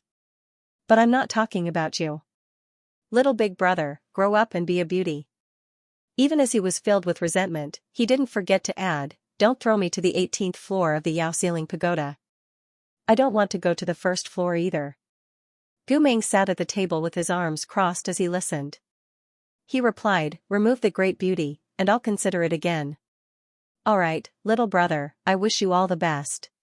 Oh, there's no great beauty. Gu Meng said, go on. Alright. At that time, some of my brothers saw that I was unhappy all day, so they advised me that the aristocrats were born noble, and that this was all the arrangement of the heavens, and that contentment brought happiness and so on and so forth. Bah, who the fuck can be happy eating cornbread all day? You're a human, and I'm also a human. You cultivate your magic, and I do my work. I do more than you do, so how can I be more lowly than you when I'm born? Why do you fucking live like a grandpa, and I fucking live like a dog? Gu Meng didn't answer, but his eyelashes moved slightly. One day, one of my brothers ran to the foreman of the ship and told him that his mother was sick, so sick that she was about to die. He heard that there were life-saving pills in the spirit cultivation medicine shop, so he ran to the foreman and asked him to lend him some money. Not only did the foreman not give him any, he even mocked him for being a toad who relied on the ginseng fruit to cure illnesses. He said that even if he worked as a ship worker for a lifetime, he wouldn't be able to afford that kind of elixir. If he lent it to him, how would he return it? Was that foreman also a small aristocrat? Oh, he wasn't. He wasn't an aristocrat, nor was he a cultivator. He was just a commoner who was luckier than us and earned a bit more stinky money. But because he's rich, he hangs out with cultivators all day long. Don't think that he's the same kind of person as us. Fuck his mother, compared to ordinary cultivators, he doesn't see the boatmen as human beings. As the little doll spoke, he wanted to pick his nose, but he realized that he didn't have any now. Thus, he casually scratched his face twice. I got angry just looking at him. That brother of mine was just a crybaby. Other than crying, he was useless. But I wasn't happy. Heh, so after a few days, I sneaked into the shipworker's room and stole a big sack of his gold, silver, and jewelry. I carried it all out and shared it with my brothers. Then, I ate and drank as I should, but the woman still didn't dare to sleep, afraid that someone would find out. After that, I couldn't be bothered to work at the docks anymore. I focused on stealing from people. Although it wasn't honorable, I was happy. I used the stolen money to eat and drink, and the extra money was used to buy candy for those poor kids at the abandoned baby hall. I was very skilled, and I was nicknamed the gold-plucking bandit. The people in the city always suspected me, but they couldn't find anything that could be used against me. Hee hee, I really pissed those bastards off. The little doll was proud of himself. What happened after that? The little doll's proud expression froze, and the grayness on his face disappeared. After that? After that, I fell into the hands of you cultivators. That cultivator was just like you. He had just entered the sect and came out for a trial. The content of the trial was to investigate who was the gold-plucking bandit. The little doll snorted twice. After that little Taoist caught me, he took me to the authorities and even pretended to be benevolent to plead for mercy on my behalf. The bastard of the authorities gave him face and didn't give me a heavy sentence. He let me go after giving me 80 beatings. Heh, what a joke. Do I need him to shed crocodile tears? Pure-blooded aristocrats are the most despicable. I don't want his favor. So you didn't die in the hands of that young man? Of course not. The little doll paused and suddenly became even angrier. I'd rather die in his hands. That would be more King satisfying. After my identity as the gold-plucking bandit was exposed, I naturally couldn't steal anymore. There were also many places that didn't want to hire me. In the end, it was the nanny of the Rouge Pavilion who took me in and let me work there as a laborer. Just like that, 3 years passed. One day, a group of soldiers suddenly came to the building and kidnapped me without saying a word. Why did they kidnap you? Who knows? Those bastards took me all the way to the prison. A few days later, someone suddenly came. That person was obviously a relative of the king, and his clothes were more luxurious than anyone I'd ever seen. That person looked at me and asked the jailer next to him, "Is he reliable?" The jailer replied, "Yes. This person has a criminal record. He used to be a notorious thief. No matter what he says, no one will believe him." The aristocrat said, "Should we just cut off his tongue?" When I heard that, I couldn't take it anymore. I jumped up and scolded him without caring about anything else. Who knew that the aristocrat's expression didn't change after listening to me? He actually laughed and said, "What a lunatic. His words are all over the place. There's no need to cut his tongue. Just use him as an excuse." Gumeng said, "Why did they use you as an excuse?" The little doll looked like he was trying very hard to roll his eyes, but when he realized that he couldn't, he could only give up resentfully. He said, "I only found out on the day of my death. A group of people interrogated me. They didn't care what I said. They just said that I ate, drank, gambled, and was hostile to the rich and powerful. They also said that I drugged a certain aristocrat when he passed by Xianxia city and made him betray his wife and children. They also said that he did things worse than pigs and dogs with a prostitute in a brothel. That aristocrat kept crying to his wife. Heh, I've never even seen him before, but he said it so vividly. He even said that the tea I poisoned was taiguanine. If it wasn't for the fact that I've never done such a thing, I'm afraid I would have believed him. That bastard aristocrat's wife was a fierce woman. I've never seen such a fierce woman. In order to make her happy, her husband ordered me to be hacked to death. He even said that he would cut my thing into shreds. At this point, the puppet man fell into a daze and muttered to himself. Motherf ***, I still feel that this group of rich and powerful people really know how to play. Gumeng's expression turned ugly when he heard this. After a while, he said, "Then, how did you become a pervert?" I resented it. I've lived for so long, but I haven't even touched a girl's hand before I was cut into shreds. I couldn't accept it. At that time I was thinking that if I could become a malicious spirit after I died, then I definitely couldn't be an old virgin anymore. I wanted to sleep with all the women who looked down on me in the past, and kill all the men who disregarded human life. Pay. The little doll man spat hatefully. For the sake of harmony between husband and wife, they actually sacrificed my innocent life. I'm going to break up the marriages of this group of scum. I'm going to break up their families, and let them be separated forever. I'm going to destroy the reputation of this group of animals in human clothing. I'm going to let everyone see clearly what kind of people they are. Gu Meng thought to himself that he was really wronged. This resentful spirit was also extremely hateful. Although the rich and powerful people who harmed him were despicable, not all of them were evil beyond redemption. For example, his young master Murong, although his temper wasn't very good, he was always generous to his servants. Another example was the young master of the Yu clan, Yu Yeshua, who had a very gentle temperament. And then there was young master Mo, who he had just met, who was the son of the most powerful family in the imperial capital. However, he was unexpectedly reliable, when he thought about how those innocent noble couples had been implicated as well, and how they had been avenged by the malicious spirit, they had been buried with him. Gu Meng felt extremely uncomfortable. However, this resentful spirit had a knot in its heart. Before its resentment was resolved, it was useless to reason with it. Thus, he thought for a while and asked, "Then, do you still remember what that aristocrat looked like?" "Of course I do. He had 2 eyes, a nose, and a mouth." Gu Meng was speechless. "What else?" "It was a man." Gu Meng couldn't stand it anymore. He asked directly, "Did he have any specific characteristics?" The little doll man nodded vigorously. "Yes. There was a very obvious characteristic." "What?" "He was rich." Gu Meng leaned back in his chair. It seemed that it was impossible to find this aristocrat and resolve the resentful spirit's resentment. Thus, he raised his hand and rubbed his brow in exhaustion. "All right, I got it. Let's not talk about this anymore. Please tell me what happened after you died." The little doll man then said, "Oh. After I died, my resentment had been very strong. However, they were not stupid. They were afraid that I would become a malicious spirit and seek revenge, so they hung a soul-suppressing stone on my body and dragged me to a nearby mass grave to bury me. With the soul-suppressing stone, although I was very angry and wanted to shred the treasures of those nobles into thin threads, I had no other choice. I was trapped in the skeleton and couldn't go anywhere.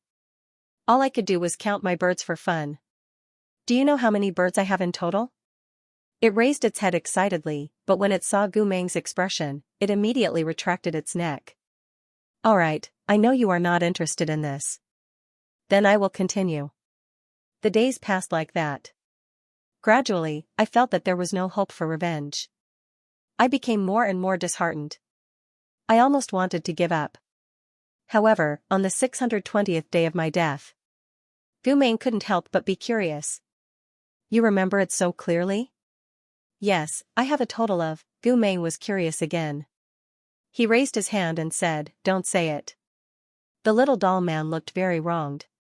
"You asked me, but I can't not say it." Gu Meng said angrily, "What did I ask you?" "Did I ask you this?"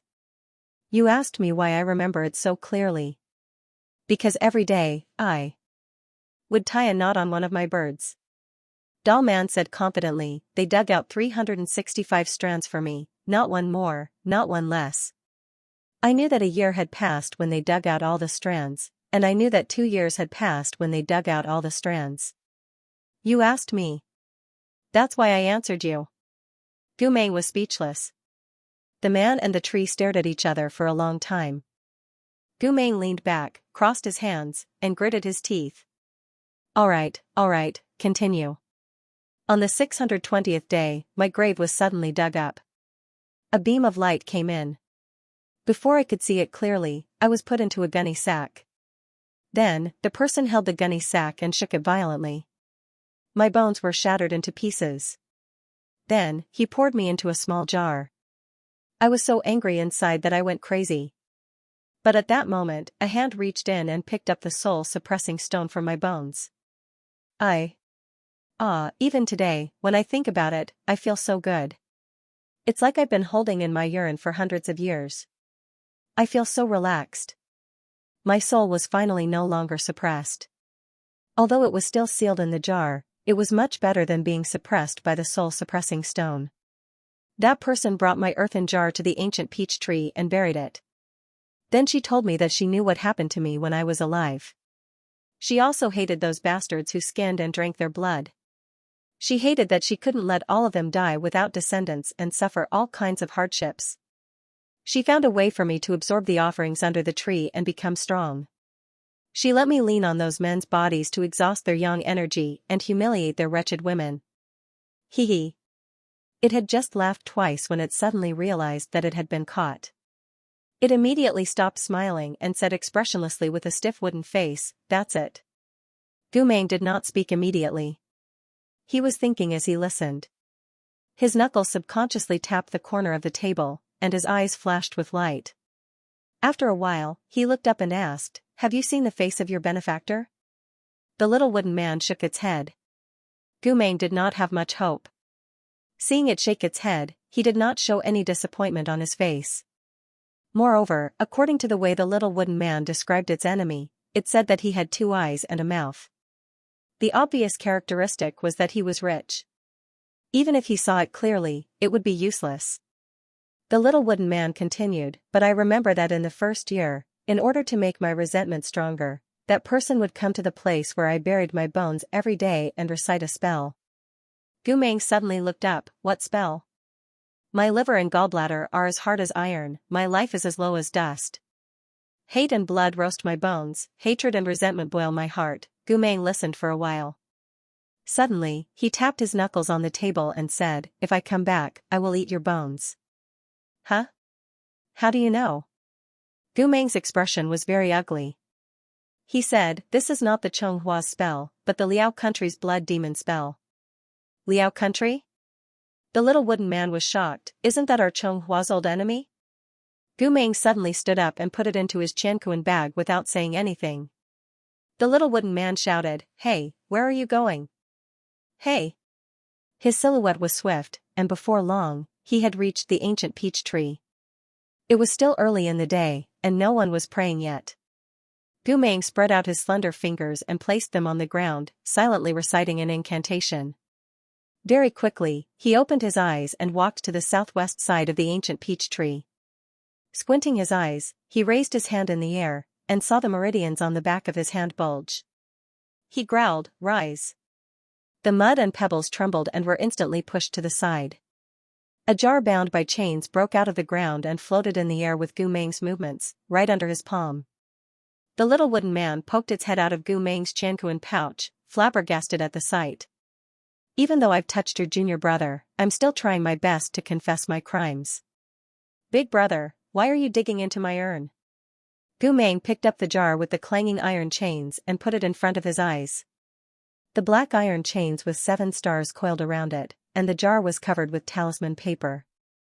There was a blurry blood stain on the talisman paper, and the words "turn into a demon" were written in small seal script. "It really is the Liao country's blood demon spell," Gumeng murmured. After a while, he suddenly lowered his head. "Do you have any other impression of the person who cast the spell?" "Impression?" The little wooden man's face was bitter. "I really don't have any impression." His voice was deliberately distorted. "I can't tell whether he was a man or a woman, old or young, but what? But I remember that when the person first came to chant the spell, he always stuttered and even made mistakes. He didn't seem like an experienced person. Also, there was a very unpleasant smell on his hand." Gumeng immediately asked, "Can you trace the smell?" "I'm not sure. I can try, but not now." The little wooden man scratched his head. "I can't do anything during the day, and I'm trapped in this puppet." He looked at the small pit where his ashes were buried and sighed resentfully, then said, "You have to wait until night." When Gumeng came back, she was already awake. He was leaning against the side of the bed and resting with his eyes closed. When he heard the noise, he did not open his eyes. He just asked indifferently, "Where did you go?" "Me? I didn't go anywhere." Gumeng still had that infuriating scoundrel smile on his face, but his beautiful eyes lowered guiltily as he glanced left and right, searching for an excuse. "I was too bored, so I went out to shop and see pretty girls or something." She did not say anything. His long eyelashes fluttered, and he opened his eyes to look at him coldly. His sharp eyebrows seemed to be able to see through people easily. Gu Meng felt even more guilty. He blinked his black eyes and explained in a gentle voice, "Well, I cast a spell in the guest room. I didn't leave you alone." "Who cares about that?" Emoshi said, "Where's the ghost you caught? What do you want to do?" "Interrogate him."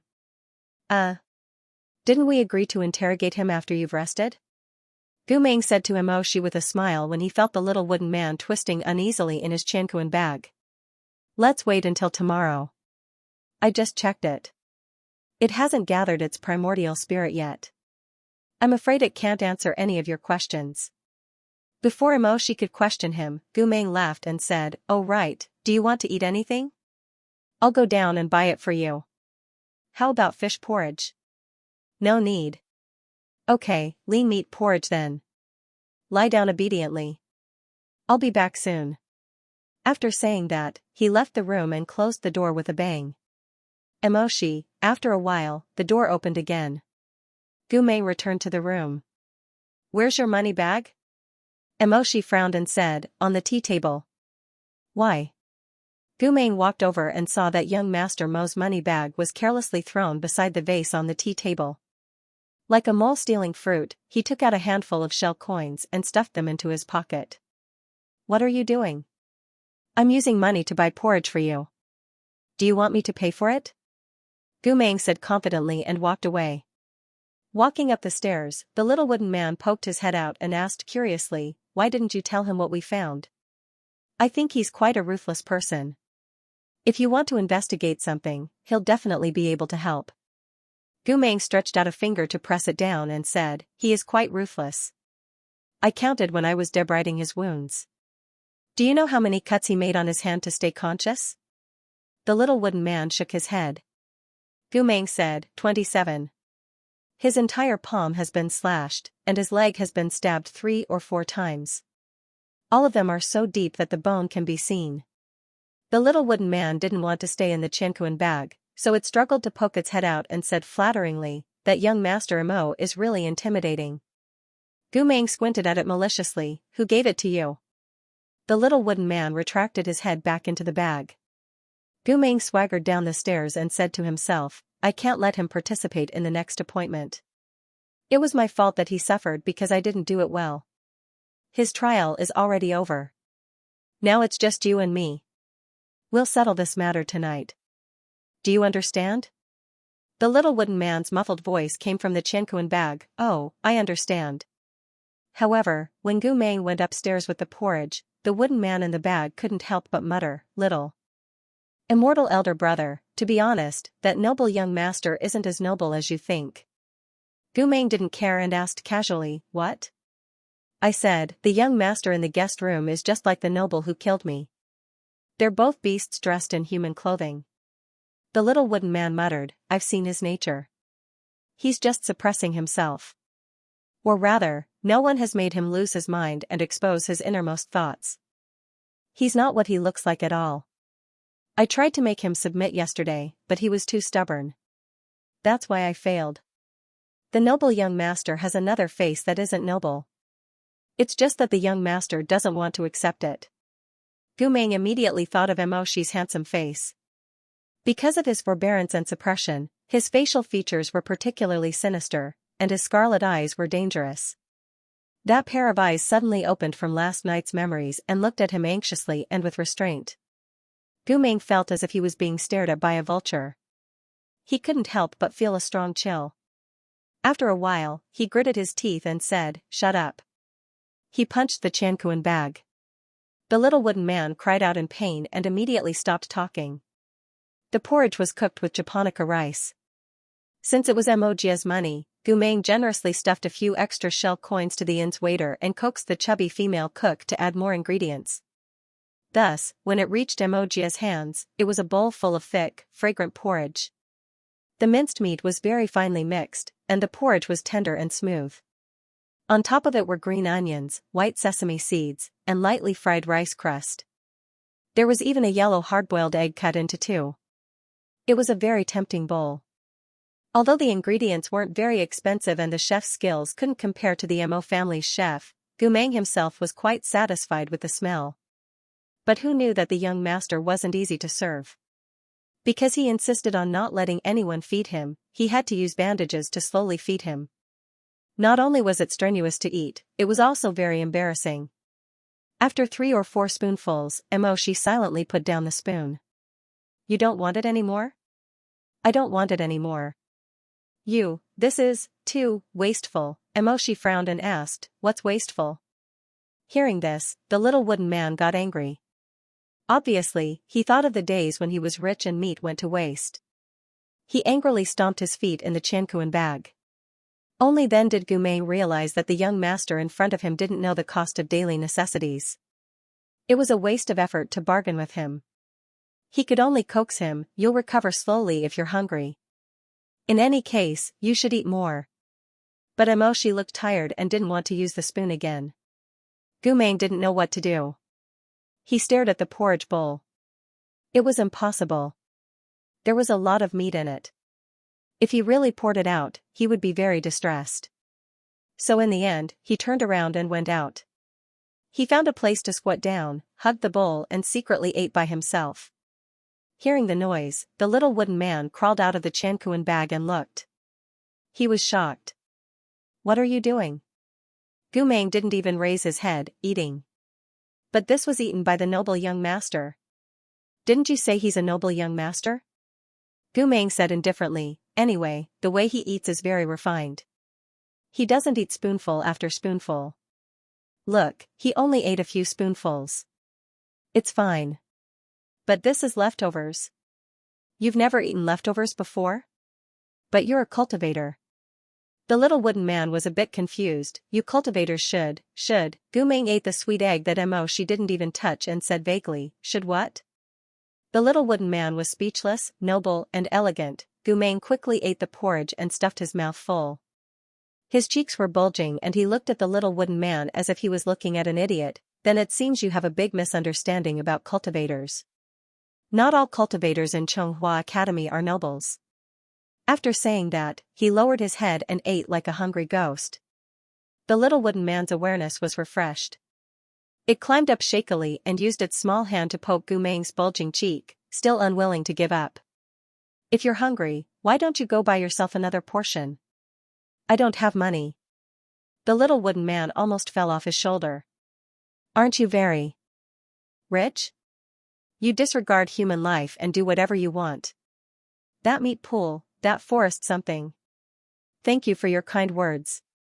Gu Meng said very indifferently, I also hope that I can have a meteoric rise in the future. Meat pool and wine forest. At this time, the door at the end of the corridor suddenly opened with a click. The little wooden man immediately slid into the Xianxia bag. Gu Meng was also shocked. He hurriedly hid the rice bowl behind him and quickly licked the rice off the corner of his mouth. He stared at the person standing in the warm yellow light with his eyes wide open. She. Why are you squatting? Gu Meng silently swallowed the porridge in his mouth. His face was not red and his heart was not beating fast. Thinking about life. Do you need to squat? Ha ha ha ha ha. Gu Meng laughed reluctantly, personal preference. She looked back and forth at him without saying a word. He didn't intend to comment on his personal preference and only said, I have something to discuss with you. Okay. I'll come in a while. After all, he hadn't finished his porridge. However, Gu Meng's mouth was a liar. When Gu Meng said in a while, in fact, She had been sitting in front of the table for a long time with his eyes closed. This guy came in slowly and even licked his lips suspiciously. Junior brother, why are you looking for me? Under the dim light, She's face looked very pale. His lips were barely red and his cheeks were as transparent as ice jade. He was no longer embarrassed in front of Gu Meng. The young man seemed to be quite good at psychological adjustment. He was calm, cold and expressionless. It was as if he didn't know who the young man who kissed Gu Meng and did those rough things to senior brother Gu was. Only a few slender white fingers peeked out from under the gauze and unconsciously clasped the corner of the table, revealing his inner annoyance. Junior brother? Once is enough. She opened his eyes and glanced at him from under his thick eyelashes. Sit. Although the other party was younger than him, his aura was very intimidating. Gumeng sat down on the round stool opposite him and looked at him with uncertainty. She said, when you weren't here today, I planned to go to Miss Sue's residence to return the umbrella. Oh, and then? This village is full of twists and turns. Do you still remember the way to her house? I don't remember, so I went to look for the shopkeeper. I asked him the way to the embroidered maiden's house in the village. He didn't tell me right away. Instead, he asked me why I wanted to go there. Gumeng said jokingly, I'm afraid that one of the shopkeeper's sons likes Miss Sue. He saw that you were so handsome and came to look for her. He was afraid that you would snatch the girl from them.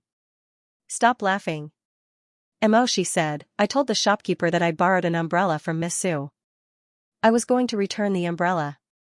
Then did he tell you the location? Oh, and then you went there by yourself? She shook his head. I didn't go to return the umbrella. Gumeng was startled and asked curiously, why didn't you return it? Were you afraid that she would scold and beat you if she knew that you went to the local temple? She lowered his eyelashes and looked up after a while. The shopkeeper said that the embroidered maiden, Miss Sue, passed away not long ago. The day we took shelter from the rain was the 7th day of her death. The room was terrifyingly quiet. After a long while, Gumeng said slowly, you're saying Miss Sue had already passed away before we came? She nodded slightly, she committed suicide. Gumeng was silent for a while, then asked, do you know the reason? The shopkeeper said something happened to her family. Her parents passed away one after another. They thought she killed herself because she was too sad. She said, they had a son, but the son got married a long time ago. Later, they didn't have much contact with each other. They didn't visit their parents when they were sick. So Miss Sue had an elder brother, yes. But they weren't related. Miss Sue was adopted. The two elders weren't in good health these years. After their biological son started a new family, she was the only one who supported them. There were no other relatives in this family. After Miss Sue died, there was no one left in the family. Her body was cleaned up by the neighbors. Gumeng lowered his eyelids and looked silent. After a while, he said, but when we went there that day, the house was decorated like an ordinary house. It didn't look like a funeral house where someone had just passed away.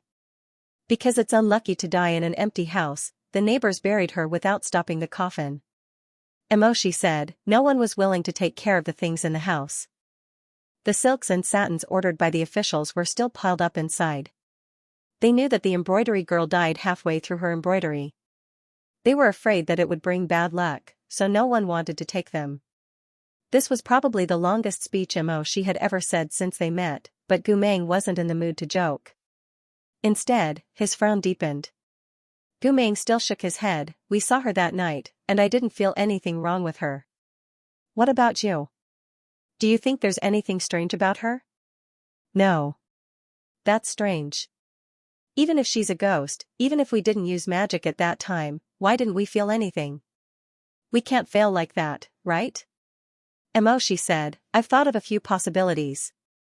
Let's hear them.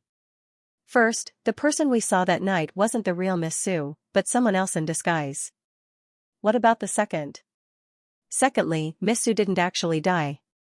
For some reason, she pretended that she had committed suicide.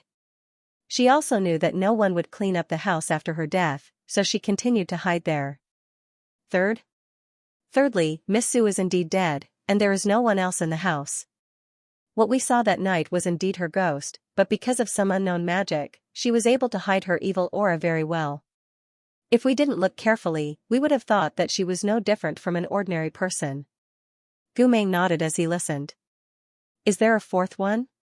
No, she said, I have something else to tell you. Gumeng sighed and said, wow, you're such a pitiful injured person. You can even come up with something by lying in your room and resting.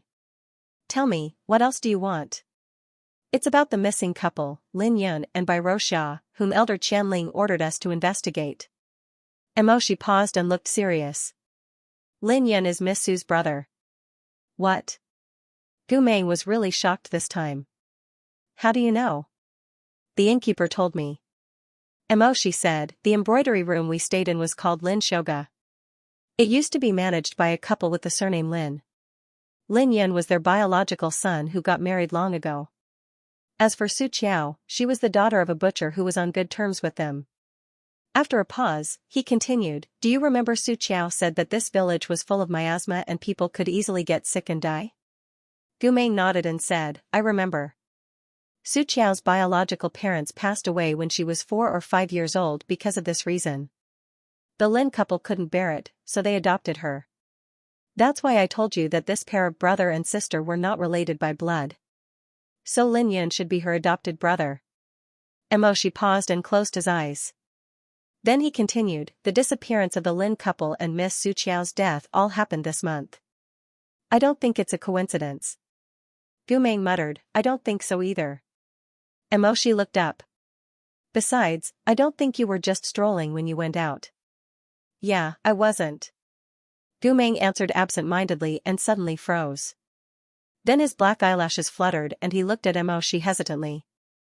Mok crossed his arms and crossed his long legs as he stared at him menacingly. Bring out the ghost puppet you hid in your Qianquan bag. Gu Meng's expression changed a few times like the lanterns in the Lantern Festival.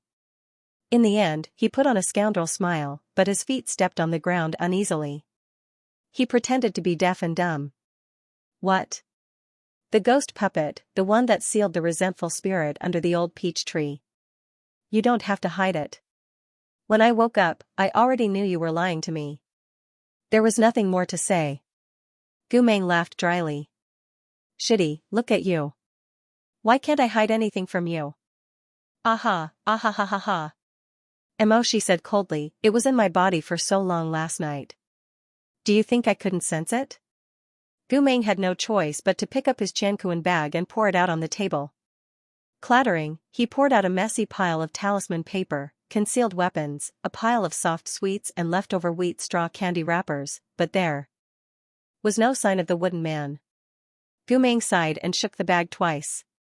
He said, it's useless to hide. You'd better come out and apologize to Master Mo by committing seppuku. The wooden puppet had no choice but to let go of its tightly clenched hands. It fell out of the Qianquan bag with a thud and lay on the table. After a while, it got up from the table and began to knock its wooden head on the table like crazy. Master, spare me. I don't want to go to the 1st and 18th floor of the Subduing Demon Pagoda. The other floors can be discussed. Master, you're a young hero. You're well-dressed, She said, stop. How could the wooden puppet stop? It held the principle that as long as it cowed out 1,000 times, no more than 10,000 times, it would be able to keep its little life. The more it kowtowed, the more energetic it became. The banging sound soon woke up the people in the room next door. They didn't know what was thrown from the room next door, but it hit the wall with a dong sound. Don't you two know how to be gentler? Your bed is shaking like this. Aren't you afraid it'll collapse? Gu Meng, the wooden puppet, She's face was black. He slammed his wrapped hands on the table heavily. The wooden puppet was so scared that it fell on the table and trembled. It glanced at She's injured hand. Blood was seeping out from under the snow-white gauze. Then it glanced at She's gloomy face. Its eyes were like a quenched knife that made people flinch. She gritted his teeth and said, do you not understand human language? I understand, master. I was wrong. She didn't want to waste his breath on it, so he looked up and asked Gu Meng, what did this thing tell you? Actually, it's nothing. Looking at She's eyes, Gu Meng hesitated for a moment and sighed. Forget it. Okay, it's like this. I wanted to hide it from you and find out the whereabouts of Lin Yun and her husband myself. She's eyes were sharp, and there was a faint sense of danger in his dark brown eyes. Why? Gu Meng was startled. Do you still need to ask? I caused you to suffer such a serious injury. If I let you run around and laugh by yourself, then I'm not a human. She stared at him silently for a long time. Then his tense back slowly relaxed. He turned his head away and said softly, my injury has nothing to do with you. It's my own carelessness. His side profile was cold and hard, and his expression was stubborn. His eyebrows were as cold as falling snow. Gu Meng looked at him and sighed in his heart. This person's character was made of iron. Not to mention that he was already investigating, even if he really went to the embroidery room behind his back, he would offend this Master Mo in the end. Alas, I didn't think it through. I'll tell you. Don't be so cold anymore. It's really scary. So he told Mo everything he knew. Finally, he turned to the little wooden man and asked, "Where have you seen the name Lin Yun? Can't you remember?" The little wooden man shook his head sadly, but he promised, "I'm trying to remember." Mo said coldly, "Then you'd better hurry." The little wooden man was obviously a piece of wood, but he couldn't help but shiver. Gu Meng said, "By the way, Shitty, I plan to go to the embroidery room again tonight. You can come with me, but this time you can't act rashly. Can you promise me?" "Okay. Then let's make a hook." Mo glanced at him coldly. Gu Meng froze and tactfully scratched his face with his hand that was halfway down. The corners of his lips curled up as he chuckled. Just as he was about to say something to Mochime, the little wooden man suddenly shouted from the side, "Hey! My God!" Gu Meng's soft and bright black eyes and Moshi's cold black eyes turned to him at the same time. The little wooden man choked under their different cold and warm gazes, then he said carefully, "That, two immortals, I remember where I've seen the name Lin Yun." This was a hill that was buried by several nearby villages and towns. Just like its name, this hill was filled with unmarked graves. Buried here were the nameless corpses of those who had died in foreign lands, the bodies of sinners who had received heavy sentences, and the helpless beggars who had no ancestral grave. When I died, I was thrown here by the people of Apricot City. They dug a hole and buried me. The little wooden man worked hard to crawl along the mountain path as he said, "Later, my bones were moved to the ancient peach tree. But when I have nothing to do, I come here to stroll. There's a lot of Yin Chi here, so I feel very comfortable." Mo asked, "Where's Lin Yun's grave?" We're here. His grave just appeared this month. Few people come to the unmarked graves, and it's rare to see a grave with a tombstone. Although it's only a small wooden tablet, it's already a rare object. I've looked at it many times out of curiosity before, and even sat on his grave to bask in the moonlight for a night." The little wooden man talked endlessly. "Damn, how could I forget before?" Not long after, they arrived under a crooked jujube tree. The soil there had obviously been recently dug up. At the very front of the mound was a sign that was crookedly inserted. There were only 4 simple words written on the sign. Gu Meng and Mo looked at each other. Mo bent down, put his hand on the grave, closed his eyes to sense it, and then stood up. "How is it?" He shook his head. "There are no signs of violence. I can't feel his soul." Generally speaking, the souls that could be sensed and summoned by cultivators were malicious ghosts, or new ghosts that had just died. Other ghosts would float to the underworld after the first 7 days, and reincarnate. Since Mo said so, then Lin Yun's soul should no longer be in this unmarked grave. But Gu Meng thought for a while and then said, "Well, let me try." Seeing Mo's doubtful eyes, Gu Meng explained, 7 days after a person's death, although his soul is no longer there, the corpse will leave behind a residual memory. Our Yanbi Hall has a spell that is specially used to trace back this residual memory. He paused for a moment, and then said, "But it depends on the person. If the deceased didn't want others to know about him, we can't read these secrets. But if Lin Yun had some things that he didn't want others to know." Gu Meng's eyes fell on the small wooden tablet. He didn't say anything more, but sat down on the grave. "Let me try first," he said. "But I haven't completely mastered this spell, so I'm not familiar with it. If you wake me up, my memory may be confused. So unless I open my eyes myself, don't wake me up." After getting Mo's agreement, Gu Meng sat cross-legged with his hands in a mudra, and slowly closed his eyes. "Today, I abandon my old body, and return everything to the void. Outside the new grave, I sit idly and talk about my life. Ask what the monarch thinks, what the wise monarch remembers. If the bones of the spring have regrets, don't be afraid of the wild grass." As the last word fell from his lips, a light breeze suddenly appeared on the unmarked grave, as if countless whispers emerged from the ground, and rushed towards Gu Meng. Gu Meng's body was covered in a layer of blue spiritual fire. After a moment, the flame completely merged with Gu Meng. The surroundings gradually brightened. Gu Meng stood in Lin Yun's residual memory. It was dusk, and a 7 or 8-year-old boy ran back to the embroidery workshop crying. He was covered in mud, like a skinny monkey that had just rolled around in the paddy field. Father! Mother! Woo-woo! The woman weaving at the edge of the machine hurriedly stood up, and the man who was busy inside also poked his head out. When he saw the boy's miserable appearance, he laughed and scolded, "This little good-for-nothing, did you fight with Xianxia again?" "I didn't fight with her. I just wanted to take her to the city to see a monkey show, but who knew that she wouldn't listen to me, and said. The boy sobbed for a while, and then burst into tears. "She even said that playing with me was better than playing with a monkey. She kicked me into the paddy field, and even threw stones at me." Gu Meng thought of what she had said, and thought that this boy must be Lin Yun, and these two must be Lin Yun's father and mother.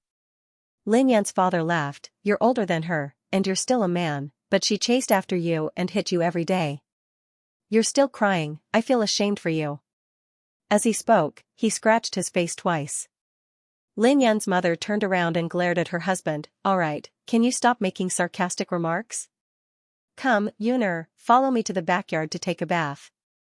Look at you, you're so dirty. Xianxia is really outrageous. She's just a girl, but she's as naughty as a bandit. When her mother recovers, I'll definitely go to her house and talk about it." "How? Can a girl be raised like this? Let's see who dares to want her in the future." Lin Yun's father was still smiling, and winked at Lin Yun. "As long as she's beautiful, it's fine." "Son, don't you think so?" Lin Yun choked, and blew out a snot bubble with mud on it, but didn't say anything. Gu Meng saw that his neck, which wasn't covered by mud, had turned red. The mother and son walked to the backyard hand in hand, and Lin Yun's father seemed to have thought of something, and shouted at the top of his voice, "Hey, my son's mother, sister-in-law's illness hasn't recovered yet?" "No, I just went to see her yesterday, and she's still crooked at home." "If she's recovered, would Xianxia run around like a monkey?" "Later, I'll kill a chicken and stew it. You can take it to their house to nourish them." "I think Xiao's father has been very tired recently, and he always coughs when he speaks. It'll be troublesome if both husband and wife get sick." Lin Yun's father laughed happily. "My wife is cruel and kind. All right, tell me when you're done stewing it, and I'll send it to their house." After a pause, he suddenly asked his son, "Hey, Yuner, why don't you send it to Xiao's house?" Lin Yun's face was so red that it almost came out from under the mud. Finally, he said hesitantly, "I'll go, I'm not afraid of her." After he finished speaking, he followed his mother to the backyard, and disappeared by the door frame. The surroundings gradually darkened, and when the light came again, Gu Meng found that he was no longer in the embroidery room, but standing on the outskirts of Lotus Town. It shouldn't have been too long ago, and Lin Yun's family was still wearing summer clothes, standing under the scorching sun. But this was already the scene of a funeral. A girl who was younger than Lin Yun was wearing mourning clothes, and it was Xianxia. Xianxia was wearing mourning clothes that were too big for her, like a cloth bag. She knelt in front of the grave and cried loudly, her thin shoulders shaking. The villagers who came to help sighed and whispered, some women wiped their tears, some were full of sympathy and kept shaking their heads. "How pitiful, such a small child, both her parents are gone, how will she live in the future? Hey, what can we do? She got that kind of disease." Fortunately, the girl is still young and didn't help to kill the pig, or else she would be stained by the blood of the sick animal, and then all three of them would be gone. The little girl's life is too hard. In the crowd, Lin Yun looked up and quietly pulled his mother's sleeve. "Mother." Lin Yun's mother touched his head, moved her teary eyes away from the girl, and lowered her eyes to wipe her tears, asking, "What's wrong?" "Mother. Let's bring Sister Xiao back to live," he said carefully. Otherwise, where can she go?" You and father were discussing it yesterday, I heard it."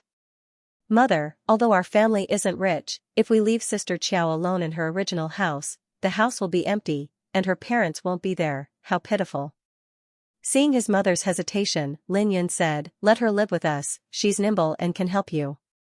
If you're afraid of not having enough food, I can eat less." Lin Yan's mother looked at him with tears in her eyes. Lin Yan was almost pleading, "You really don't have to take care of her, I'll take care of her." His voice faded, and the light dimmed again. Gu Meng thought in his heart, how strange. According to what the innkeeper said before, Lin Yan didn't have any contact with his parents after getting married. It sounded like a cold-blooded and unfilial son. But in this memory, not only was Lin Yan not heartless, he was very kind, and even seemed to like his sister Su Qiao very much, but Su Qiao didn't care about him. Then what happened later? Gu Meng didn't have time to finish thinking. The light around him began to twist again, but this time the scene didn't settle down quickly. He could only see some blurry, flashing fragments. Before Gu Meng could finish his thought, the light around him began to twist again, but this time the scene did not settle down quickly. He could only see some blurry, flashing fragments. I said, I don't want to go to the temple fair. I want to learn plain weaving from my godmother. The girl's voice was tender and soft, but very stubborn. You go by yourself. What's the point if you don't go? Lin Yan muttered, let's go, I'll buy you some candy.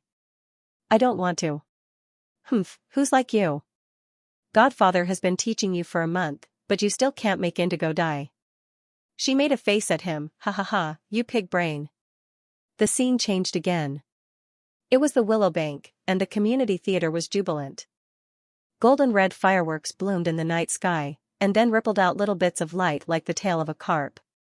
The two who were older looked at the fireworks in the sky, the reflection in the lake, and the dragonflies flying low around them. Su Qiao sat on the edge of the bridge, swinging her yellow embroidered shoes, and moving her petal-like soft lips. She was telling a joke with Lin Yan, but every time she was in the middle of it, she would have a stroke first. Her joke was like this, he, I'll tell you, ha, there was once a person, he ha.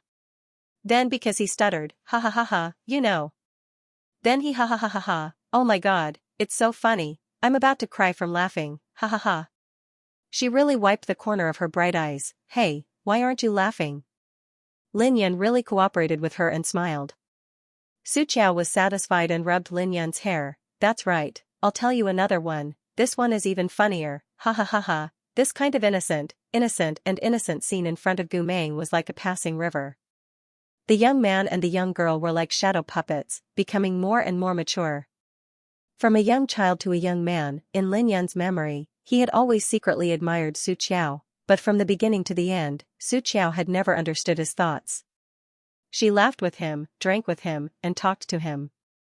She treated him as the closest person in the world. As for the things outside of family, she didn't seem to understand. Sister Qiao, let's go out for a walk, the weather is so good. Don't work so hard all the time. It's not good if you tire yourself out. But Su Qiao always said, forget it. I'm so busy. Why do you always work so hard? It's not like I'm so poor that I can't even afford to eat. She shook the spinning thread on the machine and lowered her head with a smile. I'm afraid of being poor. I'm scared of being poor. She was afraid of being poor. She had no spiritual root, no money, and could only make do with health and fashion. However, once there was an illness or disaster, people like her could only wait helplessly for death. There were ways to save lives in this world. In the Xianxia clinic in the Xianxia imperial capital, there were elixirs that could cure all kinds of illnesses and immortal herbs that could prolong one's life. They were accompanied by prices that ordinary people could never afford. The residents of the town were born in batches and died in batches. In the barren miasma, those who could live to the age of 40 should go to their ancestral graves and burn incense.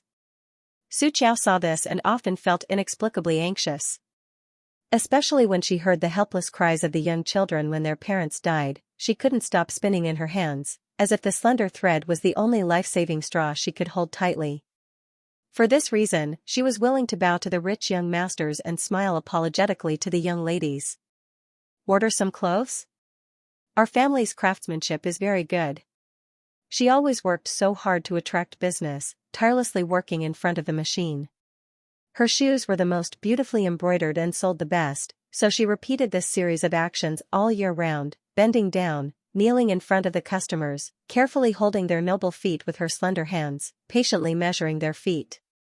She was more unfortunate than Lin Yan, more mature than Lin Yan, stronger than Lin Yan, but she was also much more anxious than Lin Yun.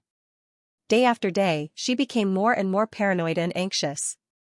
The last scene of this memory was that Su Qiao was arguing with Lin Yun about something. When will you be sensible? What about you? When will you understand that I? The young man's lips trembled, his usually docile eyes were slightly red. You what? You only know how to play all day, what's wrong? You can't even speak clearly now? Lin Yun choked on a cold steamed bun that had been left overnight. Suddenly, not only her eyes but also her face were red. His face was flushed red as he glared at her. He seemed angry and sad, but in the end, he was still too weak. His anger and sadness turned into a gulp in his throat. Okay. He finally said awkwardly, I'm sorry. It's my fault for holding you up. The scene fell apart. This kind of argument had happened too many times. Every time during the argument, her angry voice would be intertwined at this moment, like a boulder falling into water. All the light and beautiful scenes were shattered, the foam scattered, and darkness rose. When the scene in front of Gu Meng's eyes became clear again, Su Qiao's figure was no longer there. Lin Yun appeared alone in the capital of Chonghua. He carried a shabby cloth bag and looked at the traffic coming and going in a panic. He stood there for a long time before he trembled and walked forward. Shopkeeper, are you hiring? Shopkeeper, are you still short of people in your shop? He walked around a few times like a spinning top. It was not easy for him to muster up the courage to walk into the magnificent shops in the capital and ask a question, but he was reprimanded and left. This made his already nervous tongue stutter even more. Gu Meng noticed that when he stood at the door of the third pastry shop, his feet were a little swayed. However, the waiter in the shop did not have good eyesight and thought that he was a customer. He shouted at him, flour cakes, bean paste, sesame, peanut, almond and 8 treasures. What do you want, sir? Lin Yun waved his hand repeatedly, I'm not a sir. Hearing his serious and dull answer, a few customers found it funny and glanced at him while they were choosing the cakes. The waiter was still smiling and asked, oh, then, what do you want to buy, sir? The freshly steamed flour cakes are delicious. Do you want some? Lin Yun was even more nervous. He originally wanted to say, I'm not a sir, I don't want to buy flour cakes. Who knew that he stuttered and said, I'm not a flour cake, I don't want to buy sir. After he finished speaking, he reacted and his neck immediately turned red. Among the customers who bought the cakes, there was a girl wearing a peach-pink jacket and an apricot-yellow horse skirt. Hearing this, she laughed and looked at him with interest. Lin Yun looked at the girl in panic and seemed to be even more embarrassed. He almost murmured, I'm just here to ask if your shop needs any help. When the waiter heard that he was here to steal his job, his face turned black instantly. Go away, you can't even tell the difference between sir and cake. You want to steal my job? If you don't want to buy, just go away. Lin Yun walked out with his head down and didn't go far. Suddenly, he heard the crisp sound of a ring behind him and a crisp female voice called him. Hey, wait. Lin Yun turned around and saw the girl who laughed just now. He bowed his head and said honestly, hello, Mississippi. The girl smiled and said, you just came to the capital and want to find a job? Then where are you from? Lotus Town. Oh, what a bad place. The girl curled her lips, you want to make money here? This time, Lin Yun didn't answer immediately. He was silent for a long time and said with difficulty and embarrassment, I. He bit his lips and almost talked to himself. I came to the capital to have some success. After he finished speaking, his ears were almost bright red. He lowered his head and waited for the girl to ridicule him. But after waiting for a long time, he didn't hear any mean or derogatory words. He slowly raised his head and saw that she was looking at him with some amusement and curiosity. You're not careful? If you are, it just so happens that my family's shop is going to open a branch. That shop is under my management. I just need a bookkeeper. I think you're quite honest and interesting. The girl blinked. Are you coming? Seeing this, Gu Meng understood that this girl must be the daughter of the Bai family, a big merchant in the capital. She was also Lin Yun's later wife, Bai Roxia. But this was once again beyond Gu Meng's expectation. Although the Bai family was not a noble family, they were very good at doing business. They collected treasures from all over the world for the cultivators, and in return, the cultivators sold them some raw materials for magic tools at the lowest price. Gradually, the Bai family opened many branches in the Chonghua towns and became a big merchant among the Chonghua people. In Gu Meng's impression, the Bai family was very cold-blooded. They only sold the dispelling magic tool for 100 shell coins, but they sold it for 500 shell coins.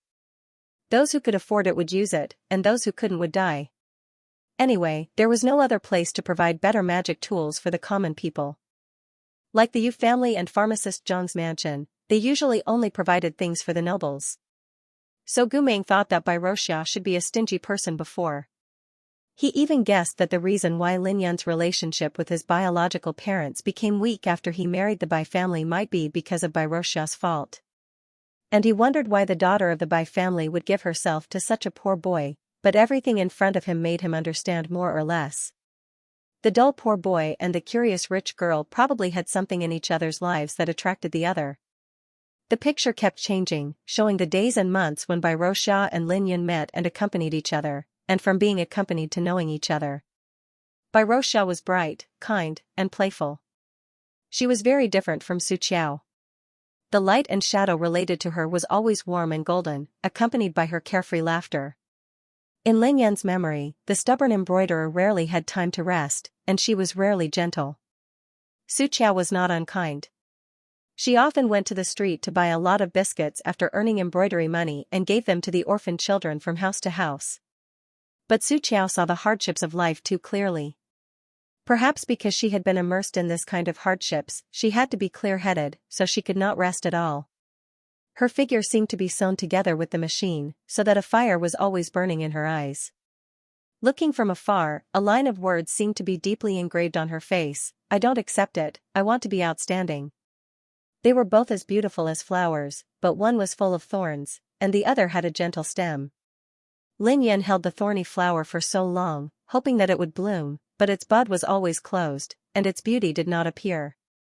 In the end, he could not hold it anymore. No one knew which year it was, but when the dust settled, Lin Yun and Bai Roxia finally got married. On the night before the wedding, Lin Yun clumsily and seriously counted the bridal gifts in the old house of Lianxing town, which were almost laughable to the Bai family. His marriage with Bai Roxia naturally did not go smoothly. Her parents had already passed away, and the one in charge now was her elder brother. Her elder brother was very disgusted with his sister's insistence on marrying such a poor and stupid boy who only had a good face. After he failed to stop her in every way, he angrily threw out a word: "You're the one who's blind. He's so cute and stupid." Bai Roxia angrily argued with her elder brother: "I've always seen you scheming against each other in the business field. I've seen you curry favor with pharmacist Jiang and Master Yu. It's so annoying. I like honest and simple people." Bai family's elder brother coldly said: "Then why don't you just marry a pig? A pig is more simple." But even so, in the end, he still agreed to his sister's marriage with this poor boy. But he did not forget to ridicule his future brother-in-law. "I've always been curious, what kind of hard material can make your face so thick that you actually have the face to marry my Bai family's people? Other than your tender little face, what else do you have to offer?"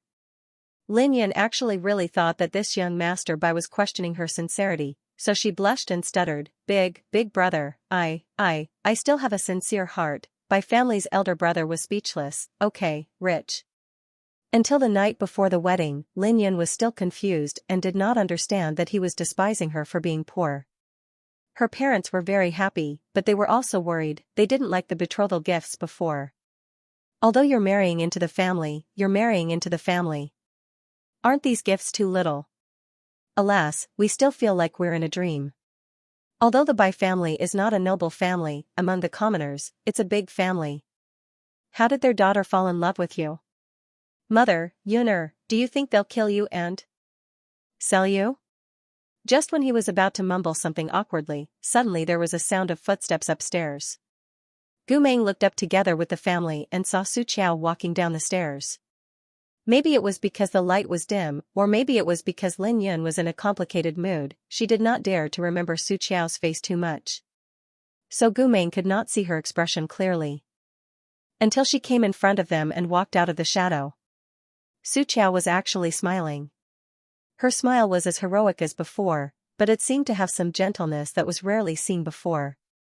The candlelight made her cheeks red. She was really as beautiful as a heavenly peach. Look at you. Didn't I always say that you're lazy and don't ask for anything good? It's so embarrassing that you can't even give a decent gift to your wife. She laughed and scolded, and then she put a beach box in his arms. Take it. You want me to put gold on your face, you stupid wood. When the box was opened, there was a bride's robe embroidered with gold and silver threads. The robe was decorated with colorful butterflies, and it was decorated with pearls and pieces of jade. The material was the best Sichuan brocade, and it was as smooth as flowing water when you touched it. How is it? Does it look good? Lin Yan looked at her in a daze, and after a while, he said, "This is very expensive." "Yes, I know it's very expensive. I've saved up for so many years, and it's all gone." Xianxia nodded, "I'll give it to you."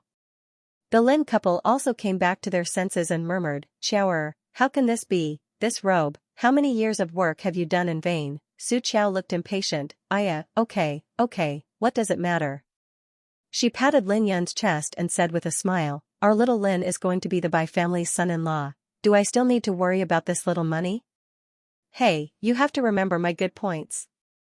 Later, I have to let Miss Bai remember my good points too."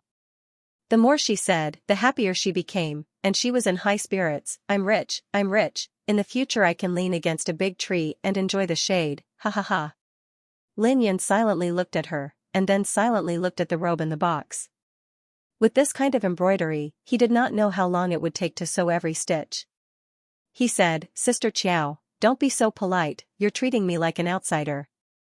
Xianxia covered his mouth and hit Lin Yan's head twice. "Good brother, let me hit you again. When you become the Bai family's son-in-law, I won't be able to bully you anymore." Her eyes were sparkling under the light, as if there were too much broken light. "Really? I've been bullied since I was young, and suddenly I'm not used to it, haha." She let go of the hand that covered Lin Yan, and Lin Yan said slowly, "I'll still let you hit me. If you don't hit me, I probably won't be used to it." Xiao's smile froze, and the light in her eyes swayed more and more. The Lin couple looked at each other and went out with an excuse. In the small embroidery room, only the former childhood sweetheart was left. "Look at you, you said it." Xiao smiled reluctantly, Come, I'll teach you. Listen, only your wife can hit you in the future, other girls can't hit you, do you remember?" Lin Yan honestly did not know why, but he still nodded. After a while, he looked at her and said, "Sister Qiao, in the future, bring father and mother to the capital to play often. You can come to see us whenever you want, and we'll accompany you for as long as you want to stay in the capital." He still used the same dull and almost silly tone when he was a child, clumsily inviting her. It's just that the I in this sentence has become we, and the person in this we is no longer Xiao, but another girl. As long as you're happy. Xiao listened and smiled. She lowered her head and rubbed her fingertips with her hands behind her back. Gu Meng noticed that her fingertips were broken, probably because she was in a hurry to embroider the set of bridal clothes. Lin Yan was still seriously promising, "As long as you." Xiao was silent, but at this moment, her mood suddenly changed, and she suddenly interrupted him. She raised her face, and a strange light flashed in her eyes. Her voice trembled a little, then she saw the bridal gown in his hands. The light in her eyes froze for a moment before it slowly disappeared. She no longer had the courage to continue. Lin Yan said blankly, "If what?" Xiao was silent for a while, and finally shook her head, "Nothing." She tried to change the topic, so she smiled and said, "By the way, in the future, when I buy magical weapons from the Bai family's restaurant in the capital, can it be cheaper?" "Of course." "That's great, with a person like you in Lotus Town, our bitter days are over." Xiao was very happy. "In the future, there shouldn't be people who die of illness because they're infected with evil spirits. I'll take care of your parents, they're like my biological parents, you don't have to worry, don't come back often, and spend more time with Miss Bai. Girls like to be accompanied." Xiao paused for a while, and suddenly said such a sentence. When she said this sentence, she was a little stunned, but she quickly recovered, bowed her head and rubbed her hands. That's about it, you should prepare more, and rest early. I'll also go to work. Tomorrow I have to help carry the gifts. You know, I've been strong since I was young. Lin Yun looked at her silently, and then said, Sister Qiao, there will be someone to accompany you in the future. Su Qiao was stunned. Me? Forget it, what kind of temper do I have? Ha ha ha, no, I'm busy. I don't go to the market, I don't know how to joke, I'm fierce all day, and I only care about money. Su Qiao said as she walked upstairs. Her voice suddenly choked, she paused her footsteps, and then suddenly sped up, as if she was escaping upstairs. I'm busy. I'm too busy, I only have a pair of hands, but I have to embroider the sun and moon, and the mountains and rivers. But you see, it's worth it, because people are different, I have too little, I can only do my best to fight for it, so that when you need it, I can say, I can give it to you. Only then can I take care of myself, take care of godfather and godmother, and have a little extra money to buy luxurious new clothes for the bride who marries you, this silly boy. The afterimages of memories began to appear after Lin Yun and Bairosha got married. Sister Xia, Lotus Town is full of evil spirits, many people are easy to get sick. Do you think we can sell the exorcism magic tool to the townspeople at a cheaper price?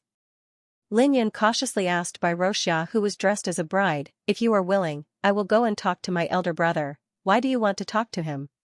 If you talk to him, he won't agree. Then, I can make the decision for such a small matter. You can sell it at a cheaper price, do good deeds, what's wrong with that? Lin Yun suddenly opened her eyes wide. Then thank you. Bairosha burst out laughing, raised her hand and poked her husband's cheek. What a little fool. At this moment, the light suddenly dimmed again, and the scene turned black again. When it lit up this time, Gu Meng found that the people in front of him and the voices in his ears suddenly became very vague, like paper and ink soaked in water, and he had to work very hard to distinguish the content of their conversation.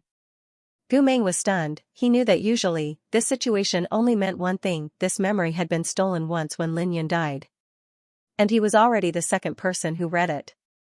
Then, the person who seized this memory must be, he had an idea in his heart, but he didn't immediately think about it, because the hazy memories in front of him were still intermittently going on.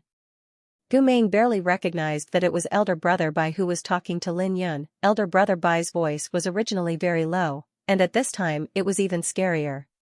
This is ridiculous, the vague voice seemed to come through the water. Who do you think you are? How dare you privately change the price of the magic tool? This is outrageous.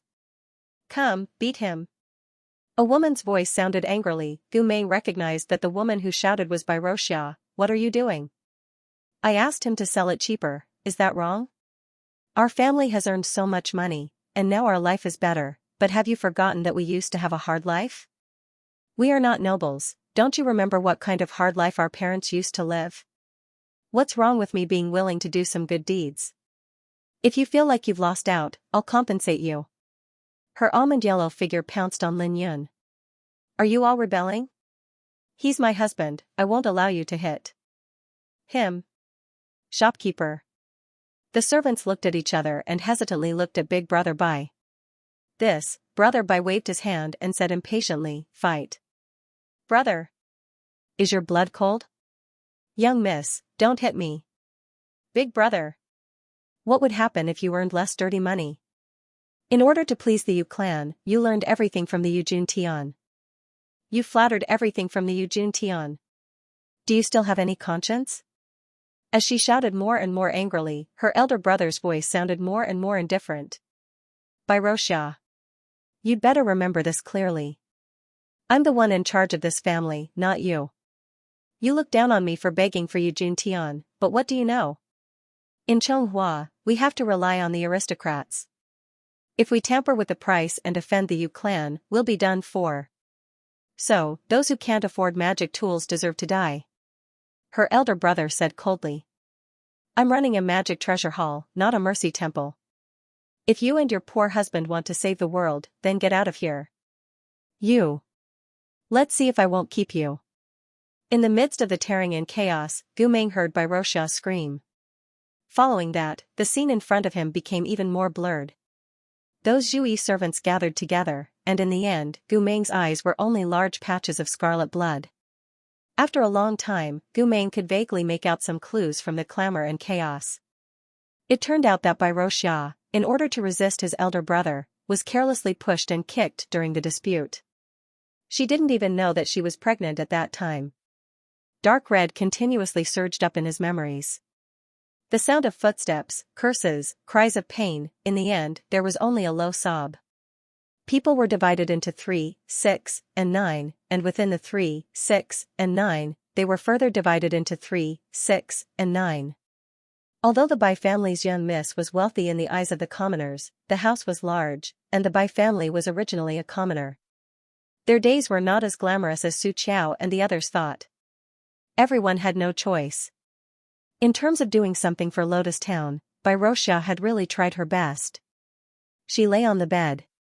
Her anger and resentment towards her elder brother, the pain of losing her child, and all kinds of thoughts entangled her, making it difficult for her to recover from the illness. She was in a daze all day long. She refused to see her elder brother, leaving only her husband Lin Yun to take care of her. Young master, Miss Su came to the residence. The head shopkeeper was angry and didn't want to see anyone. She sent her away, but Miss Su refused to leave no matter what, so I came to ask you to make an exception. Lin Yun held his wife's hand. His dry lips moved, and he said in a daze, Sister Qiao. What's the matter? She urgently needs 2 doses of Lone Moon life-prolonging grass, but pharmacist Zhang's residence doesn't sell that kind of herb to commoners. She knows that we have it in our residence, so she wants to give it to, but Lin Yun only heard the words Lone Moon life-prolonging grass. He didn't even listen to who it was for, and he almost laughed self-deprecatingly. He didn't wait for the servant to finish. Roxia and I only took some of elder brother's most common dispelling instruments, and elder brother is already so harsh. The Lone Moon life-prolonging grass is one of the most precious herbs in Chonghua. Elder brother spent a lot of effort to get the few doses in our residence from pharmacist Jiang. Now, how can I dare to give it to her? How can I give it to her? The servant hesitated. He wanted to speak several times, but his eyes glanced at Bai Roxia, who was in a coma in the bed. In the end, he didn't dare to finish his words. Let Sister Qiao go back. Lin Yun said, it's not that we don't want to, but we really can't do anything. Yes. The servant finally bowed and retreated to close the door. When Gu Meng saw this, the words that she said to him before seemed to echo in his ears. The shopkeeper said that something happened to her family. Her parents passed away one after another. They thought that she must have committed suicide because she was too sad. They originally had a son, but that son got married a long time ago. Later on, their interactions with them became very faint. When their parents fell ill, they didn't even come back to visit. Parents fell ill. Lone Moon life-prolonging grass. Miss Su, Gu Meng suddenly felt a chill in his heart. This should be the time when Lin Yun's parents were infected with the disease and their lives were in danger. At this time, Su Qiao asked to see him outside. She must have come to ask for the herb for her adoptive parents. If that was the case, many things would make sense. Perhaps it was because Su Qiao was resentful after being rejected and thought that Lin Yun forgot her roots. Later on, Lin Yun's parents passed away one after another. Su Qiao couldn't bear it and her hatred twisted her, so she planned to coax Lin Yun, who had just suffered the pain of losing their child, to come to town to ask for a child. Then, she killed the couple for revenge. However, there were also many questions. For example, Lin Yun weren't really heartless. They should have known about the death of Lin Yun's parents, but why didn't they have any reaction to it and even had the mood to ask for a child? For example, Bai Roxia's miscarriage happened not long after they got married. Su Qiao also came to ask for the Lone Moon life-prolonging grass at that time. If she didn't get the herb, the couple should have died long ago. However, according to the shopkeeper of the inn, Lin Yun's parents actually died recently. What was going on? Another example was that Su Qiao was just an ordinary embroidery girl with no spiritual root. If she was really the murderer, how did she set up all these mysteries? There were still many questions that couldn't be answered. Gu Meng knew that there must be some key. As long as he could solve it, then, however, at this moment, the memory he was in suddenly shook violently. Gu Mei was startled. He raised his head and looked around. His expression changed slightly. This was, immediately after, the blocks of color around him began to collapse and be destroyed. There was a cold and bitter sound of a chung flute that suddenly came from the outside, shattering all the memories in an instant. Gu Mei felt as if he had suddenly fallen into the sea after a rainstorm. The colors and warmth were gone. The memories that lingered in the depths of his mind were like scales in the sea. They flashed and sank. Not good. Someone was invading from the outside. Ah. It's this flute sound. The person who dug me out and buried me under the peach tree. There were many times when he would play this flute under the peach tree after chanting the incantation. I can't listen to it. Every time I listen to it, I'll remember how I was wrongly killed. I'm so angry when I hear it. I'm going to kill someone. I'm going to kill someone. On the unmarked graveyard, the little wooden man screamed and spun around in place. It kept shouting, I'm going to kill someone. You can't kill anyone. She didn't even look at it. In fact, at this moment, the little wooden man had already begun to uncontrollably erupt with hostility. It vomited large clouds of black smoke from its mouth. Ugh.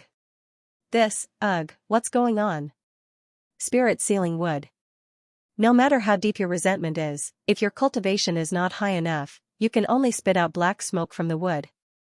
As Emoshi answered it, he took out the last thunder protection talisman from his Qianquan bag. He bit the end of the gauze on his hand and loosened the bandage.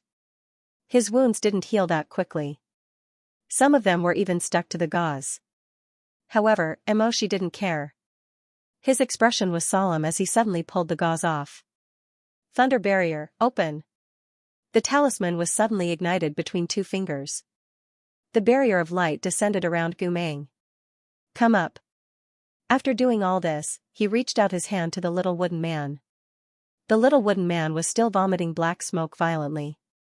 What? He can't be disturbed by other sounds. Emoshi glanced at Gu Mei, who was already frowning slightly. The thunder talisman can't protect him for too long. I have to think of a way. Then why did you bring me along? Do you think I'll let you be alone with him? It was obvious that the other party had detected their movements and was playing the flute while hiding in the dark. The sound of the flute was imbued with the power to disturb people's hearts. The little wooden man sat on Emoshi's shoulder. At first, it was just vomiting black smoke. Not long after, it began to tremble all over. 1 or 2 flames appeared on the wood. No, this chung flute sound, it would evoke the most detestable memories in people's hearts. This was not an ordinary instrument. The sound it played was not a simple attack or healing. This was a magic flute. It was obviously only one sound, but it seemed to attack from all directions. It made people unable to tell where the flute player was. I can't take it anymore. The little wooden man wailed. Although there were no tears on its wooden face, it screamed hoarsely. Obviously, it had fallen into its last moments of hatred. Why do you want to kill me? Why do you want to use me as a scapegoat? What does your quarrel have to do with me? Don't touch me. I hate it. Emoshi's self-control was very good. He was able to endure it. But as the sound of the chung flute became more and more mournful, scenes of the past that made his insides burn appeared in front of his eyes. His father's death in battle. Shanting's seizure of power. The unlocked bedroom door. Shanting's ferocious face. His mother's black hair on the table. He suddenly half knelt on the ground. His scarred palm supported himself between the withered branches and broken leaves. He formed the heart-calming incantation, temporarily suppressing the burning hatred in his chest. This is not the incantation of the Chonghua. He slowly raised his eyes. It's the soul-stealing technique of the Liao country. As the descendant of 4 generations of generals, Emoshi hated the dark cultivation of the enemy country. He gritted his teeth and said, how can there be devil cultivators from the Liao country in Lotus Town?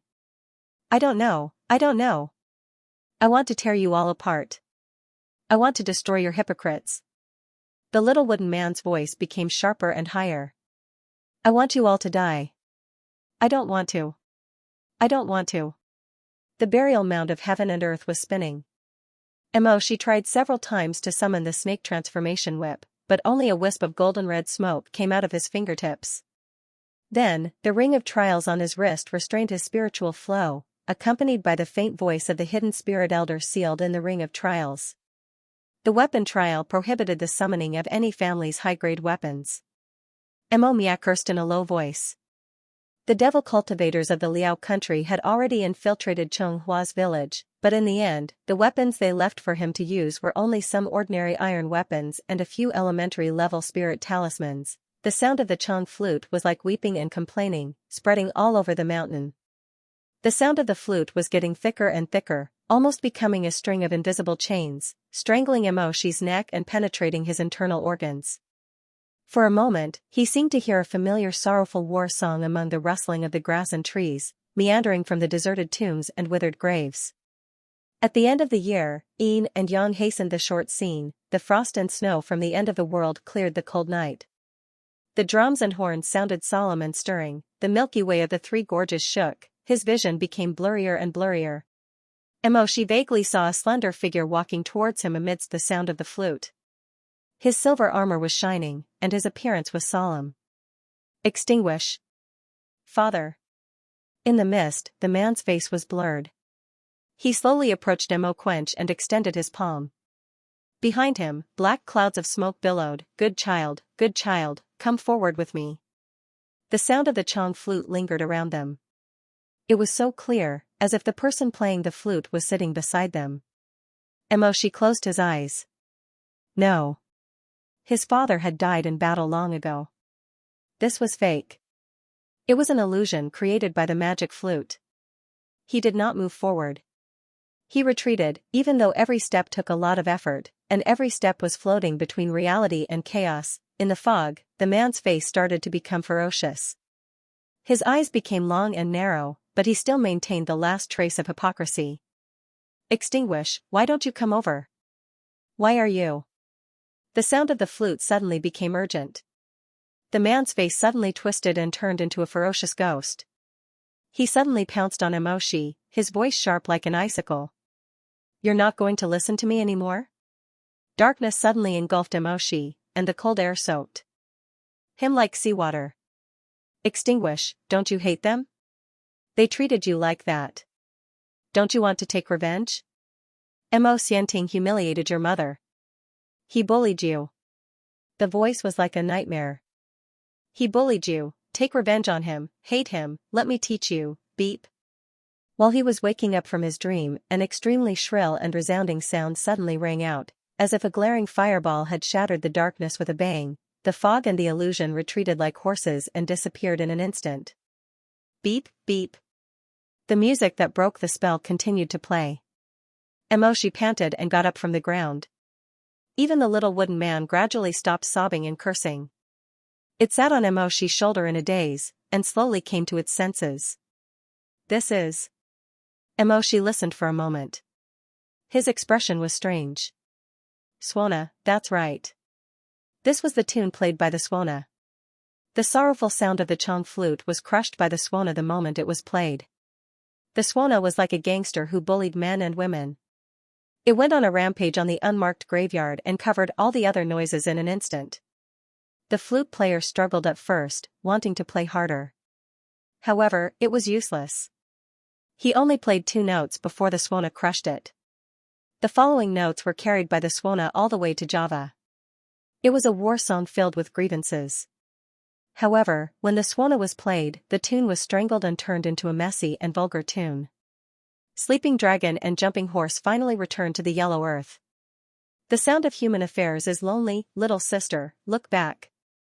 Brother's friendship is everlasting. Emoshi, if the situation allowed it, it would have been quite funny.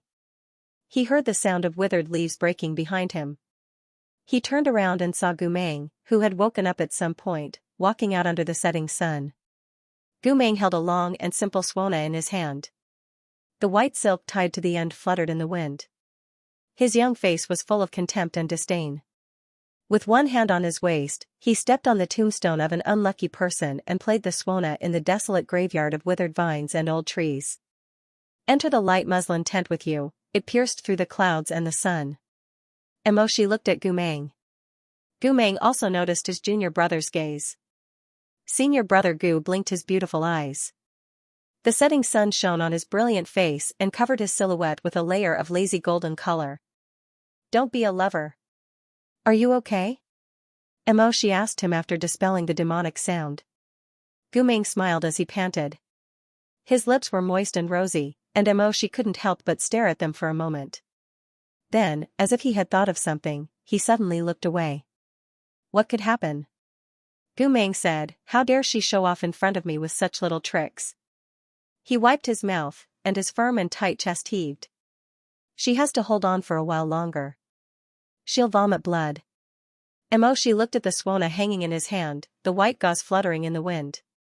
Gumeng saw him looking at it, and said, my divine martial art. I've seen your battle. Emoshi added, in the drill ground. Oh. Gumeng remembered and smiled. That wasn't a battle. I was helping my brother get out of trouble. You were using a knife at that time. I bought it from a weapon shop, not the divine martial art that the school asked me for, Gumeng said, and smiled bitterly as he waved the suona in his hand. My weapon is actually this. But I don't use it often. Every time I play it, the other music cultivators in the school will say that they can't practice anymore. They're all angry with me, so He paused and sighed. I usually go to the back of the mountain to practice, and I don't use it much when I'm free. Emoshi nodded. He thought that the other music cultivators' complaints were not without reason. Just look at the unlucky guy who played the chong flute. Seeing Gumeng waving the suona away and returning it to his palm as specks of light, Emoka said, the one playing the flute is a cultivator from the Burning Nation. We have to report this to the military department. Oh, no need, no need. Gumeng patted him on the shoulder. You're still too young. You'll think it's someone from Liao country after listening to the magic flute. It's not like that. As Gumeng spoke, his gaze darkened. Liao country's cultivators can't only boast this much power. If they were the ones who attacked, an untrained cultivator would lose his mind in the blink of an eye. Of course, he added quickly, you might be an exception. As he spoke, he glanced at Emoshi's hand, which was unraveling the gauze in order to make a hand seal. Who is the piper? It's embroidery lady Su Qiao. Gumeng sighed, I saw something in Lin Yun's memories. I think that no matter what Su Qiao is planning to do, we should go back to the Lin's embroidery workshop. Miss Bai's body and the secret of why Su Qiao had the Scorched Nation curse should be hidden there. Gumeng said, there's no time to lose. Let's talk as we walk. They soon arrived at the Lin family's embroidery workshop. Gumeng first set up a few layers of transparent enchantments around the workshop to isolate it from the people around it. Then, he placed his hand on the door and probed the aura inside. There's no ghost hiding. As Gumeng spoke, he sensed more carefully for a while. He closed his eyes and said, but the spiritual current in this room is really strange. It seems like there's some kind of power that we're not familiar with. Emoshi said, the black demon spell of the Scorched Nation. That should be it. Gumeng nodded and opened his eyes. I'm afraid there's something strange in the room. Let's split up and don't stay together. You enter from the main door and I'll sneak in from the backyard by climbing over the wall. Be careful when you enter. They then split up. Gumeng crept up the roof and soon disappeared behind the corner of the eaves. Emoshi pushed the door open with a creak. The room was still the same as when they were sheltering from the rain. There were piles of beautiful embroidery and the curtains were lowered. The only difference was that the hostess who called them to change clothes was no longer there. The embroidery workshop was terrifyingly quiet. Emoshi walked slowly in the smoky silk, with a box for hidden weapons in his sleeve. After walking around, he didn't find anything hidden on the first floor. But Emoshi felt that something was wrong. Something seemed to be different from the first time they came here. He couldn't think of anything at the moment, so he decided to go up to the second floor to check. The wooden ladder made a very soft sound under his feet. The light on the second floor was very dim, but she noticed something strange as soon as he went upstairs. There was a pungent smell of blood coming from behind the door. Along with this fishy smell, there was also the sound of dripping water. Mo's slender and pale fingers pressed on the door. The door wasn't closed tightly. He exerted a little force and the door slowly opened. At a glance, she saw the starry talisman drawn with blood on the floor of the room.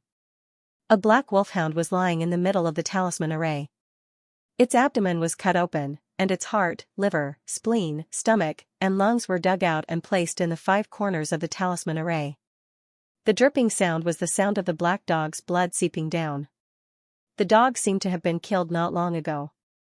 There were dozens of dried dog corpses piled up in the corner of the room. The leg on the top of the pile was still injured. Was it the black hound that Gu Meng chased back in the rainy night? She suppressed his disgust and bent down to carefully examine the blood talisman on the ground. The words on the talisman were complicated and twisted. It was the ancient language of Liao country. He could understand some of it, but he couldn't immediately decipher the hidden meaning. But one thing was certain. It seemed that when he and Gu Meng bumped into Su Qiao in the rainy night, Su Qiao was using the black hound to cast an evil spell.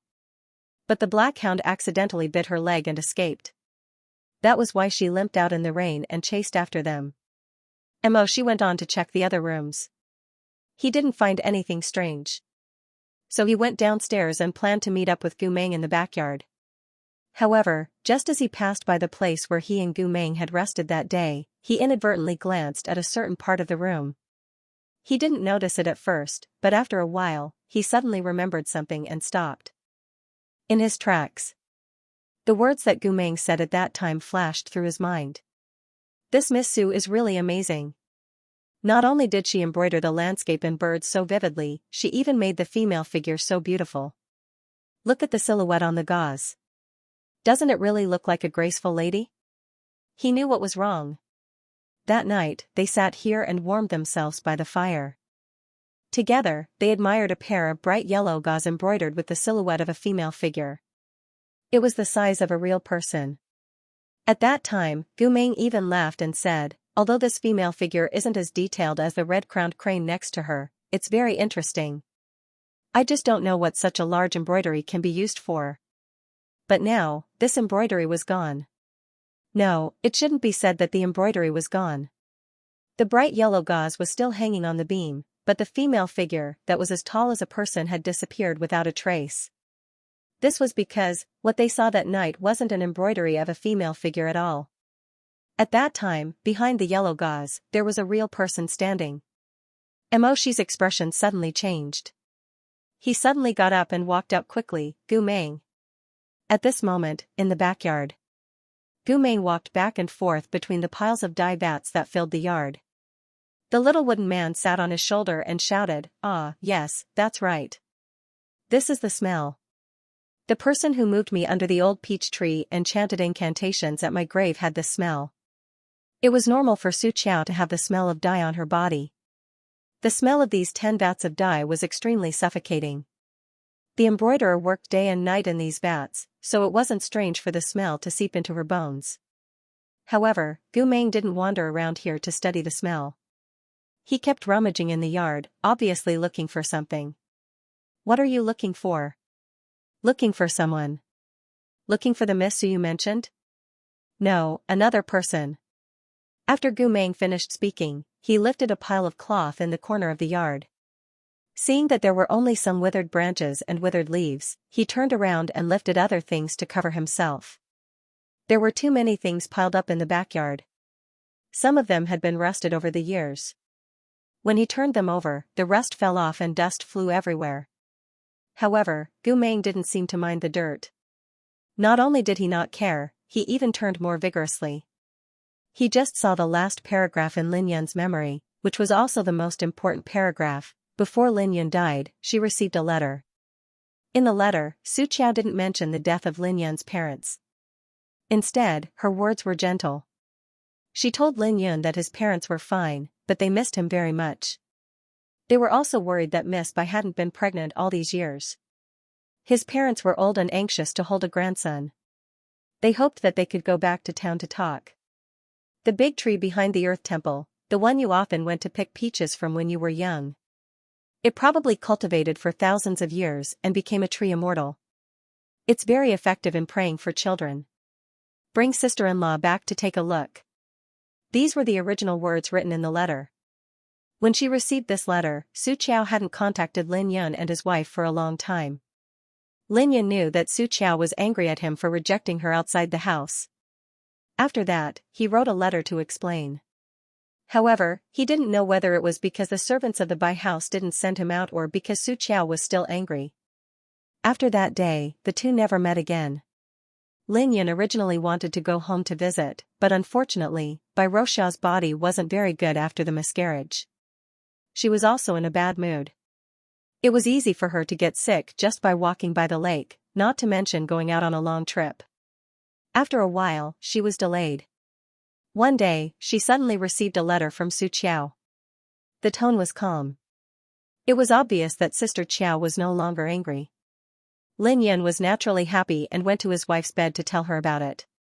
At that time, Bai Roxia was sitting by the window looking at the general ledger. The general ledger involved many secrets. The elder brother of the Bai family usually only let his sister handle it. When she was young, Bai Roxia flipped through the ledger but didn't understand the contents. She just followed what her elder brother said.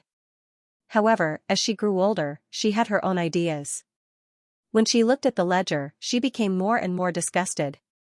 In one of the books, one could see a collection of notes like this everywhere. The number of evil spirits has increased.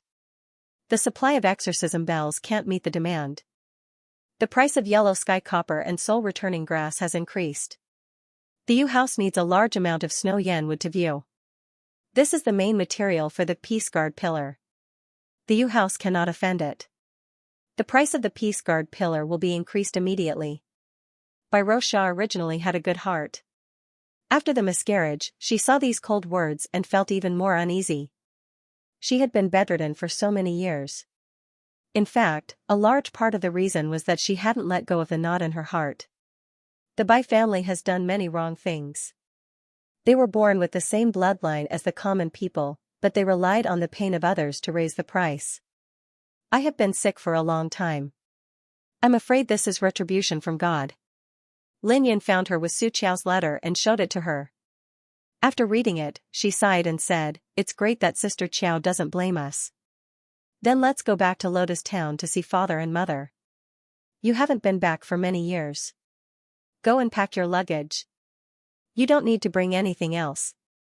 Go to the storeroom and take some herbs given by pharmacist Jiang. The town's Shanren Hall needs them. But your elder brother won't agree. Just tell him that we are going to Lotus Town to ask for a child and do some good deeds to make friends." Bai Roxia closed the ledger. Also, record all the treasures and instruments according to the market price. We will pay for all of them. In this way, even if he is unhappy, he won't say anything more. Lin Yun agreed and thanked Bai Roxia again. In front of the window of the small pavilion, Bai Roxia, who was wearing a yellow cloak and had a young woman's bun, had a serious expression. Only when she smiled could one see the shadow of the carefree young lady of the past. "Why are you thanking me? Look at the pearls, jade, and silk I wear. Which one of them is not exploited by the Bai family from others?" She sighed softly. "I am insignificant and I don't have any ability. I can't shake my elder brother's heart. But I am uneasy. Brother Lin, I am suffering." Lin Yun clumsily didn't know how to comfort her. She could only say, "It's okay. You are a good person. We will go to the temple to pray, and we will have a child." Bai Roxia smiled and shook her head. "I am not talking about this. Besides, this can't be forced.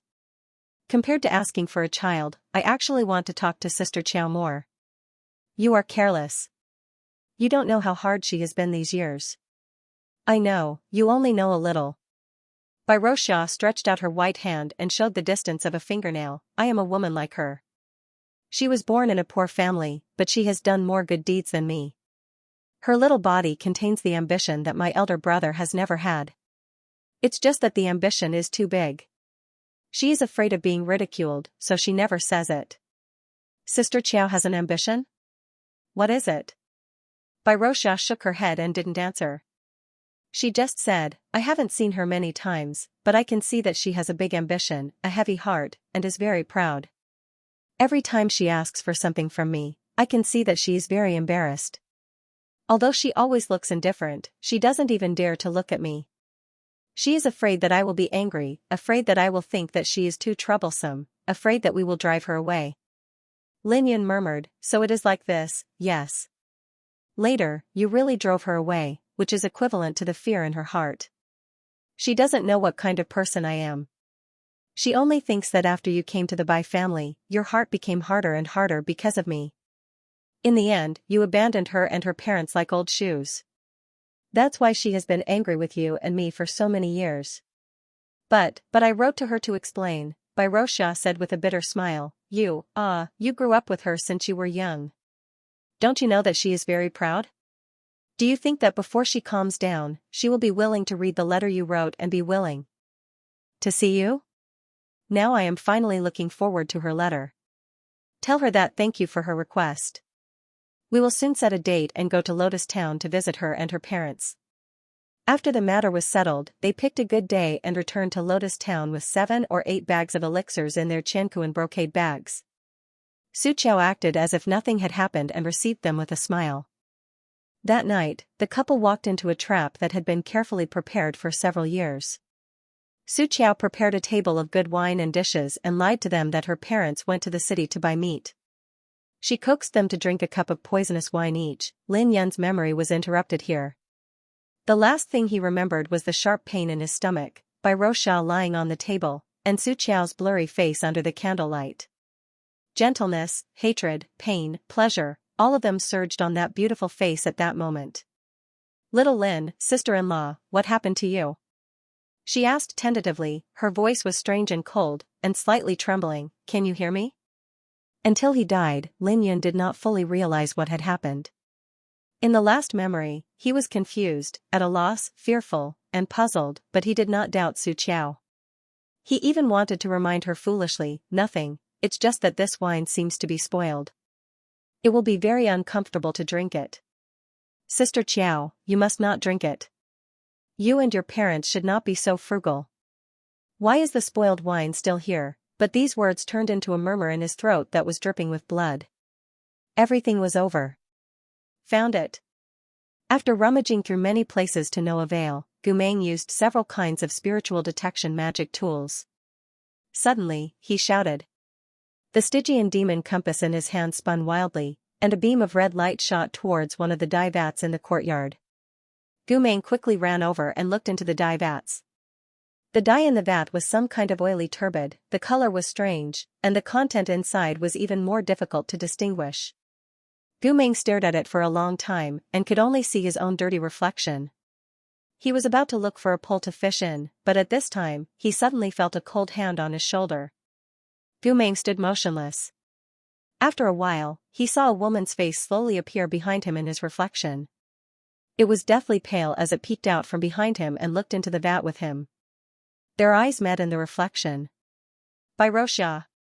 Gumeng's heart was cold, and he instantly recognized the face that appeared in Lin Yun's memory. He suddenly turned around, summoned his thin machete, and slashed at the half-dead Bai Roxia, but the woman's speed was faster than he expected. She suddenly opened her mouth, and a large amount of black gas came out of her mouth. Gumeng hurriedly bent down to avoid it, but he still held the machete in front of his chest. Logically, this defense should not be wrong, unless Bai Roxia could make another hand appear from behind him. Wait, behind him, Gumeng was stunned, and almost immediately realized something, but it was too late for him to react. He heard a splash sound from the dye vats behind him, and something jumped out, grabbed his neck like a snake, and pulled him into the dye vats. In an instant, water splashed everywhere. As Gumeng coughed, he saw Bai Roxia standing in front of the dye vat with a cold expression. When he turned his head, he was even more shocked. He saw the monster behind him who had dragged him into the dye vat to take a bath together with her. She actually had the same face as Bai Roxia. Gumeng was choked by the cold body behind him. He was completely submerged in the dye. The female corpse was shockingly strong. He couldn't breathe or open his eyes. When he finally managed to stand up, He was just about to cast a spell when the female corpse grabbed him by the waist and threw him back into the vat with a thump. The female corpse was too enthusiastic and Gumeng slid down too quickly. This time, he didn't even have time to close his eyes before they were soaked in the dye. Gumeng was shocked, but he didn't feel any pain. Instead, he felt that the scratches on his body were healing quickly. What's going on? All the clues flashed through Gumeng's mind. The two faces, the poisonous wine, the black demon of Liao country, and the spell on the vat. The unmarked graveyard, Su Qiao who chased the black dog out in the heavy rain, the Lin couple who came to visit Su Qiao with a bunch of medicine, and the herbs that they didn't have time to give. These two women were Gumeng. In the chaos, he heard Emoshi's voice. Gumeng used all his strength to backhand the female corpse and then struggled out of the water, shouting, "Junior! Smash this vat! Quick!" Ugh! The woman didn't seem to be afraid of pain. After a long hiss, she jumped up again and grabbed his neck. She dragged him into the vat again with great strength. Emoshi pinched the igniting talisman with 2 fingers and the talisman was ablaze. Without saying a word, he threw it at Bairoxia who was standing outside the vat and shouted, "Explode!" Bairoxia was knocked back more than 10 steps. At this time, the second talisman was already stuck to the outside of the vat. Emomia detonated this talisman as well. With a boom, the vat exploded, and the water splashed all over the ground. The strange thing was that the female corpse who was strangling Gumeng lost her strength almost as soon as the water splashed. She collapsed on the ground and couldn't speak or move. Gumeng stood up from the ground, panting. He brushed his wet black hair aside, revealing the 5 finger marks on his neck. He was strangled so tightly that he couldn't make a sound. He licked his lips and gave Emoshi a thumbs up. Emoshi walked over to his side and took out an ordinary iron sword from his Qianquan bag, intending to eliminate the female corpse on the ground. However, he saw a sudden gust of wind. The other Bairoxia had already disregarded her injuries and flew over. She screamed, "Don't touch her!" The tip of Emoshi's sword was pointed at the female corpse's throat. The cold light glinted, but he did not stab down immediately. Bairoxia's face twisted, and she said angrily, "Scram! Get the hell out of here! Biting the hand that feeds you. This old lady must have been blind to have asked you to stay the night out of kindness. If I had known earlier, I would have killed each of you. Bastard! Bastard!" Emoshi stared at her face. "Are you Miss Sue?" "Ha ha ha ha." She suddenly looked up to the sky and howled. After laughing, she suddenly said fiercely, "What does it have to do with you? Put down your sword. Take your companions and get the hell out of here. Otherwise, this old lady has thousands of ways to make you die without a burial. You have no way." Su Qiao stared with bloodshot eyes. She slowly turned her head and looked at Gumeng, who had just spoken. Gumeng rubbed his throat. His voice was still very hoarse. "The black demon art of conflagration that you've learned is just a 3-legged cat's black demon art of conflagration. You wanted to kill us on the mountain. After you failed, you followed us here. Now you want to kill us here. You failed twice, and now you want to let us go. Do you really want to let us go, or have you run out of tricks and run out of tricks?" Su Qiao's eyes suddenly flashed with anger and hatred. However, after the anger and hatred, a wave of blankness surged up. She panted heavily and did not say anything. Gumeng suddenly asked, "Miss Su, do you regret it?" Such an incoherent sentence pierced Su Qiao's entire body. She seemed to be very agitated. Her cheeks and lips were trembling. Her gaze was fierce and vexed. Her eyes were bloodshot. "Regret." She laughed strangely like an owl. "Ha ha ha ha, regret? What nonsense are you talking about? What do I regret? You killed the wrong people." "I didn't kill the wrong people." She seemed to be stung. She suddenly roared and cut him off. Her face was ferocious. "What did I kill wrong people? They deserved to die. A pair of bastards. Bastard couple." In the deserted courtyard, she bared her fangs and brandished her claws. She did not know if it was because she was too agitated that her magic was affected. Her face was no longer like Bairoxia's. Instead, it was gradually distorting and blurring, turning into a face that was between Xianxia and her original face. He married her, but he was a coward like a grandson. Every time I went to the Bai residence to ask for medicine, I had to endure the disdain of the servants. Did he even say anything? When father and mother were sick to death, I knelt in front of their residence and kowtowed. I kowtowed 4,900 times just to see him. In the end, my whole forehead was bleeding and my flesh was broken. What about him? He didn't even want to listen to a word from me. His parents, our parents, were about to die of illness. He couldn't even hear me. Xianxia said hatefully. She grabbed her messy hair, and her eyes shot out light. Tell me. Why didn't I kill him? Because he had his difficulties? Because he didn't know? Because he was living under someone else's roof, and his body was light and his words were insignificant. Save it. Xianxia suddenly said. He was a useless grandson since he was young. Useless. The little wooden man was scared and ran into the Xianxia bag. At this time, it poked its head out of the Xianxia bag and muttered. I thought the person who moved my corpse was someone powerful, but it turned out to be a crazy woman. You're the crazy one. Xianxia said angrily, I didn't do anything wrong. She suddenly turned her head and looked at Gumeng. Yes. You've seen his memory, but have you seen mine? The whole Lotus town was shrouded in miasma, and the people in the town were very poor. Many of them couldn't even leave their homes. Everyone didn't live long, including his parents. I thought that everything would be better after he married Miss Bai, but what about him? He said in his letter that he had difficulties, and he couldn't help himself. Who doesn't have difficulties, who is free? Probably these words had been piled up in her heart for too long. Xianxia became hysterical. Is this the reason why he didn't do anything when his parents were dying? It was because of his cowardice that his parents died of illness, and they didn't even see him for the last time. How much can I hate him? Gumeng looked at her. At this time, it was almost dusk, and the blood-like setting sun poured on the stone wall and the fallen bricks. It also shone on Xianxia's pupils, making them crazily scarlet. Gumeng said, so you hid the news of your adopted parents' death. Anyway, they were seriously ill before, and the villagers were afraid of contracting chronic diseases, so they didn't dare to visit them. From that day onwards, you began to look everywhere for ways to take revenge, right? So what? Xianxia said fiercely, originally, I was determined to not have the ability to take revenge on them. But even God couldn't stand his treachery, and let me find the black demon spell of Liao country. She frowned and said, how did the black demon spell appear in Xianxia? It should be a remnant book, and it's not a great spell. Gumeng said, this kind of book is occasionally sold in the black market, but it's usually bought by the Cultivation Palace for fun. No one dares to practice it.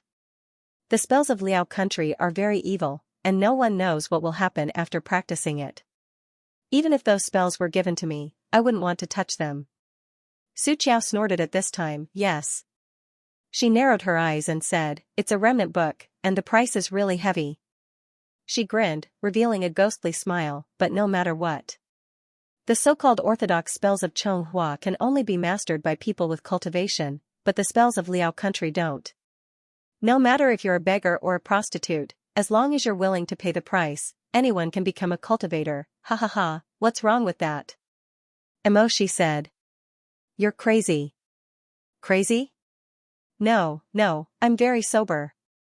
There are all kinds of spells written in the remnant book, and I spread the news of begging for children according to the spells. The people of the Bai family are selfish, and only by using the benefits they desire the most, they're willing to come back to this poor town. When the little wooden man heard this, he shouted angrily, so you're using me? Xianxia said coldly, what else? In order to make them believe that Lotus Town is begging for children, you moved the corpses and kept spreading the news, causing the deaths of so many couples. Gumeng closed his eyes. Miss Su, why are you doing this? I'm happy. She said sternly, why are you doing this? I told you when I saw you on a rainy night, those who can go to the temple are all rich old masters, and if they die, so be it. Haven't we suffered enough? When the little wooden man heard this, he felt that it was to his liking. Just as he was about to raise his hand to slap her, he saw Gumeng's expression and put his hand down shakily. Gu Meng looked straight at her and said, "You set up this trap because you believed that if you used other reasons to invite them, they wouldn't return to Lotus Town. But after you poisoned Lin Yun, you read his memory." Su Qiao's gaze trembled, but she didn't deny it. "You should already know by now that they've been waiting for a letter from you. As long as you're not angry anymore, they'll come back if you invite them." Gu Meng said, "And by Roxia, she even understands you better than Lin Yun. She also said that she feels guilty about what the Bai family has done all these years." "Lies!" Su Qiao suddenly screamed. Her pale face turned red in an instant, and her eyes popped out. "She's lying. She's a hypocrite. She's pretending. They. She suddenly couldn't continue, and her pair of bloodshot eyes were filled with tears. Gu Meng said slowly, "They were full of guilt and trust towards you. They brought so many magic weapons and elixirs for exorcism, but before they could give them to you, they died under your poisonous wine." When Su Qiao heard this, her body twitched comically, but there was not much surprise on her face. Obviously, after the Lin couple died, Su Qiao had rummaged through their luggage and found the universal sack that they didn't have time to take out. Lies. Lies. That's a fake memory, that's him deceiving me, he wants to deceive me. Memories don't lie. How do you know it doesn't?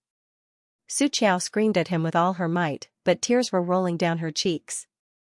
She seemed to be in extreme pain, but also seemed to be extremely crazy. "I didn't kill the wrong person. I didn't hate the wrong person. I've racked my brains for every step over the years, and I've done the right thing." The little wooden man shivered and retreated back into the universal sack. Gu Meng sighed, obviously knowing that he couldn't wake up a person who was pretending to be asleep. He looked at the woman's broken appearance under the setting sun, and his eyes were very complicated. Su Qiao stumbled over and picked up the soft body on the ground. "I didn't do anything wrong. She doesn't deserve to have so many things. I've already done this, I have no way out, I want to replace her. I want to replace her. None of you can stop me." The moment her hand grabbed by Roxia's corpse, the flesh on her body suddenly began to undulate and twist like boiling lava. Her face began to look like Bai Roxia's. But this process was obviously very painful. She raised her head and screamed, and after a while, her breathing became more and more rapid, and she couldn't stop muttering, "Black dog's blood. Black dog's blood. I want to drink black dog's blood." Her condition was too miserable. Although her face began to look like Bai Roxia's, she began to bleed from her 7 orifices, and she tore her clothes apart in pain. This was even more horrifying. It turned out that the body covered by her clothes had already completely turned black. She couldn't stand it anymore, and stepped forward as if he wanted to do something, but a hand stopped him.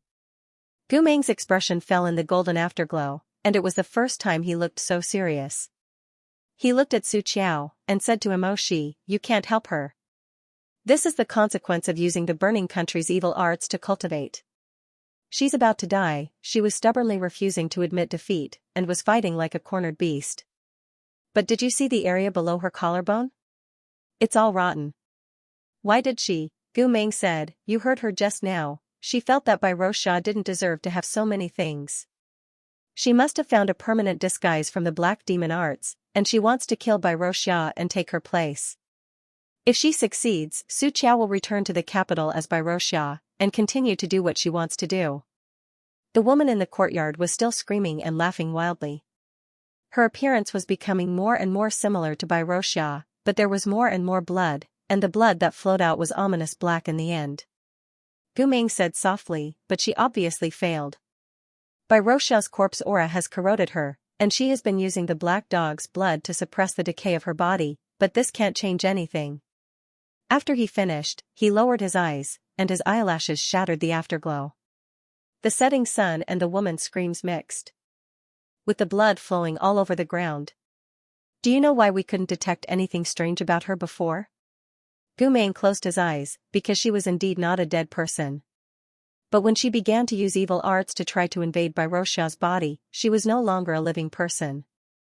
There was no regret in making a move. Even if Su Qiao didn't admit it, she had killed by mistake. And all of this, there was no turning back. After a long time, dusk covered the sky. The crows on the branches vomited, and there was only a last bit of reddish gold left between heaven and earth before it was swallowed by the darkness. The withered leaves in the courtyard were blown away by the wind, and Xianxia, who had been dragging this rotten body and struggling for nearly a month, was finally completely swallowed by the black demon arts, becoming a sacrifice for the evil arts. In the end, the beautiful embroiderer in Lin Yan's memory actually rotted into a pool of blood in the courtyard that she had been busy in when she was alive. The little wooden man climbed out of the Qianquan bag, and walked around the pool of blood with some regret and melancholy. He looked at it for a long time and said, "Serves you right, who told you to use me?" Then, he said, "Sigh, actually you're just like me, a person with a hard life, but you're crazier than me. Living women are so scary, dead women are better." After talking for a while, he suddenly realized that Gu Meng was silently examining Bai Roxiao's body at the side. She had just found the Black Demon Arts book that Xianxia had obtained from the hidden box. Gu Meng flipped through the contents, and could find the corresponding spells that Xianxia had used. However, there was one thing that was very strange: to use the permanent disguise technique, there was no need to keep the body of the original owner. In other words, Xianxia only needed to remember Bai Roxiao's appearance, and there was no need to hide her body in the backyard and use the healing liquid to keep the body from rotting. The little wooden man slowly walked over, and sat down next to Gu Meng. Gu Meng was in a daze. The little wooden man said, "That female corpse was strangling you just now. She seemed to be able to move before." Gu Meng ignored it. He rested his chin on his hand and fell into a daze as he pondered over this strange phenomenon. After a while, footsteps came from behind. She came out of the house, and placed a broken wooden box next to Gu Meng's hand. "What's this?" "Something that will make you feel worse if you see it. I saw it at the bottom of the pile when I was cleaning up the black dog corpses. Consider if you want to see it now." Gu Meng pulled the box over, and opened it without hesitation. There were 2 thin sheets of paper lying inside, which were obviously torn from the Black Demon Arts book. Xianxia probably valued these 2 sheets of paper very much, and was afraid that they would be found or damaged by others, so she hid them under the horrible pile of dog corpses. Gu Meng picked up the 2 thin sheets of paper, and on the first sheet of paper was written, "Miasma Dispelling Holy Formula." It was a book from pharmacist Zhang's residence, and it recorded the formula for dispelling miasma in the Liao Kingdom. There were hundreds of precious herbs listed, and it said that if they were refined by casting spells and sprinkled on the miasma in the town, the miasma would be dispersed, and the effect would last for 10 years. Gu Meng smiled bitterly, and looked up at Shi. "It seems that Miss Su is planning to use this method to dispel the miasma in Lotus Town after becoming Miss Bai." Shi asked, "Do you think it will work?" "The magic of the Liao Kingdom is evil, but the formula for dispelling the miasma should be correct. Most of their territory is affected by the miasma, and this formula is very widely spread there." Gu Meng said, and put the formula in his arms, and was about to look at the second sheet of paper. But before he lowered his head, Shi stopped him. "You, what?" Shi was silent for a moment, and finally shook his head, "Nothing." Gu Meng's gaze lowered, and fell on the second sheet of paper. "The method of connecting souls to corpses." He looked at the name once, and did not react, but he felt an inexplicable sense of sadness. So he read it a second time sleepily. Gu Meng was a very smart person, and there were very few spells in the world that he could not understand after reading it twice. But this soul-returning corpse spell, he read it a total of 4 times before he raised his head, and his heart was already in a state of shock. Perhaps it was not that he did not understand it before, but he did not dare to believe that all of this was true.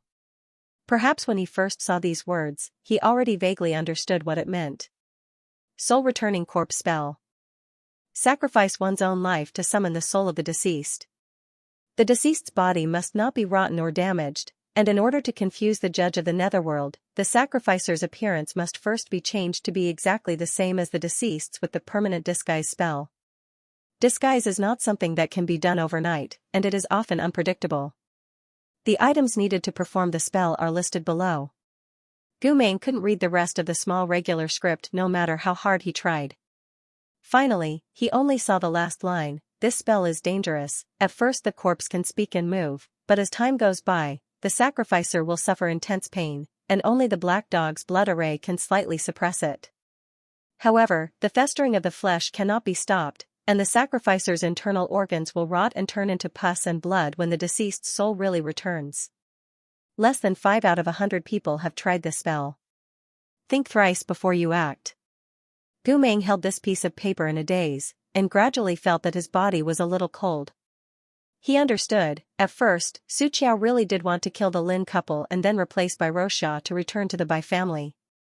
But perhaps when she was dealing with the corpses, she found the Qianquan bag they brought back.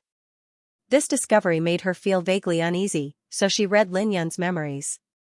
Perhaps after she came out of Lin Yun's memory, her heart had already collapsed. She was strong by nature.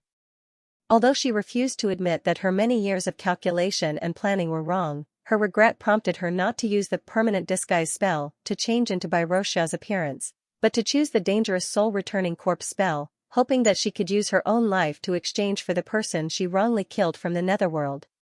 Gu Meng guessed almost all the secrets correctly, but he guessed the last part wrong. Su Qiao did not want to live in Bai Roxia's place, she wanted to die in her place. The night fell, the clouds gradually thickened, and there was a flash of lightning in the sky.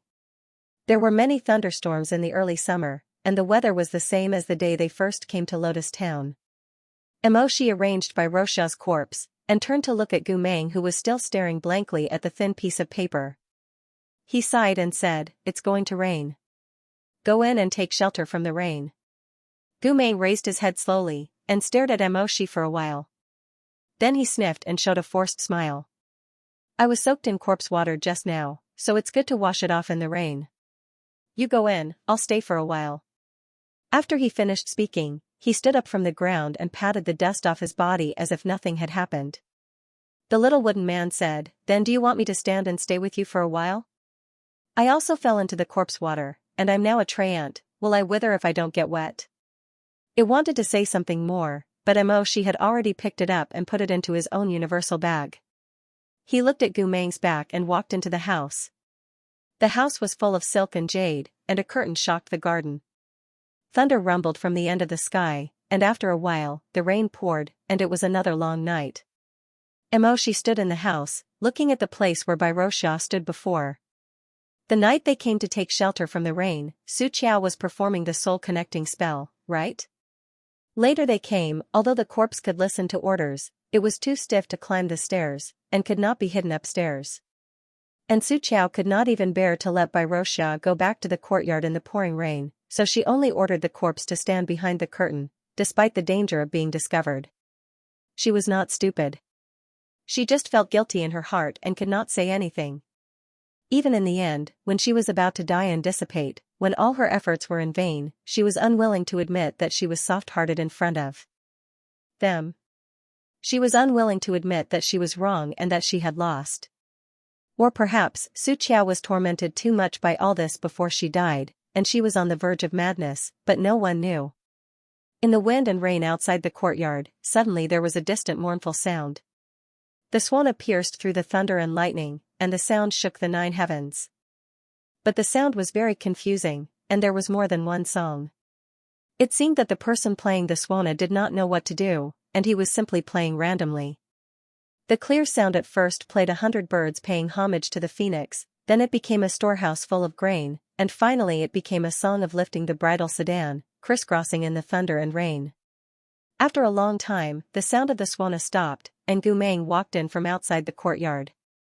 He was completely drenched, and his black eyes were bright and moist. Emoshi asked him, "Are you clean?" He was startled, and for a moment he did not know whether Emoshi was asking about the water on his body or the blood on the ground left by Su Qiao. But Emoshi walked towards him from the shadows, and stopped not far in front of him, looking at him. That pair of eyes told Gu Meng the answer without reservation, so Gu Meng sniffed, and lowered his eyes to reveal a bitter smile. "It's raining so heavily, and everything will be gone soon." Emoshi did not speak again. After a long while, he suddenly said at the same time as Gu Meng, "I want to personally send their bodies back to the Bai family." Gu Meng, Emoshi. Gu Meng was silent for a while, and looked at Emoshi in a daze. Emoshi was still leaning against the wall with his arms crossed, looking indifferent, but he nodded. "As for the person you locked in the wooden puppet, when you return, find someone to convert him. He was slandered and was affected by the resentment of the Chi of the Black Demon, causing him to turn violent. None of this was what he wanted. Gu Meng was stunned for a moment, and then he laughed. This time, he really laughed. He brushed away the wet hair hanging in front of his forehead, and gave Emoshi 2 thumbs up very seriously. Okay. But before I leave, I want to do something for Miss Su and the others. Gu Meng said, pointing to the thin piece of paper left by Su Qiao, and turned to look seriously at Emoshi. I wonder if young Master Emo would be willing to help me with this? Su Qiao had hidden the miasma-dispelling sacred prescription, and the ingredients recorded on it were extremely precious, but Emoshi was from the most prominent family in the capital, and he had no lack of various sacred medicines in his universal medicine pouch. The two of them quickly prepared the miasma-dispelling powder. They went to the town entrance, and the little wooden puppet was also released, and followed behind them step by step. Come, Brother Gu Meng will give you a performance. As the young man spoke, he held the paper bag between his teeth, opened his arms, and quickly rushed up the tall archway as if he was walking on flat ground. He stepped on the corner of the eaves and waved at Emoshi. At this time, the waning moon was in the sky, and dawn was not yet here, but there was already a streak of blood on the horizon. Gu Meng took the paper bag from between his teeth, and called out the suona called Windstorm. He put one hand on his waist, and the other holding the handle of the suona. He raised his head and blew the suona. In an instant, several clusters of thick green fog floated out from the mouth of the suona, and the fog gathered more and more, and finally gathered in front of Gu Meng to form a flock of green magpie birds. The magpie birds spread their wings, and flapped their wings. The tips of their feathers fluttered, and bits of firefly light fell. Good boy, good boy, good boy. Gu Meng smiled and walked to the group of green magpies. He raised his hand, and a magpie king with a long tail steadily stopped at his fingertips. You know what to do with them. Gu Meng said to it, and handed the paper bag to its starch-red beak. The magpie king responded vaguely, and Gu Meng rubbed its head with his forehead intimately. Okay, then go, and disperse the miasma. The green magpie flapped its wings twice, and suddenly rose into the air, scattering the powder behind it. The other birds followed closely behind, their wings covered with powder, and flew in all directions, plunging into the dense fog that had not dissipated for a long time. The miasma was constantly diluted by the flying magpies, and the light became clearer and clearer. Gu Meng looked at the birds flying low, and smiled as he raised his suona, and blew it with his eyes closed. The jade box rolls up the hanging clothes, and the needle tower opens the night door. Hengi falls with the moon, and the weaver moves with the stars. Before leaving, the night rushes, and after parting, the air is opposite. Beautiful words carve the mausoleum, and the magpie fills the river, but can't fly. When the song ended, the sun rose from the east. He stood on the towering archway, between the changes of dawn and dusk. His silver hair was tied in a ponytail, and the white silk in his hand was fluttering against the wind. It was dyed with a layer of red light by the first ray of dawn between heaven and earth. All of a sudden, he clasped his hands around his cheeks like a little lunatic, and yelled in a rustic manner, "Hey, brothers! Sisters! Ancestors! Grandsons! It's dawn! It's dawn!" Gu Meng shouted, and looked back at Emoshi who was standing under the archway. He was against the light, so he did not see Emoshi's expression, but he was already smiling, and the smile lines spread from the corners of his lips to his black eyes. The miasma slowly dissipated. After a long night, the world finally welcomed a brilliant light. The color of the clouds was very beautiful, as magnificent as the most delicate color of a flower, but because it was too gorgeous, it did not seem so real, just like when he and he were young. This was a dreamlike past. End of Teenage Fantasy, end of chapter 214. Don't forget to subscribe, like, and share the video to support the channel.